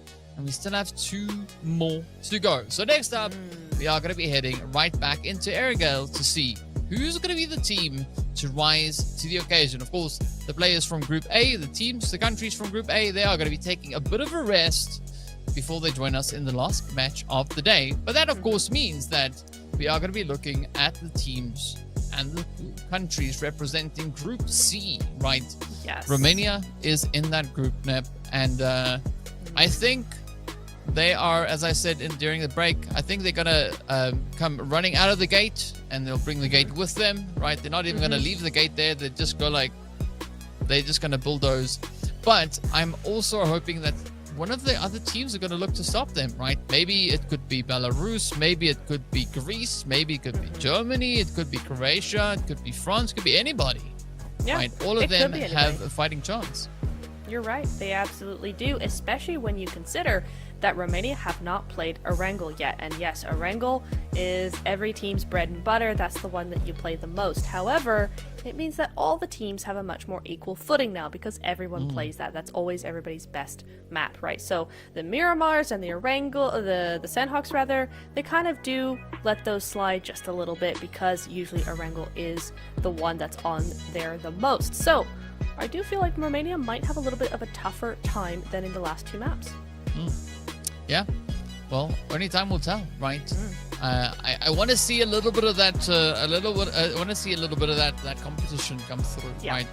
I want to see teams really fighting to secure victories to get themselves into those much-needed points. And as we saw, taking a look at those standings before we headed into the break, there's of course still a few countries that could do with a few additional points, right? Yes. This is that opportunity, right? This is that moment to shine, because after this it's only the desert, right? And this is essentially pretty much the wrap for Group B. So if you are Croatia, France, Georgia, Lithuania, Moldova, Poland, or Wales, it comes down to this match, right? This is the make it or maybe not so much match of the day, right? For Group B. So the pressure's going to be on. Gotta say though, Croatia, they've been trying a few interesting strategies that we've seen come through, right? I want to see one of those strategies actually working out perfectly. Yes. Yeah, because there's a lot of potential. Yeah, there is.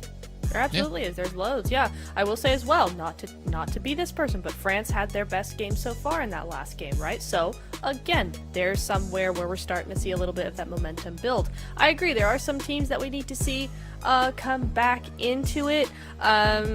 You know, I had a lot of expectations for Lithuania. I'm gonna say it. We haven't seen as much from Lithuania as I thought we would. So for me, that's probably my number 1 team that I'm like, you need to do something. Because, like I said, France had a pretty good game the last game. It's Lithuania's turn.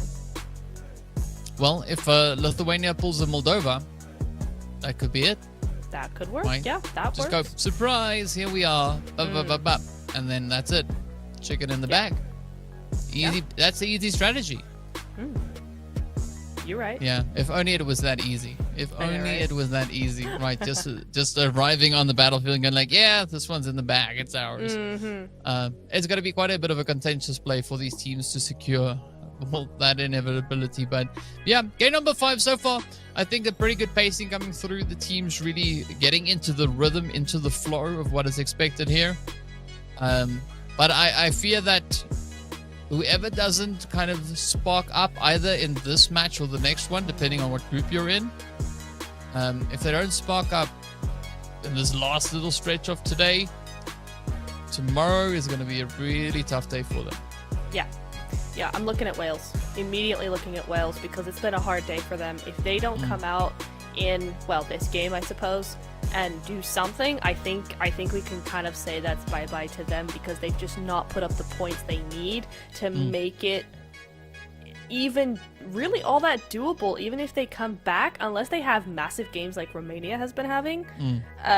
They're not really going to make all those lost points back in day 2. So this game, they really need to switch something up. And of course, like the top 16 teams, right? Those are the teams that are going to be moving through into the finals, right? And so the current cutoff for the top 16 is Germany.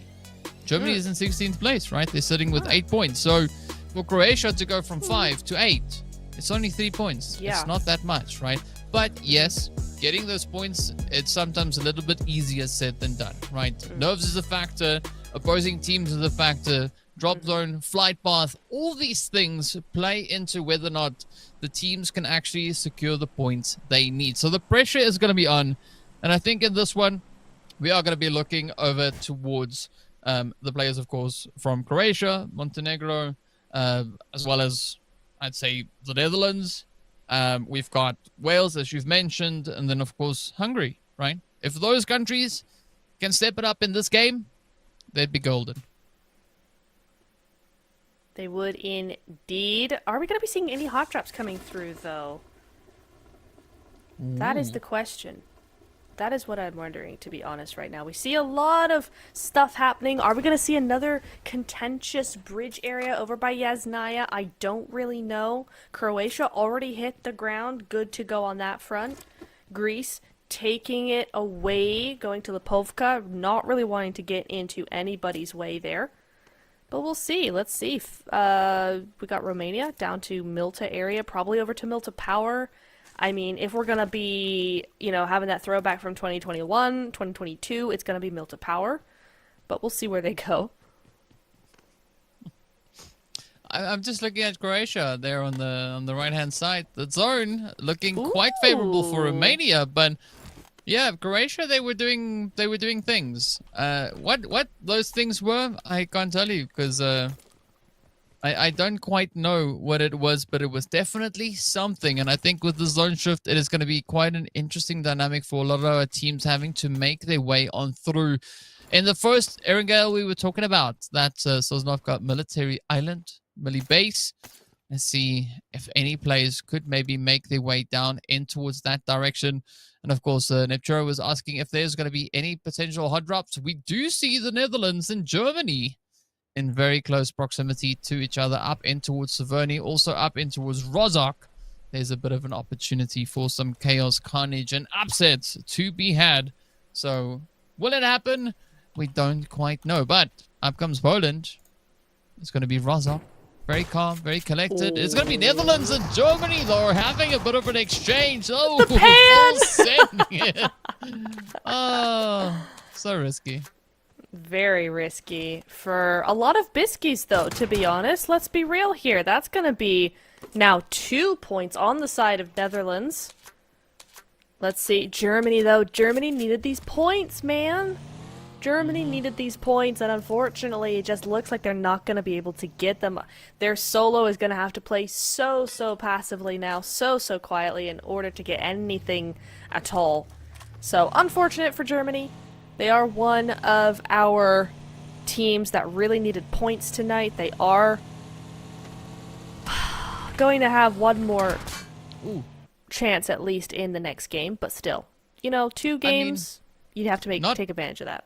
Not all hope is lost, right? Because remember, aside from Germany, Netherlands also, they need points, right? Yes. They have now, so far, in just this quick altercation they've matched the points that they came into this match with, right? Whoa! And now they went over and above that, right? Getting themselves... Oh. Okay, sure. A little bit stuck, some interesting gameplays, right? Coming in on that one. And good clutch up here from the side of the Netherlands. Coming through with very low HP bars, though. A little bit nerve-wracking, but you know what? They know what they're doing, so good on them. But unfortunately for Germany, that is what they could potentially be ending the day on, because they are in Group C, but they still have one more match to go. So for Germany, it's not the end of the day just yet, right? They still have one more. But for the Netherlands, this is a golden opportunity because they've also been presented with the angle with the time to play to see if they can maybe ramp up those points and it is going to be absolutely go time. Of course, remember, only Group B are the teams, the countries in Group B are wrapping up their day with this match. So neither Germany nor the Netherlands were in Group B. They're in Group C. So it's still good. Lithuania, though, they're in B. They are. And so is Poland. Okay, he's okay, but Lithuania, you just mentioned them. They're here. Oh, and I like this. They've got that teammate coming in here. It looks like even a duo might be coming in to help Trouble out here. Yeah, it's going to be a duo. So immediately just coming in hot here. Really like that from Lithuania. Trouble cannot get knocked here, though. He has to stay alive until his teammates can do something about it. Ideally, yeah, he should be moving over to their side. Make sure that they can cover him effectively here. So that's really nice. You do have the Polish coming in, trying to get something done here as well. Nice little angle. And don't forget, we also have another Lithuanian player up to the tower behind. So now Poland completely sandwiched in here. Really nicely played from Lithuania here. Yeah, and I mean, I gotta say though, for Lithuania, if their player got knocked in this initial push, right, they would have been in a bit of trouble. But you know what? They made it out. They silenced all the worry, and of course, then Trouble gets taken on down with a self-nade. Whoopsie. Oh, lovely. Yeah, I mean, that's good though, right?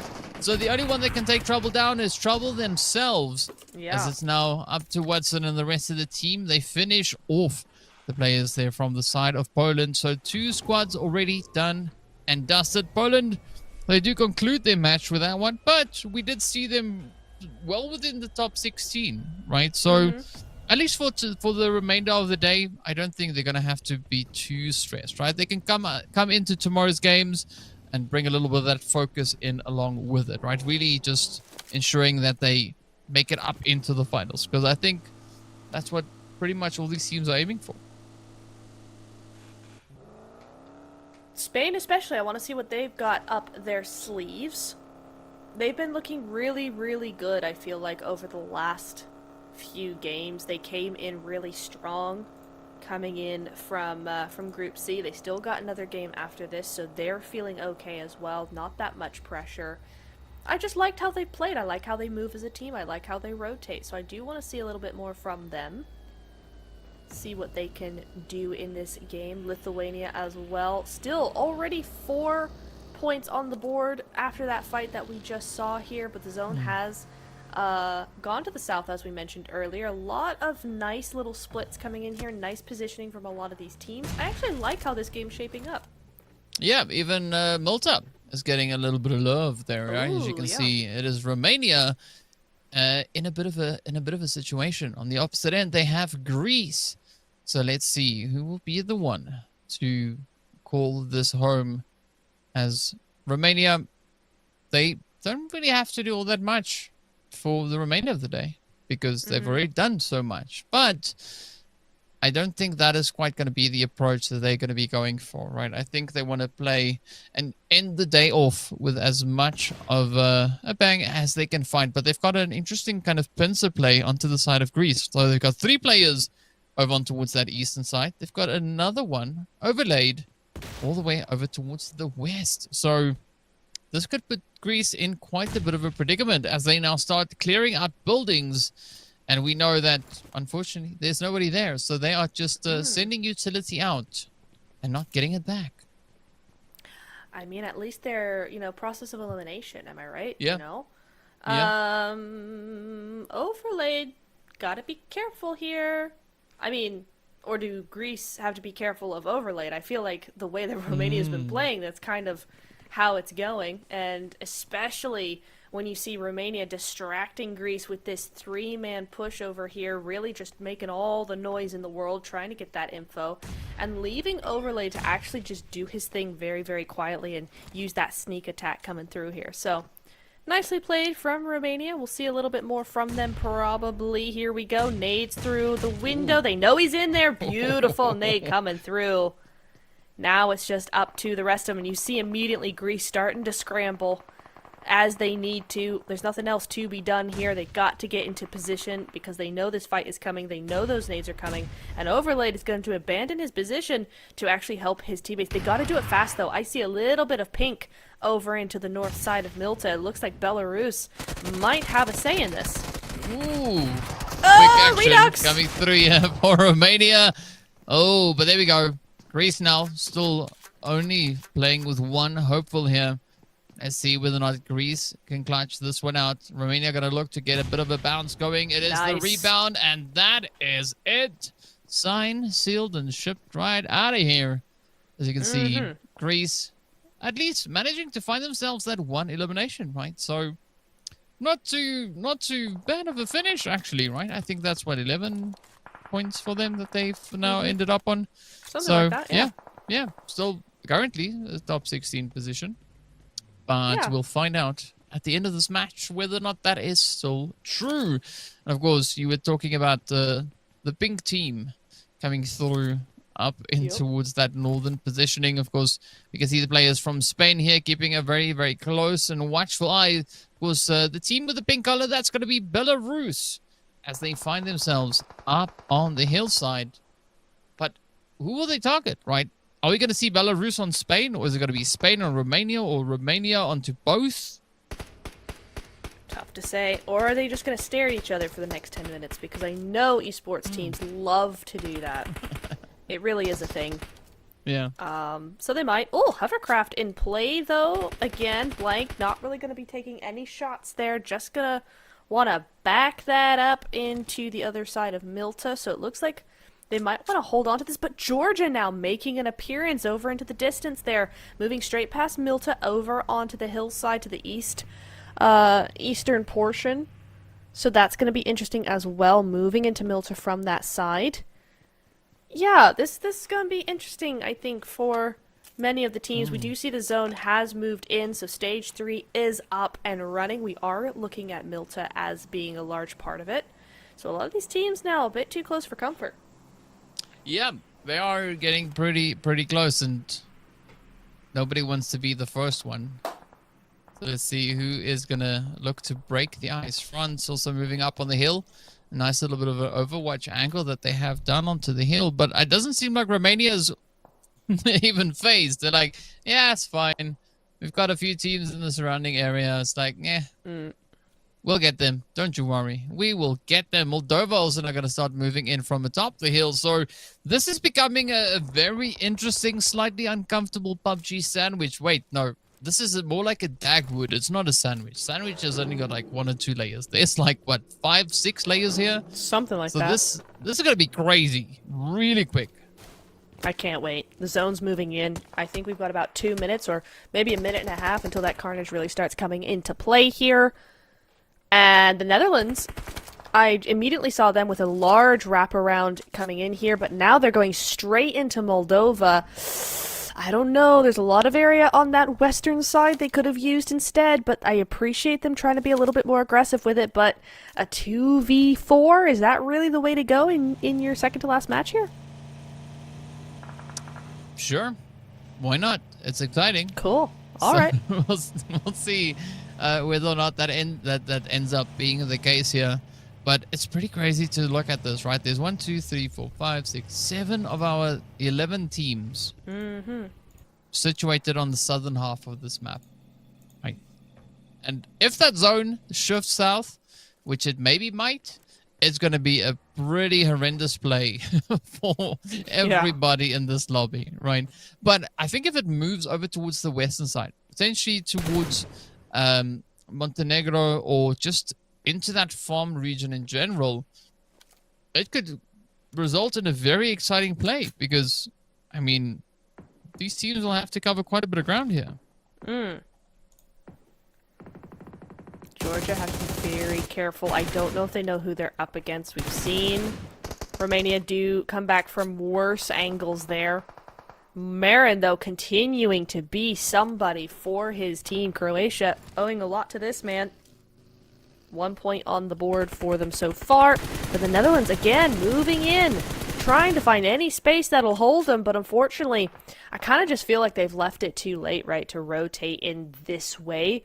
They really need to move up onto the other side of that road, up onto that hill over there, if they really want to move in this late, because a lot of these areas are going to be taken fairly early on, to be honest. So for the Netherlands, this is difficult. The zone has moved in again. We're looking at North Milta. So all those teams are going to have to come out of Milta, I think. All these teams are going to have to go down from the shelter area. If I were the Netherlands, I'm taking that hill immediately. Yeah. I mean, especially looking at the amount of effort that they've put in to secure those eliminations. Yeah. Right? It would be an absolute waste if they had a bit of a blunder and then just, you know, blindly sent it into somewhere. And also they've got Rambo on their team. So, you know, yeah. Romania, in the meanwhile, are going to be firing a few shots in the direction here of Georgia. Let's see whether or not that hovercraft could maybe come into play. And surprisingly, it doesn't seem like Romania are trying at all to get points. Yes, they've got 4 eliminations on board, right? But it's like, yeah, it's just, you know, we've got 4 eliminations. It's like, yeah, it's okay. Right. They don't seem to be putting in much effort, but Montenegro, though, onto the side of Wales, just absolutely locking it in. Like the whole team just getting sent right into the lobby in one instance. Crazy. What?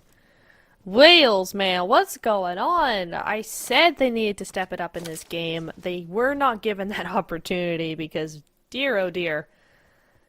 I mean, at least they have an early time now, so they can go and get to that VOD review that just a little bit faster, you know, figure out what to do for tomorrow, because I think the changes need to be made for sure. As we look over to Georgia, I like what Georgia did on the other hand, right? They got out of Milta as soon as that zone shifted, so now they're in a better position to move into zone. Not the best. There's Spain over there in a very strong position inside of zone. But there's workarounds. There's things to be done here. Georgia are not out of options in the least. Yeah, definitely not out of options at all. So it's going to be a pretty challenging hand, but I mean, come on, Croatia with a P90, there's still some hope. There's still a little bit of magic that can happen right here. In the meanwhile, it's going to be Romania now starting to roll on in. Ooh, they're welcomed in as Moldova is part of that welcoming committee. Overlaid now getting absolutely obliterated. As the sprays come in, hops out of the car, and down they go, Snowix. And the rest of the players here from France just looking to capitalize on this. But Moldova also looking to get themselves into position. I think this is the first game that Tree has been not around, to be honest. It's always been Tree as the solo. Now he's the first one to go out. But yeah, I mean, I always like when the zone goes to this side. It's always so interesting. I just sit up on top of that hill and kind of look around, and it's very fun. Maybe not so much at this level, in this sort of arena. It's not exactly a classic. It's not even an ultimate. It's far, far worse. So for these teams, this is a very stressful zone to be in. I actually quite like Belarus's position here. France as well, obviously, but Belarus being just a little bit further down that hill, they've got a few less angles to worry about, I feel like, just because of the tree cover. So, for instance, Lithuania can't see them at all, but then you do have some problems maybe from Spain as well. So, something just to think about, but I do like their position in general. However, the zone has gone up to the north side. Netherlands somehow, some way, didn't take our advice, didn't go up into the hill that Montenegro are now taking, and are still in zone. Yeah. Yep, they are, indeed. And seeing that we have a bit of a situation also developing over on towards the southern side, I'm curious to see how Georgia is going to look to play through this. Because also, Georgia's one of those teams kind of just defending that barrier, that entry point into Georgia. that top 16. Spain already well ahead of that. But let's see whether or not Georgia can lock it in. Of course, they came into this match with 8 points on board. Woo! So far, they're looking to find their first few, but at this pace, blank is going to make things quite difficult for them. Up comes Stepbro looking for a bit of an opportunity, and look at that, is going to be Belarus also now starting to roll on forward. Stepbro trying to strafe a little bit of this way and that, and well, Whoa! there we go. Spain again, Step bro. stopped right there in their tracks. But Nepso, you know what they say about the rain in Spain? It falls mainly on the No, it's plane. wet. But anyway, Oh. so Georgia walking away with 4 eliminations right then and there. I know that was super random, but that was the whole entire point of it. And I think for Georgia, just getting those quick, cheeky 4 points, I mean, that moved them up to where I don't know, but it definitely moved them up with regards to those standings. And Belarus, yeah, this is an important fight because Belarus now, they're going to need those points if they're going to look to contest against the side of Georgia.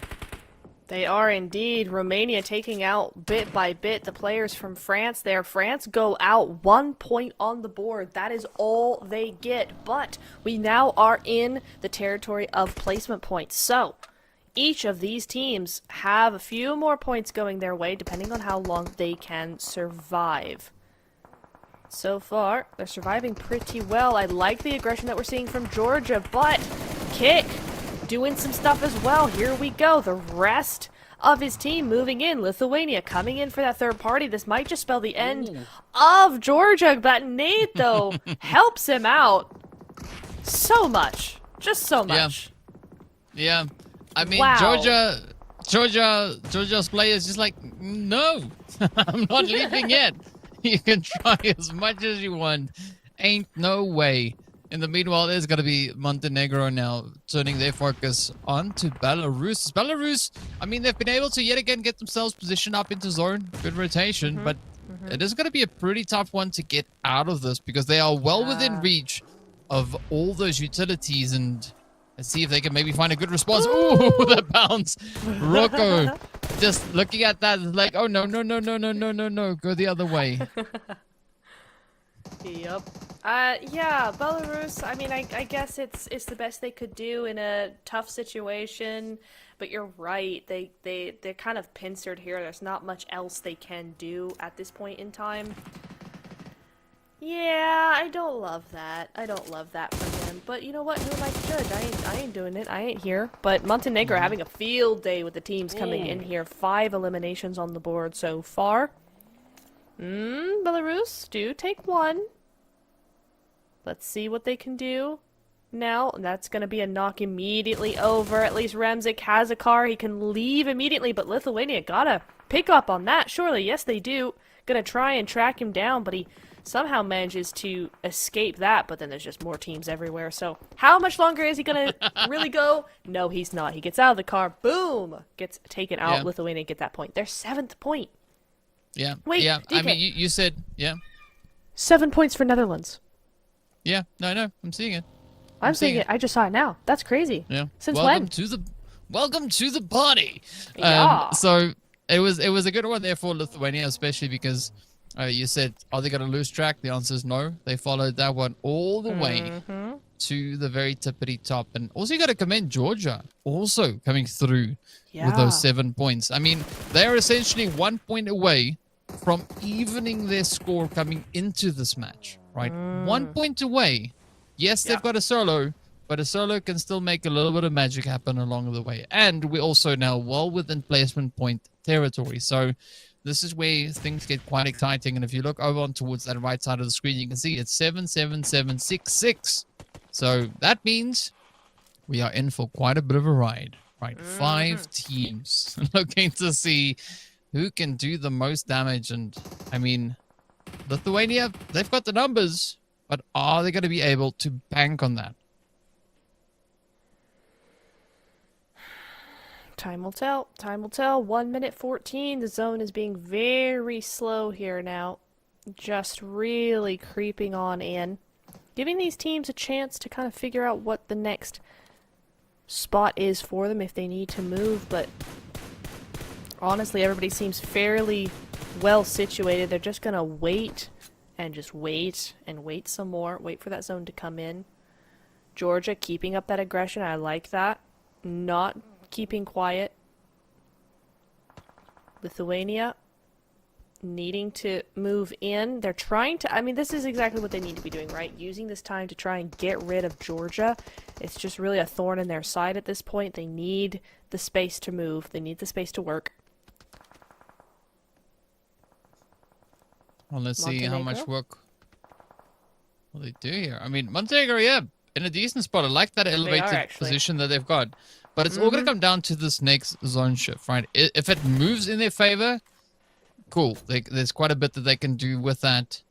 But the next few seconds will tell us everything we need to know. And of course, Georgia, yeah, definitely not going down without a fight. But this is the predicament they find themselves in. Try to move up in the one direction, you get shot at. Move the opposite way, get shot at again.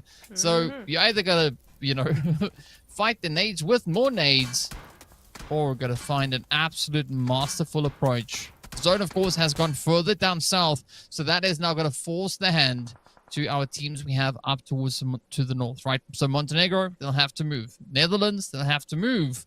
And down south, it's not gonna get any better. Well, I mean, Lithuania don't have to move just yet. All those teams have to come to them. So this is why they're so adamant to get rid of Georgia here, because if they can clear Georgia, then it's slightly game over. I'm not going to say that's immediate win on their side. There's still a lot of work to be done, especially with these northern teams. They've got some good momentum with those elims. They've got the numbers. But Georgia, if Georgia sticks around when all these teams start to come in, that's going to be a real problem for Lithuania, because Georgia is just going to target them completely. Yeah, but for two teams, this is a very, very important point in the day. So Lithuania and Georgia, right? This is their last match. They're going to try and go out with an absolute smasher on this one. So let's see if they can pull off that much-needed move here. Of course, as we know, Lithuania, they've been doing pretty decently so far today. But a great opportunity here for Georgia, as I've mentioned, doing so much work. Great spray, though, from Montenegro. All the way into the side here of the Netherlands. You see Romania, XO also just waiting quite steadily over on towards the side. It's going to be a very risky play. Ooh, a 1v none as Romania ends the play. And Netherlands gets packed up. Same can be said here for Georgia. And now that is all down to Lithuania for group number B, right? They still have the numbers. They've got the positioning. But now they got to try and see if they can leverage all of that in their favor. Yes, indeed. Again, depends on where that zone goes. Stage 8's gonna be the telltale. Oh, it goes on to both of them. I mean, is that better or is that worse? I don't know, because now they just have to sit there, not do much at all. There's no real timing involved, although I suppose it could be more unpredictable if they don't have a timer to go off of. But to me, Lithuania still has a little bit of an advantage. They've got that compound. They've got that high ground as well. On the other hand, Montenegro just lost the game. With that feels like they just lost the game. Yeah, I mean, especially looking at what you have on the opposing side there, not a lot of coverage to really make much of. They've got a rock, and this is maybe a rock in a hard place. Don't quite know, but looking at what Lithuania is trying to pull off here, they are going to bring everything they can onto this. I love the baiting coming through, though, as Amy gets dropped right on down. Now it is up to Sorry. You see, and that nade is on the money. All one. Can they find the second one to close it up? The answer is yes. They slam the door shut. That is Lithuania walking away victorious. Glorious performance. And of course, a very much needed winner chicken dinner. And what a way to finish it out, though. Look at this play. Oh, Lithuania. That was delicious. So good. So freaking good. I loved every second of that last, because I said they've lost the game immediately, just like that. And then the bait move, which should not have been done. Yes. Silence was golden, because that's what happened. Silence clutched it. You're right. Yes. You're right. So well done to Silence. Yes. Yeah. I waited 5 whole matches to say that. It was about time. Sorry, yes, get back to your point. Yes. Yes, but they did the bait move, which Montenegro Yeah. should not have fallen for. But the follow through onto the bait move through the smoke, iconic. Yeah. First of all, Yeah. then the follow up with the nade. Oh my god, so good! It's so good. Lithuania. I said at the beginning of the game, does this count as my prediction? Because I did say that I wanted them to step up. That was the team I was looking at, and look at them, step up. They did. 10 points in eliminations. That means a 20-point game coming in from them. Yeah. I feel like that A counts. phenomenal standout then. Yes, so they got the glorious 10 out of 10 for that performance. Yeah. And that's what we want to see. So, of course, yeah, Lithuania walking away with their heads held high as they conclude their match. Lineup for today, I guess that's what we'd say. Sure. But if we look at the performances here, I mean, look at Silence, right? Even rushing forward in a buggy onto the opposing team takes hardly any damage, right? Took 99 damage in total. That is very, very Crazy. impressive, I do say. So, yeah, a stellar performance coming through here from Lithuania. Very much appreciated and, of course, very well deserved. Yeah. Incredibly so. Very nicely done indeed. And very even across the board. Everybody in that team really making sure they do their part. So a really good show from all of them there. Nicely played indeed. A very tough fight to really win, and they won all of them. So GG's on that front as well. Yeah, as you said, indeed. And, well, All right. a great match summary that we have. But we are going to be moving on to see what the rest is, of course. The next bit that we are going to be hopping into, I believe, is going to be our match standings, right? So we can see how much of an upstanding performance we had. Well, we know Good Lithuania secured themselves those 20 points, and yes, Yep. there we have it. The 20 points Okay. are in. Montenegro coming in with double digits alongside Romania, Georgia, and the Netherlands. The Netherlands, I want to say, stepped up so much. They went from being just a completely passive team to waiting, biding their time. Rotations were a little wonky. I thought they left something to be desired. But they pulled through in the last 4-5 zones. They came in 7 eliminations, 10 total points. I mean, that is a really good step up from them. Yeah, that definitely is. But I think the big kicker is going to be not only what happens on the second page, but also what the overall stance is of our teams moving with regards to those overall standings, right? We did see Croatia there coming through with their 3 points. They were, as I've mentioned, in Group B, which wrapped up their performances here. France also being one of those teams in Group B, playing their last match for the day, only walking away with that 1 single point.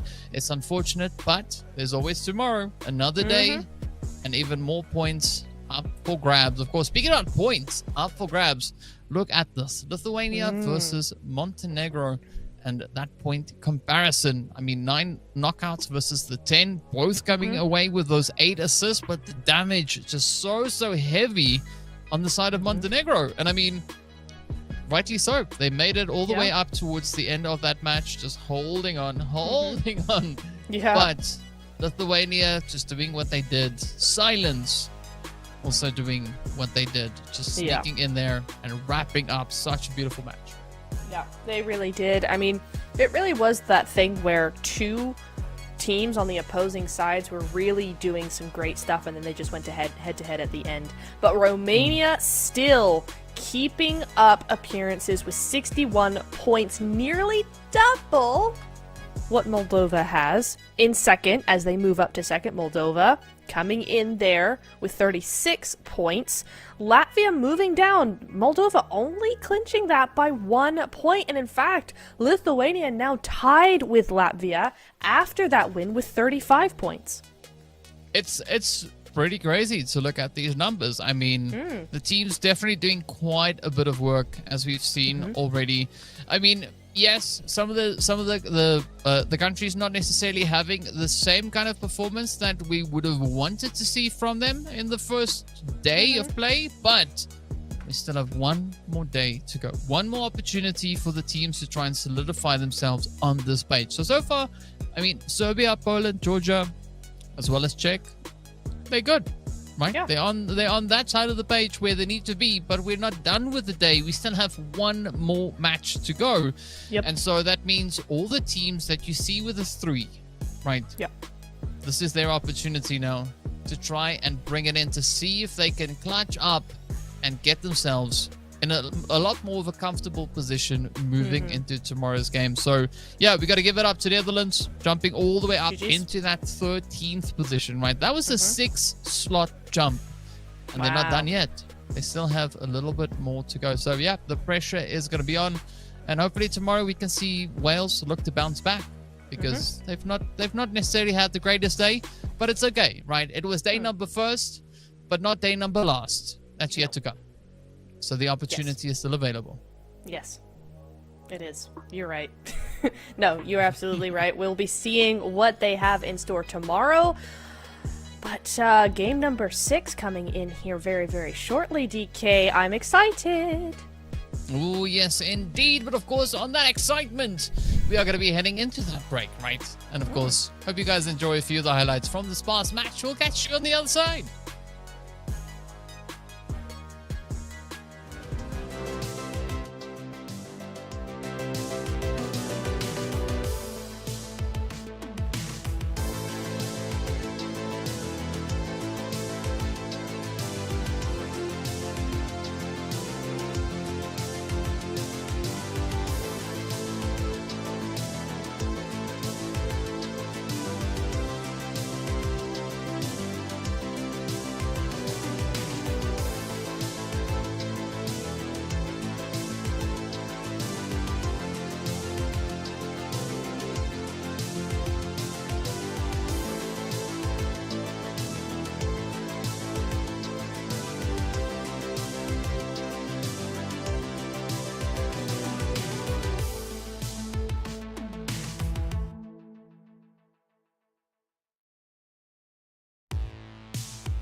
Welcome back, everybody. We're getting ready for the final match of day number 1. Almost a boxing intro, but not quite. Almost. But yes, we are getting ready for the action. Of course, we are heading straight into the desert to, get the last little bit of action out of our teams. And what an action-packed day it has been so far. I mean, we've seen, four different countries secure themselves the 5 winner chicken dinners that we've had happening up to this point, but there's still one chicken up for grabs. And of course, as I've mentioned, Group B, they're done, right? They're done. So Croatia, France, Georgia, Lithuania, Moldova, Poland, and Wales, they've played their 4 matches, right? Now it's up to everybody else to see how many points they can secure and whether or not they can actually clutch out the proceedings and maybe walk away with a very comfortable position leading into tomorrow's matches. And that's what it's all going to come down to, right? Because if you end today on a strong one, tomorrow is going to be a little bit easier, not easy. Easier. Yes, quite. I honestly, that's what we've been saying this whole entire evening, right? Is get as many points as you can tonight, because tomorrow it will go much better for you. Now, for those teams that haven't had as successful of a night, it is still nice to see for them that top 16 super attainable. There's like 11 points at 16th place. The rest of them, okay, yes, Hungary might have like 2 points, but that's still 9 points to be gotten, right? 9 points to be gained tomorrow. So the gap isn't huge at all. It's still very, very doable for tomorrow. But yeah, it is looking like it's still doable. Yeah, it's still doable for tomorrow. I could have left it there. It's still doable for tomorrow for those teams. Yeah. I'm pretty sure that it's still doable for tomorrow. Fifth time's the charm. But so big question, right? Big question. We have Latvia and Romania coming into this final match, right? Yes. With the side order of Albania, we got a little bit of Azerbaijan in there. We've got a little bit of Czech. We've got Portugal, Serbia, and all the other teams that we are left to see compete in this final match, right? Who is the victory going to go to? Because also remember, Netherlands, they're in there. They had a good step up coming into this past match, right?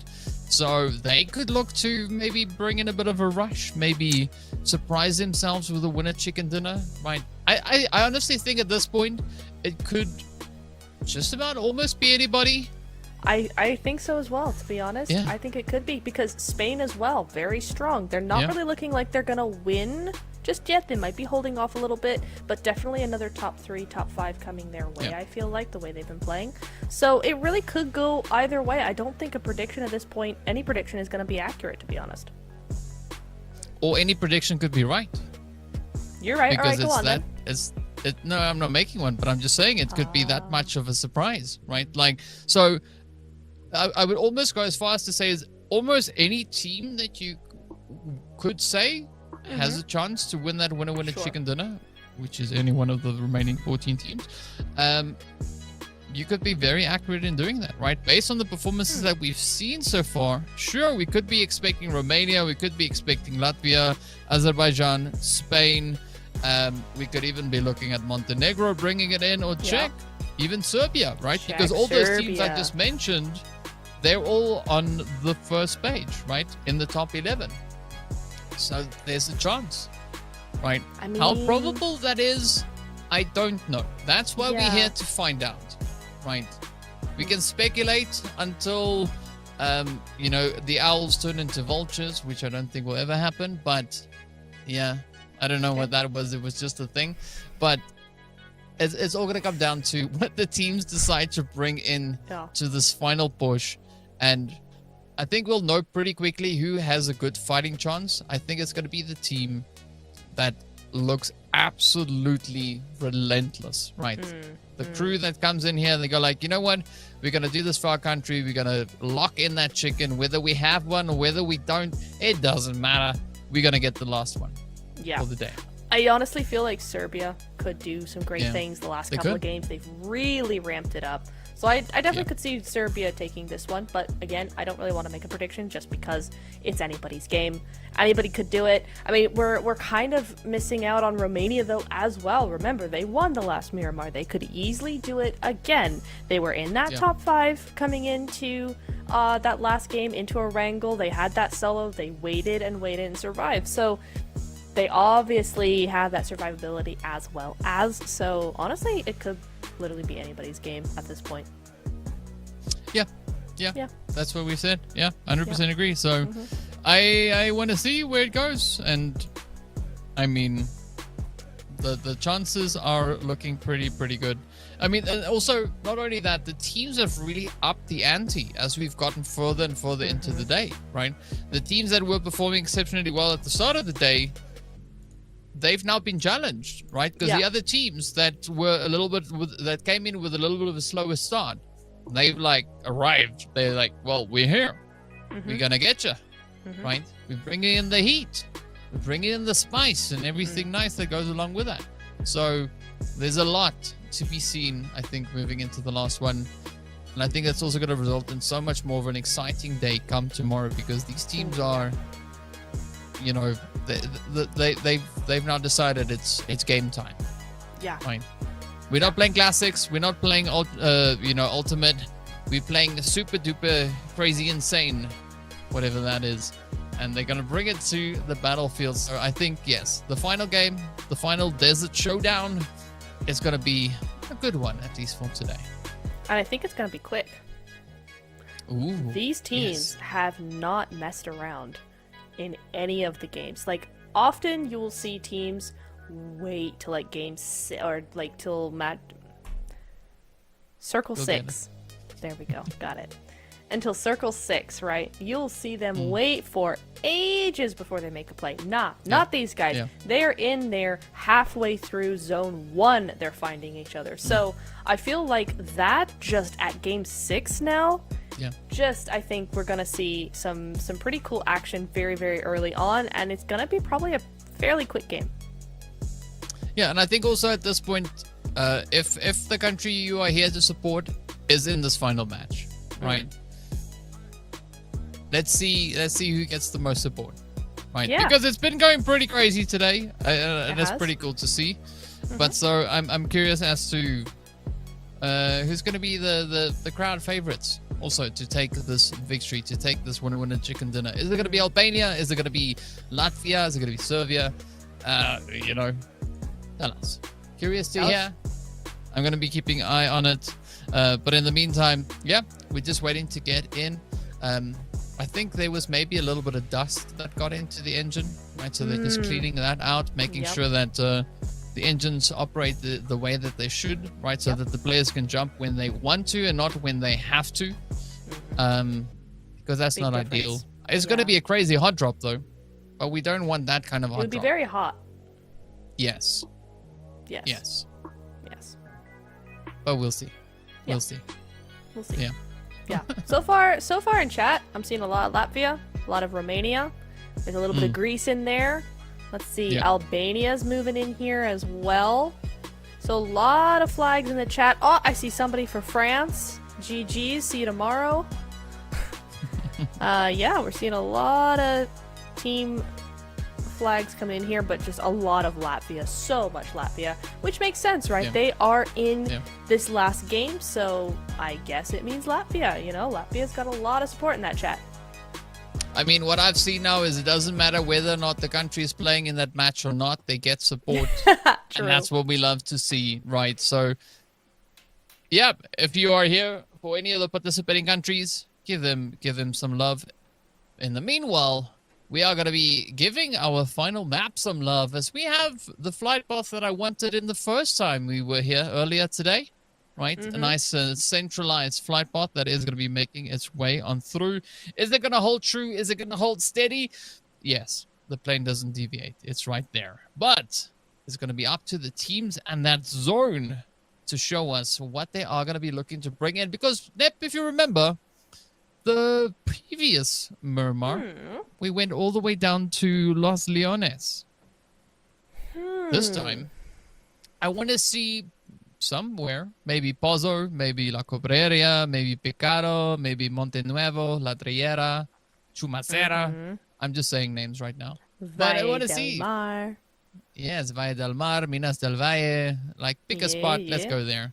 That's not that other spot where it's been already. I'm not going to say the name anymore now because we know how it works sometimes. Yep, PUBG hears all. PUBG Mobile hears everything we say and acts oppositely to that. There's a lot of crowds over onto the western side, though. I will say that. You know, not really too much space being... Oh. Man. Just continue. Just pretend we didn't see it. Yeah. You know what? We got 3 teams over by Campo Militar and Torre and everywhere like that. But then after that, there's not too much going on. The big drops are over by El Pozo and over by San Martin, as well as Serbia is the first to fall here. Hungary for those points. They sure do need them. Oh dear, knife in hand. Only one left, and then UMP versus knife is, you know... That's never good. Never good at all. Latvia now taking a tumble at the same time here. Oh my goodness me. Serbia down to 2. I'm so sorry, Serbia. I did say you might do something good here, and obviously that means that you're going to go out first. Oh no. Okay, DK, I'd rather they just go out at this point because they're in the red buildings of death. They're going to be here for 15 minutes. They're not done yet. They're not done yet. I know they're not done yet, but they might only have 2 left, and that's fine, right? They've got Biscay right there, as well as Melas, right? With the lavishly long hair for reasons. That's amazing hair. Yeah. I can't imagine waking up with hair like that. I'd be like, I think you need to braid it before whatnot. bed. Yeah, you'd have to braid it. Yeah, or just kind of tie it to the ceiling or something. I don't know, but whatever. In the meanwhile, you were talking about Latvia. It is going to be Azerbaijan looking to apply as much pressure as they can onto them right then and there. And I love the fact that we are getting hot drops, right? I mean, usually we wonder if we're going to get it. Here, it's just like, how many are we going to get? Because teams are coming in hot. They're swinging. Chaos getting stopped right then and there. We did see Hardman also in one of the previous matches actually, you know, sending a nade towards themselves. I hope that it's not going to happen this time around. But here we go. Azerbaijan looking very confident, very comfortable as they move up. They still have to find one more player, as we can see situated right there behind them. So, yeah, maybe there's still a bit of a turning point available here. Perhaps, yeah. These red buildings of death, they get me so much. I mean, to be fair, Melas is not in them, so maybe we've got a little bit more adaptability coming in here. It's just way too often you see those red buildings just stagnate and you're just here for 15 minutes. But that's not how this lobby has been playing so far. Maybe we'll have a little bit of a more sort of variety to this fight. Let's see. Mila's in with the nades, first of all, coming in. He knows exactly where Grills is. Some nice nades coming in, just stopping him from using that angle, but isn't going to do much damage at all there. Biscay's just really got to hold on tight there, not move much at all.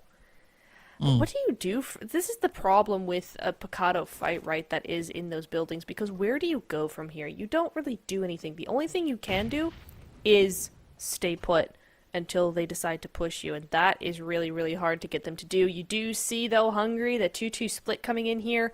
Really nice control of the area. They know that Serbia is in a 1-1 split right now. They're going to use those nades to get rid of Melas. Very nice. That's going to incentivize Hungary to make this push onto Biscay now. It either could... Oh, wait a second. No, what is this? Did they forget Biscay was a thing? Did they not know he was in this building? Strategic play coming through from Biscay. Interesting. I was gonna say before they got that play up onto Biscay's teammate is that it looks like a bit of a cat and mouse game, right? I'm not quite sure whether or not Serbia is the cat or the mouse, but it's definitely what I'm seeing here. And looking at the position that Biscay finds themselves in, there could be quite a bit of a play still to be had here, right? The big upset is going to be those utilities because it is a rather exposed position, and especially looking at what Back is doing, Back could definitely pose quite a bit of a threat there to Biscay, but it doesn't seem like Back is going to overly commit to that position just yet. I mean, at this point, Biscay just needs to get out of Dodge, really. He's got to survive a little bit more. I mean, Serbia's in a good place generally, I guess, to be fair, on the leaderboards, right? He could take this fight, but why? At a 1v4 like this, all with rifles? I mean, I'm not sure it's really what you want to do at this point, but it's too late. He can't go anywhere now. He's gonna go on down, done and dusted.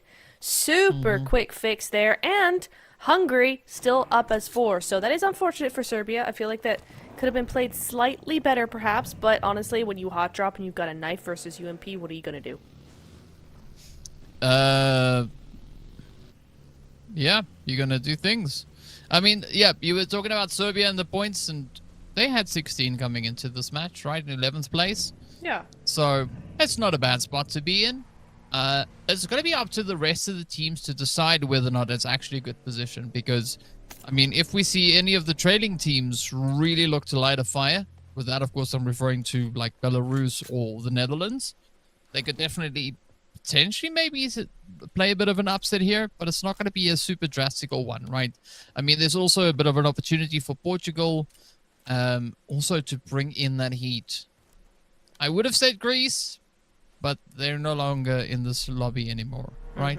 They've had a... Oh, no, there they are. Sorry, I was blind. Oh. It happens sometimes. The cold freezes my eyeballs. They're Sure. up in the north, moving up into water treatment. They were just blending in so well, right? Not really, but yes, that's my excuse.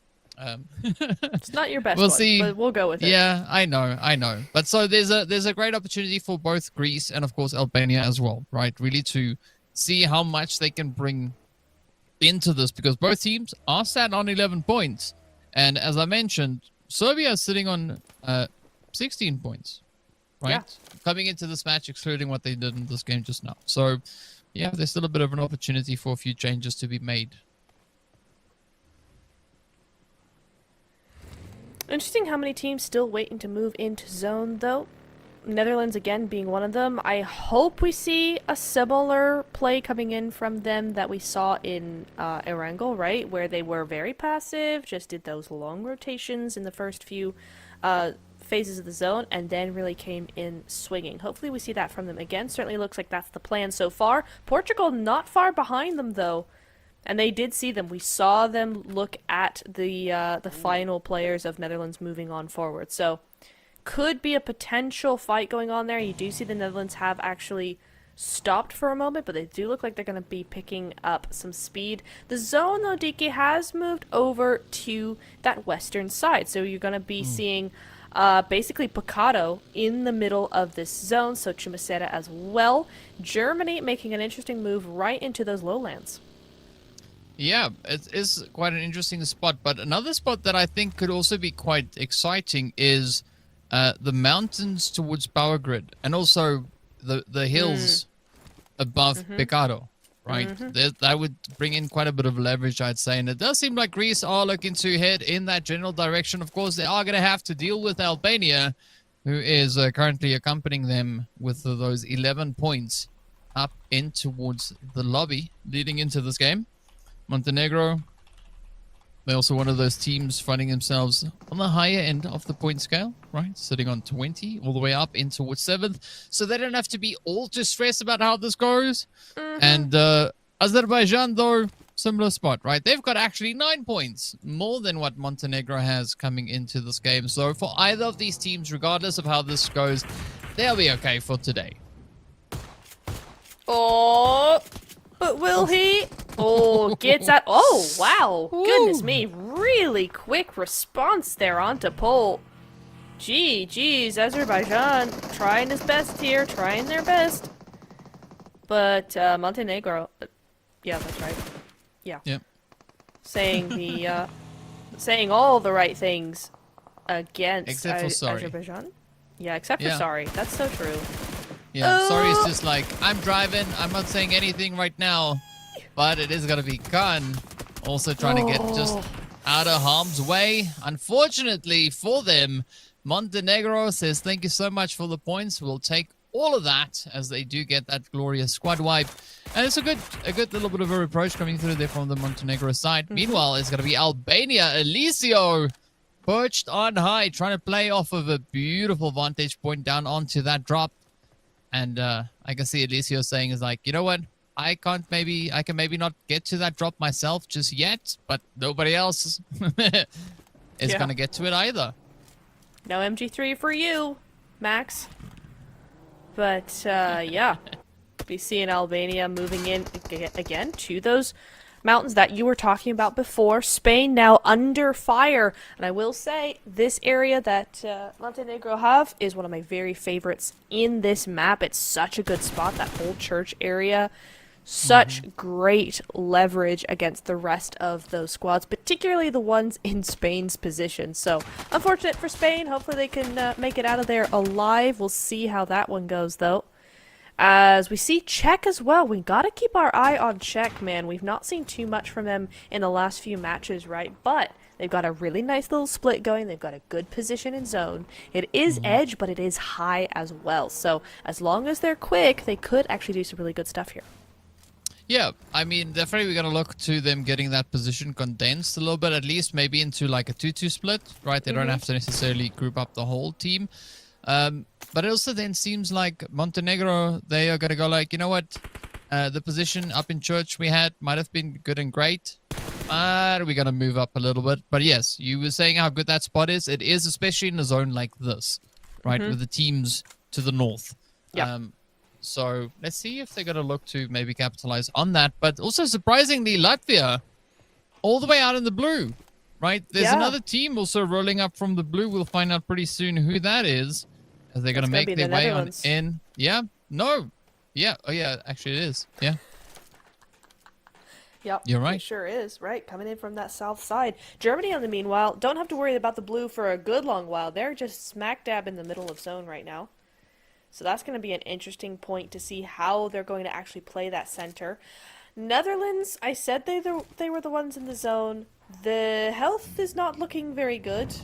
Very, very low, and they're struggling to keep up with those meds because the zone really is tanking at this point in time. So the sooner they're out of that blue, the better. And in some ways, it's looking dangerous for them, right? Because that means that they have less meds to use when they really need them up against all these teams. So something to watch out for there. If they do end up going out because they don't have meds, then we know why. Yep, that's not going to be all too favorable. Nice little bit of an exchange coming through out on towards the edge of zone. As you can see, Latvia, they've somehow miraculously managed to get themselves up in towards zone and somewhat at the expense of Portugal. But here we go. It's going to be Papa Elvis and Keep yet again as they will continue to push further and further afield. Look to see if this position is safe. Can they move up in towards zone? Well, they have to if they want to survive any longer. But not a lot of options really to make much of here. I mean, you were talking about Montenegro's position earlier. I think now it is really going to come into play as both Portugal and, of course, even Latvia are moving in right behind them. Well, as long as Montenegro can keep this position, they are looking pretty golden. Latvia, of course, will want to... Oh, I can't stay in the house. Not quite in zone enough there. Zone goes to the north, though, so as soon as I say, can Montenegro keep this position, they can't, obviously, because I said something. So Pubg Mobile had to just go, actually... Portugal, though, finding themselves down to a solo. Wandu. Gotta do something here, or nothing. Probably nothing is probably the best thing to do, to be honest. As a solo, just gonna chill out there for a little while. Netherlands now looking to... But, I mean, DK, do you keep attacking this? Do you go aggressive with this, or do you just go, hey, actually, let's back off and go elsewhere? No. As this other smart guy I know would say is, yeah, I think it's time to leave. Yeah. Right. I agree. Everybody get in the cars. We're leaving. Yeah. And fortunately for them, they still have a bit of a ridge line to play to get out of that, right? So just pop over that little bit of a hill. Just there, that little road. Yes, is it going to be a little bit risky? Sure. It's either that or the lobby, right? Guaranteed lobby or maybe a play to just try and escape. And I think the longer they take, the lower probability chance they have to actually make it back into safety. So that could have been a good distraction, right? Send the one player off to the one side and then yeet out the other way. In the meanwhile, it is going to be Czech Republic now applying the pressure onto the side here of Romania. One knock has been found. They still have 3 players to worry about. They sure do. Oh, Czech Republic, I mean, they're doing some good stuff here, just trying to keep that pressure on. And pressure on sometimes is better than getting those elims for yourself, right? Because it's a way to control the zone. So as long as they put pressure on Romania, Romania can't do nothing. So that's some really good work coming in from them. Romania, though, have to get rid of this thorn in their side. Czech need to go. Like Patron is going. Oh, dear. Netherlands getting stuck out in the blue zone. And this is what happens when you're out there just a little too long. They didn't move. What? Yeah. What? Why? Why? It's that blue juice I told you about earlier, right? Initially, it tickles the throat a little bit, and then later on, you're like, no. This is not good. This is not good. And so the teams will have to get themselves back into safety. Now, for Czech, we were talking about how this is a good position for them to just kind of be a nuisance in the side here of Romania. But at the same time, they have to keep a very good eye on how they find themselves positioned, right? Because you could get like super tunnel visioned and focusing purely on just this initial angle, and the rest of your players could actually get caught out by the blue zone or by a few stray bullets coming from that exact same opposing team. Zone's about to Or pop, though. Albania on the side. Oh. That's another probability. That is true. It's true indeed. The zone might cause another problem, though, because that zone's about to move on in. 10 seconds on the clock. We shall see who's going to be in favor here. Romania. Look, I like this already, though, from Romania. Look, they're using those vehicles. They're getting ready for that push. They know they have to move in. They're getting ready to do so. They do have to move in, but this is where I would actually kind of just pause. Just wait, because where do you go from here if you're Romania? Not really anywhere. I think the best move here is literally just to wait, see what happens, see what opens up, see what you could third party, because there's no clear answer for that rotation. I mean, so there's one spot that could have been a good spot, and that would be that that mound just west of Picado. Right, you got that first little bit of a dip first, and then. Okay. But yeah, not quite sure if they're going to be able to make it there, as we do say goodbye to Portugal as well, as they make their way out with that one elimination up. Czech now turning their focus over onto the side here of Albania. Here's the Alicia receiving a little bit of that lead heading in their direction, but you got to watch it. Mano, quick reposition, falling back into some hard cover. Greece, I mean, they're just sitting pretty off in the distance, right? They can hear the shots going off. They can't really see these engagements, but now it's going to be Czech deciding to make a very decisive move as they come rushing right out onto Albania. It's going to be Eliseo down. Mano still holding steady alongside Starling Ghosty. But a good approach. I love this aggression coming through from the side of Czech. Yep. Really good stuff, Czech, knowing they need to up the ante, and up the ante they sure do. Looking very, very smart indeed. Nice, again, pushing with the nade. The nade was supposed to push him back, but he pushes forward instead. That doesn't give them any time to do anything, but it might not just be enough. Gets stuck on the door. Gets very, very low there indeed. Somebody manages to get him, but not until they lose that momentum. It could have been so good, but just the bot shots coming in here. Oh, that's a good nade as well. Just brings Levy back down in that HP, and it means that Styles able to actually move on down. Ghosty might just be able to get this one. Yeah, I mean, there is a chance for that to be the case here, but it is going to be Greece also now looking to play the upset. So if Ghosty is going to be looking to clutch this one out, they have to be absolutely laser focused with these next few hits, as the send is there. The money coming in as a bit of a saving grace, but unfortunately... that is going to spell the end here for Albania. A phenomenal push coming through from Czech. I mean, that was absolutely amazing. Just the sheer aggression that they brought through with that rotation. Gotta love it, though. Now it's going to be Belarus turning their attention onto the side here. Hungary, you can see, Hungary now seeming a little bit hesitant. They started to move, the shots were fired, and they were like, yeah, maybe not yet. Let's just wait a little while longer. Meanwhile, Belarus, though, they're starting to just spread themselves out, and I think this could be quite a difficult play now for Hungary to make. Yeah, not looking too good. I like what Belarus is doing, though. Really nice little 1-1 split up onto that high ground, keeping themselves contained. Would be nice if the other two could do something, but honestly, this is a really great anchor point, that 2-2 split over here onto the low ground, because they have eyes on two teams that could threaten their duo up on that mountain. So really nice little anchor point. The zone moves over towards the duo on the mountain, so they will have to regroup here, but not just yet. I think Latvia are busy with Spain at the moment. They could try and go for a desperate play up to the north side, but it's unlikely. Really, what you're looking at is Hungary, so they have to focus on Hungary, make sure they're out of the way, then they get that regroup and look towards the rest of the game. Well, we've now heard the strategy that could maybe work out in their favor. Let's see if that is going to be the case, as the utilities now start to fly on in. Elvis getting a little bit too close to that.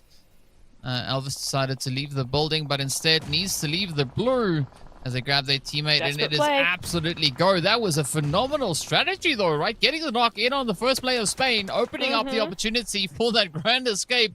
And they're like, yeah, let's go. Yep. But they are not in the clear just yet, because they might have evaded one team, but they now find themselves in a situation where they are facing two additional squads over on towards that eastern side. So it's not an easy position to play from. No, it's not. And actually, Latvia did a really good job there. They waited until Belarus were out of that position entirely to actually move in. Was that intentional? I'm not entirely sure, but they are cleaning up Hungary quite well here. Latvia helping Belarus out just a little bit, but yeah, interesting for Belarus to move out so early, because now they're getting shot at from Czech. They don't have that cover from the lowland, but we'll see what they can do with this. 3 points on the board so far. Ooh, nicely done. Keep goes down, but that was nearly a knock on to Latvia for sure. Or to Belarus, rather. Ooh. Elvis, though, getting super confident, or I don't know, maybe super emboldened, or something's happening here. But Elvis left all the buildings and just came prepared for a bit of a rush, a little bit of that carnage as well. But unfortunately, it's going to be short-lived, as Hungary does end the play for Latvia right then and there. We are down to our final 7 squads. Montenegro, though, looking absolutely phenomenal, hitting them double digits. And they are in this one to try and see if they can climb the board even more so. Still quite a few hurdles for them to overcome as they make that approach and look to solidify themselves in this game. Greece, though. We have not mentioned Greece at all, really. Certainly in the last 10 minutes, we've not mentioned them. And they're still here, full squad. Time and time again, we see this. A full squad, minding their own business, waiting for that late game. Same deal with Germany, actually, although Germany's just been in the center of the zone, so they do see a little bit more action than those edge play teams. But both of those teams just waiting, right? And I think all these teams are waiting, to be fair, but Greece in particular looking very, very good for this win, just because they've not had to use all of their supplies, all of their ammo, all of their utilities, all of their meds. Yes, they've had a few skirmishes. Now they need to use their stuff, but they've been able to just hold down the fort and wait, and so this is looking very, very good for them. On the other hand, though, DK, we do see that Germany and Belarus both have fairly strong positions inside that zone. So now it comes down to them about how they want to play this. Yeah, and I mean, if you're Germany, you're going to be smiling, right? They are just like, we are so blessed with the zone, absolutely gifted. But that's where they've been the whole time. So it's all going to come down to what they can do with said position here. Meanwhile, Greece still trying to figure out what is going to be the play here moving forward. Hiske and the rest of the team for the side of Germany keeping a nice spread here. I like this awareness from their side, but are they going to spot Montenegro now just rotating up onto the north? I think for Germany, a little bit of a saving grace is that ridge line, right? Because if Montenegro decides to kind of push forward, they're going to have to deal with Greece at the same time as well. So there is a little bit of a buffer now being provided for them. It's going to be Spain pushing all the way up onto the side of Belarus. You can see Hungary are getting caught out in the crossfire. Not quite sure if Hungary is going to be able to survive the onslaught, but it's going to be Belarus now getting absolutely obliterated, as it is Spain now full sending it. It has been a fair exchange on either side. As you can see, Belarus and Spain both getting a knock in.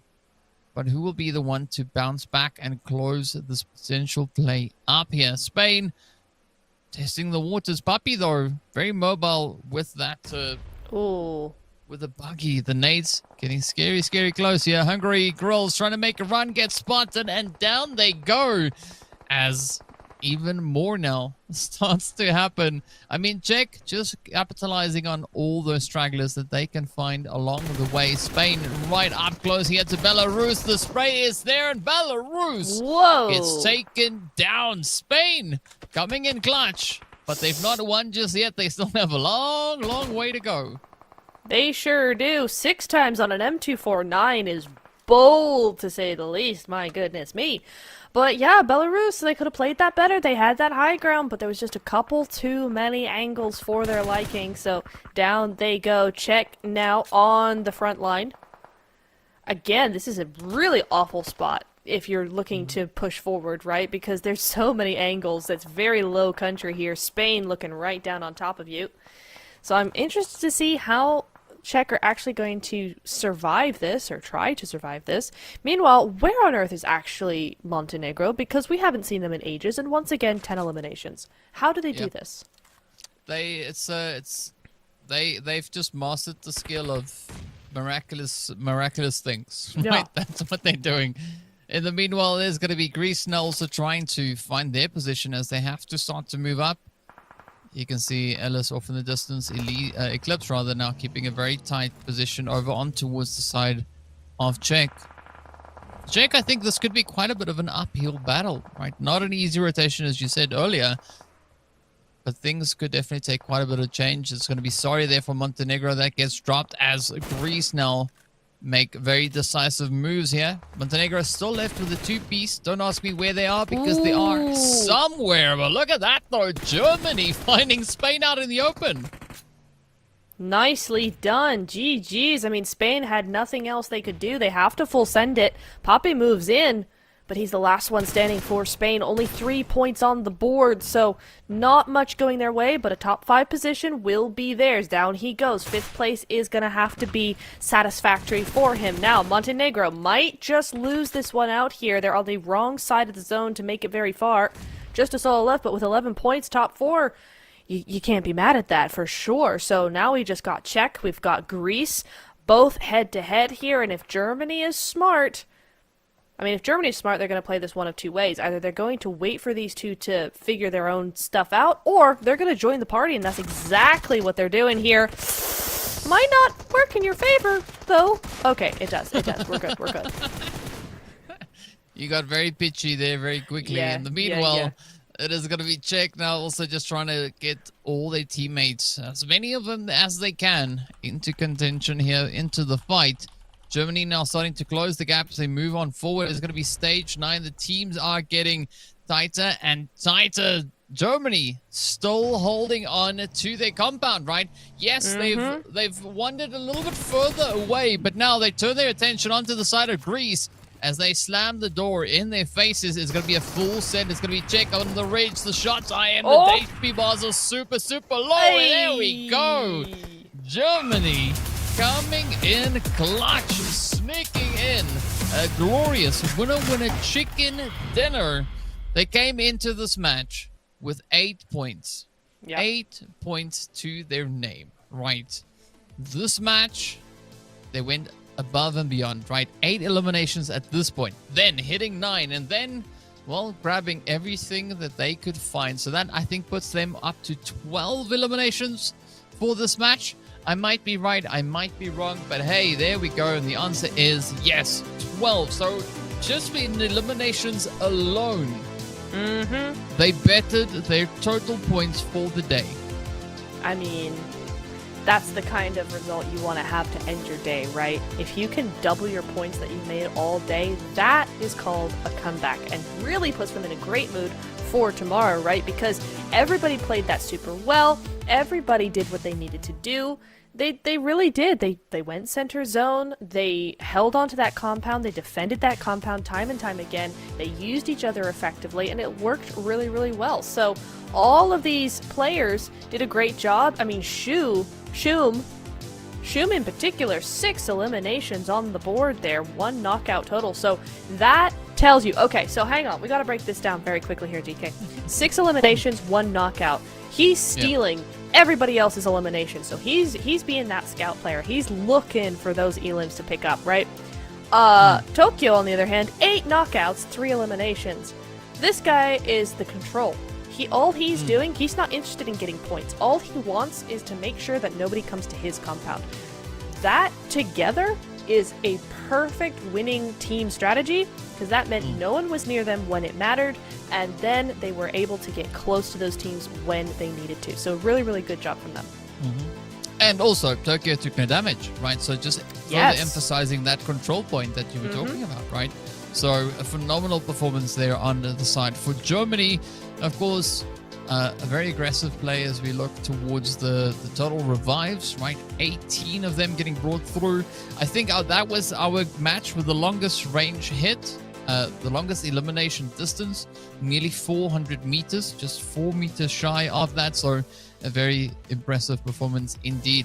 Also, again, quite heavy with regards to those utilities, the throwables, but we, of course, did see quite a bit of those smokes getting popped moving into the later stages of this game. So, yeah, love the action that we have here. But, of course, Germany, they are going to love those 22 points. It would go so well with the 8 that they had. So, putting them on a very comfortable 30 points for the day. Of course, Montenegro, phenomenal performance on their end as well, right? Coming into the match with 20 points, walking away with an additional 15 on top of that. Czech also locking in their additional 11 points. They started off with 19. I mean, things are just moving up and up and up. I see we are going to have a few teams sitting on 30 points, right? Yes. And that's going to be quite interesting to start day 2 on. But you got to commend the efforts coming through there from Hungary as well. Of course, they were sat with 2 points. Now they walk away with 8, right? This has been the best game so far for Hungary today. Yeah, that's been phenomenal. GG's there. Now they move into 10 points, which is just shy of top 16. So they went from basically last place to nearly top 16 in preparation for tomorrow. That is still a comeback. Not as huge as Germany's, right? Germany's going to be straight up into like that top 6 very easily, right? But Hungary come from last place to having a real chance here as long as they can keep it going. That is a really, really good sign, and that's got to leave them feeling good as well. Same with Belarus. Belarus had a really good first game, kind of dropped the ball in the next couple games, and they're back at it. 7 points total in this game alone. So a really, really good show from them as well. Yeah, I can tell you, like the overall standings is just tightening up more and more as we you know, progress further and further through this. Fortunately, we've played the last game for the day, so the points are what the points are. But I think a few teams are going to be quite relieved with the turnout of this, right? Yeah. Unfortunately for Croatia, not necessarily getting a crazy amount of points, right? But it is going to be what it is. Netherlands also, you got to commend the effort. They tried. It worked up to a point, and then it stopped working. Yeah. But the fact is that they tried, right? And I think it only highlights a few points for teams to focus on coming into tomorrow's last few matches. And of course, talking about highlights, right? Oh, yeah. Germany versus Montenegro, some pretty impressive stats, especially looking at the aggression coming through from the Montenegrin side. Yeah, huge difference there. I mean, yeah, okay, Germany has had a rough couple of games. Montenegro, not so much, but still coming out on top like that. 2,500 damage. It's nearly 1,000 more damage points coming in there and those knockouts as well. So really, really good stuff. Germany just clinching in that extra elimination, but very, very close here. You see that there's definitely an aggression factor to Montenegro, but what I do think, though, is that it's really just showcasing that Germany had some bad games rather than they are a more passive team. Yeah, I mean, but so all things considered, yes, the numbers on the Montenegro side are higher, right? Yeah. with regards to damage and knockouts and assists, but the changeover from Germany, coming from what they had in their previous 3 matches, True. and then this miraculous game number 4, right? In and of itself, a fantastic turning point for them. Yes. So I'm curious to see how they're going to be able to convert this into tomorrow's matches, right? Where is that going to take them? Because, I mean, look at this, right? Germany sitting in 7th place. Crazy. They were in 19th position before That's the crazy. last match, That's crazy. right? A ridiculous jump coming through for them. Of course, Romania, they only added 1 point onto the board, but they are still sitting quite comfortably, almost leading by double ahead of Latvia, almost, right? If you squint your eyes a little bit, I guess maybe you could mistake that 7 for a 1 and then it would be double, but it's not. It's a 7. That's why there's a line. But a phenomenal play across the board here.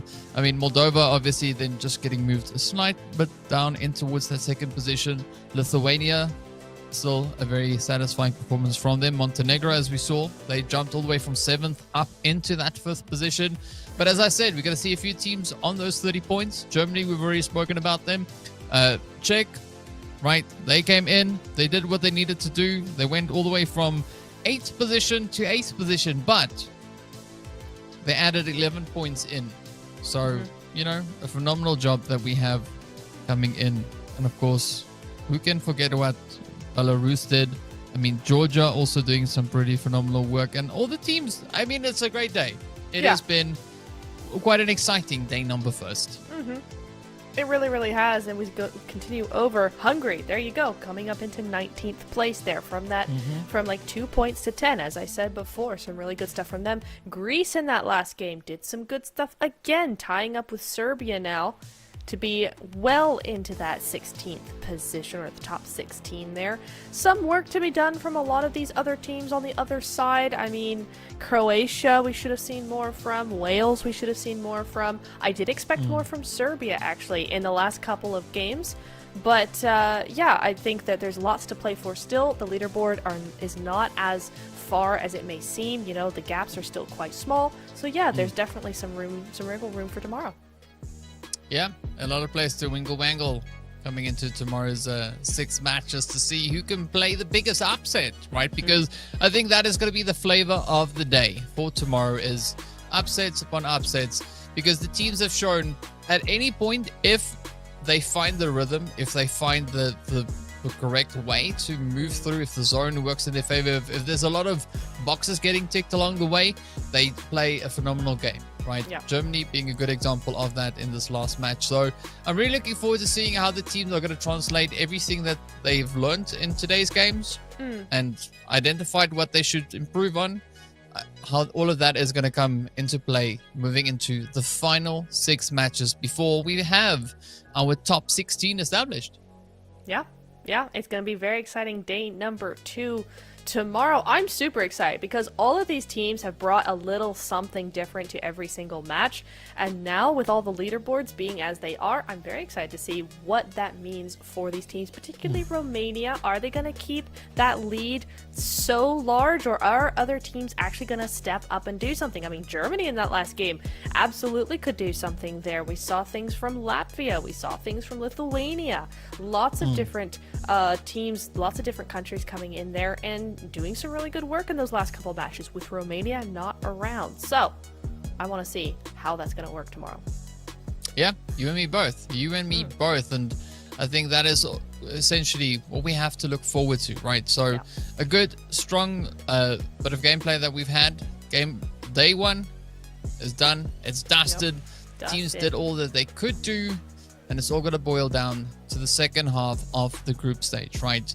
I think tomorrow the first match is going to be a very exciting one, a slightly hairy one as well, because especially the teams from Group A and B that are going to be stepping onto the field first, they're going to come in with like a new breath, right? They are going to be ready for the action, and I'm ready to see what they're going to be doing. So, yeah, if you want to drop your last few predictions as to who you think is going to take the overall thing. I know it's a bit early, but hey, you know, we still have a bit more to go. We've got the final bit of group stage tomorrow.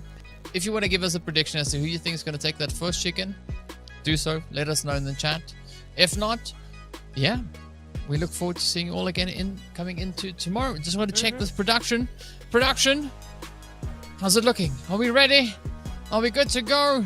Are we gonna fly? Not yet. We'll find out soon. But in the meantime, I want to commend our teams. An absolutely amazing day. I know day 2 is going to be even crazier. So to be sure that you don't miss out on any of the action, if you've not hit the subscribe button down below, do so. If you're watching us on Facebook, follow. Make sure you are here when we get back into the action for the final day of group stage coming in tomorrow. Same time, same place, and even more crazy PUBG mobile action. Until then, have a good night and see you all later.